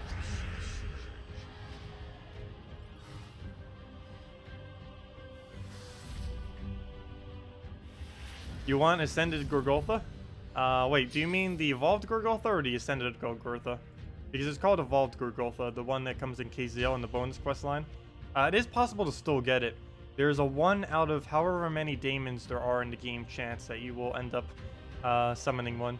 Like if we go to type and go to daemon, there is a 1 out of 39. There is a 1 out of 39 chance that whenever you summon a daemon, it will be, oh no, sorry, 1 out of 40, because you have to count the guy himself. There's a 1 out of 40 chance that you will summon evolved Gorgotha whenever you summon a daemon. It is very, very, very, very unlikely, obviously. But it can still happen, I believe. They might fix it as of next patch, though. They kept it kind of as like a feature, but given that they're going to be adding all the modifications to the dungeon bosses, and probably bringing back Evolved Golgotha in there too, but they're going to be basically adding like a bunch of these other bosses things. So those bosses probably are not within the actual drop pool, obviously. So unless they glitches like crazy, but ideally they're likely not going to have it within the drop pool, which will mean that they'll probably drop a Evolved Golgotha from the drop pool as well. But there should still be the chance of summoning it if they haven't changed it yet, which I don't believe they have. Hello, Rampotos. Welcome. Welcome, welcome. Alright, well, Dragon Soul and end the match. But yeah, does anyone else have any other questions or teams you want me to go over? Oh, the Lethian. There we go. Thank you. Wave Crash. 17 blue-brown. Dispel all enemies and deal magic +1 damage. Boosted by blue gems. Knock the first enemy to the back. Yes, he was... Oh, wait. Yeah, that's the new one for the new kingdom.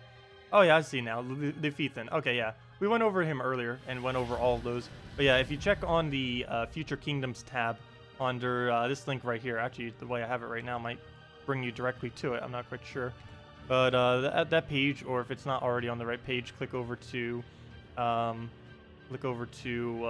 Future Kingdoms, and it'll show all those. I went over this in detail earlier, but yeah, it does have quite a bit of decent movement kind of stuff, and he will be basically the first movement troop that's actually excessively viable to use in a team.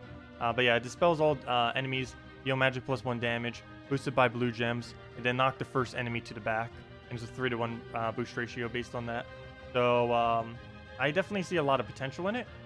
Shuffling up the enemy team can be pretty powerful depending on what kind of team they are running, because generally troops need to be in a specific position.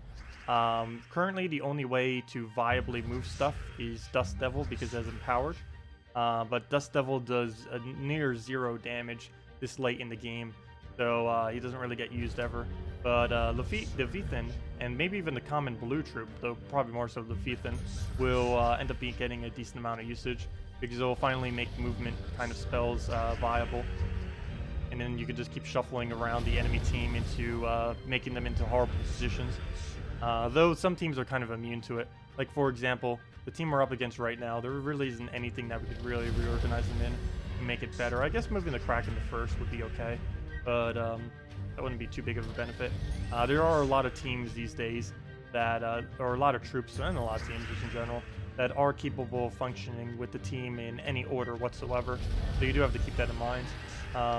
And it's one of the reasons why the mechanic isn't really used that much at the moment. But if they already do a bunch of secondary effects on top of that, then it'd be fine. Any good teams with Inferno King? Yes, there are a lot of good teams with Inferno King. Generally, you would either you would put it in a team with either a Mercy, an Alchemist, or a Sakima. So let me go and, well, first things first, let me go clear out these Bogue Striders. The Bogue Striders are blocking the way. All 4 of them. Let's go kill out this guy, and then we'll go and show the team, because throwing against this team would be kind of irrelevant, because it's obviously a free win. Or is it? We're gonna lose? No. This is essentially just a free win, so let me go and move that up. Go down Dragon, Soul, into nice extra turns. Double KrissTigger and then dead. Don't keep casting, good. After we get to cast it all yet. And up, there we go, we already won. Thought we might need another one after that. But yeah, let me go show an Inferno King team. I'll show my favorite one first.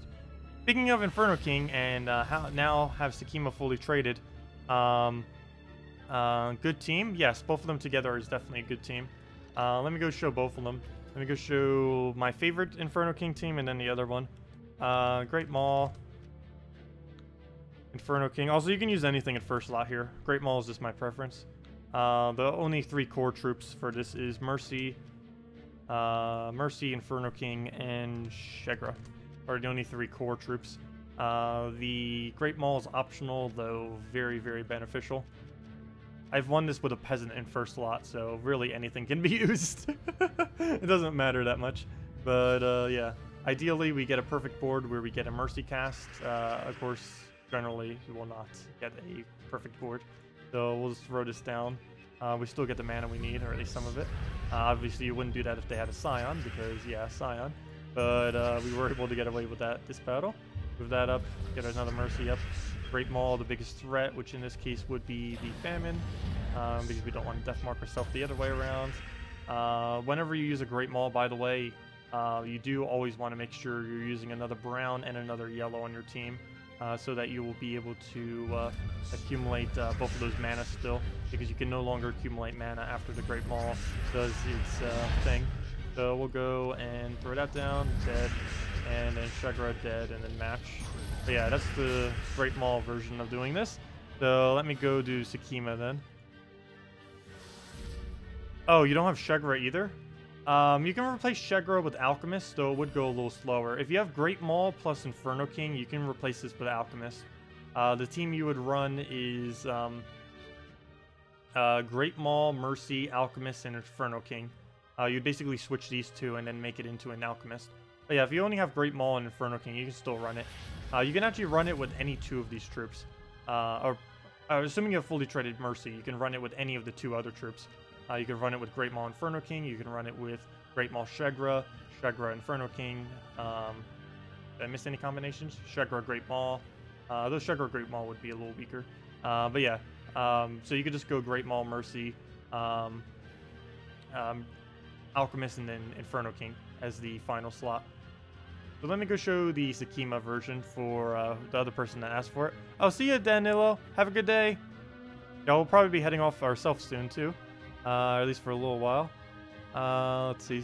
Let me go do a Inferno King Sakima. I actually forget what the optimal team for that is, off the top of my head. I know it used, what's his name up front? Anointed one. Anointed one in first slot. Inferno. Sakima. And what else do we need? What are we missing? We're missing... Oh, I know what it was. It was Ketris. That's what it was. Though that is a little bit towards the expensive side. I guess you could still just use a Shagra there if you really wanted to. But in this particular instance, Ketris would be better if you happen to have it. Because you're going to be getting way too many reds. Banner, what do we need? We cover every color, which is good. I guess it's double purple, because Inferno King plus Sakima neither of them, I don't believe, transform it. No, neither of them actually transform. Oh, I know what it was. It was actually Mercy, wasn't it? Because we needed the quicker... Yeah, it was actually Mercy instead of Ketris. I believe I might have done a Ketris version at one point. But, Mercy. Because we need the more yellow on the board. So we'll just roll with that then. Play a bit safer. And this would then make it so we do the double yellow banner. I remember now. But Ketris would work as well. It would be a little bit harder to get mana, though, which is one of the main reasons why I want a Mercy in there. Mercy, generally, is a troop you never touch at all when you're first starting out in the game. But then when you get later into the game, it becomes such a ridiculously good utility. There's a couple reasons for this. The first reason is she is an epic, so she has ridiculously high cost for her traits relative to the little bit of benefit that you get from them. The other reason is she's a yellow mana generator, but a good majority of the yellow troops that you would actually utilize with her are all higher rarity troops, like legends or mythics. So you don't really get to use her much earlier on in the game because you don't have the supporting troops or the troops that tend to go with her that you would actually end up using. So that's one of the main reasons. But yeah, this just ends up getting a ridiculous amount of damage, and then you hopefully just get a nice convert and then just go completely crazy on them. Like right now, we'll go... I don't think we have enough damage yet, so we'll throw that on that slot. And oh wait, looks like I should have thrown it on the first slot, apparently. I thought it would actually die to the skull. I should probably looked at his HP. And we would have... Or his damage, and we would have known instantly that that would not have happened. Oh, that'd be bad. Please get skull distracted. There we go. Mercy, we do not have, so we'll move that over. Inferno King, we do. Sakima, we do not. So we'll throw the Inferno King. And move that up. And that's match. That's way overkill. That's way overkill. But we'll do that. Actually, that wasn't. We only got one pair there, but still. Killed. And yeah, that would be the Sakima version of it. With the Inferno King kind of combo. You don't have Sakima or Shagra. You have Keeper of Souls. Okay. Well, I was doing that for the other person that asked. So let's see if we can So you do have Great Maul though, right? Or do you not? So Inferno King plus Keeper of Souls. I guess we could build around that. That would be slightly different than what I normally build with it, but should still be fine. Keeper of Souls and last slot. Move that there. Put a Giant Spider, and then you just need a tank. If I can type. Giant... Come on. Giant Spider. Put that in there. Replace out the Mercy for it. It's also cheaper since you don't need a Mercy anymore. All you need is a Giant Spider with first trait. And what would be the other thing we would need then? Something with red. Technically, Anointed One, I guess, could still be used, but we'd probably want to go a different option. No Maul, too. Okay, well, let's see. What would we use as a red tank, then, that's low rarity? I guess you would use Lava Elemental, because it sounds like you don't have a lot of the troops out there. So we could go with Lava Elemental. That's relatively cheap, efficient, and it works for quite a few things. Also has Stone Skin and Pyromania. Pyromania you would only ever use if you could get the ability into it. But he does have an explosion, so you can use that for board control as well. It's also relatively high damage earlier on in the game. Though with this particular team, you're mainly just utilizing it for board control, the low mana cost, the fact he has Stone Skin are the main things that you're getting from him. So yeah, we could just roll with this on a double green or a double blue banner, doesn't matter which. Just go with one of them. You cover every color, or at least until the Lava Elemental dies. You could even go Frozen Banner if you truly wanted to, which would give... Actually, I think I am going to. This will disable our red slightly on our Lava Elemental, but he's not really made to cast. He's made to assist us. So I'm going to minus the red and just go Frozen Banner. Otherwise, you'd go double blue or double green banner, depending on what you choose to do. And we'll roll with this. And you definitely have all of this. There's no way you don't have all of this, because you said you had Inferno King, you said you have a Keeper of Souls, and the other two are relatively common ultra rares. The only thing that you might not have is you might not have the Lava Elemental traded. Ideally, he would be fully traded. The Spider, you only need the first trait. The other two traits are completely irrelevant. Well, I guess Big is somewhat relevant, but you don't really need it. The Magic Link's the only really relevant trait on it. Okay, so what we somehow with -1 red still managed to get his ability up. So I guess we'll throw this for a Skull Distract or something. We can hit quite a bit of reds there as well to get a decent amount of damage onto it. Kind of nice. We don't have any drops, so we won't go for that. I guess we just take a Skull. If you have Pyromania, you do twice as much damage. So we did a 28. That's technically twice as much because it's Stone Skin. So they both negate each other out.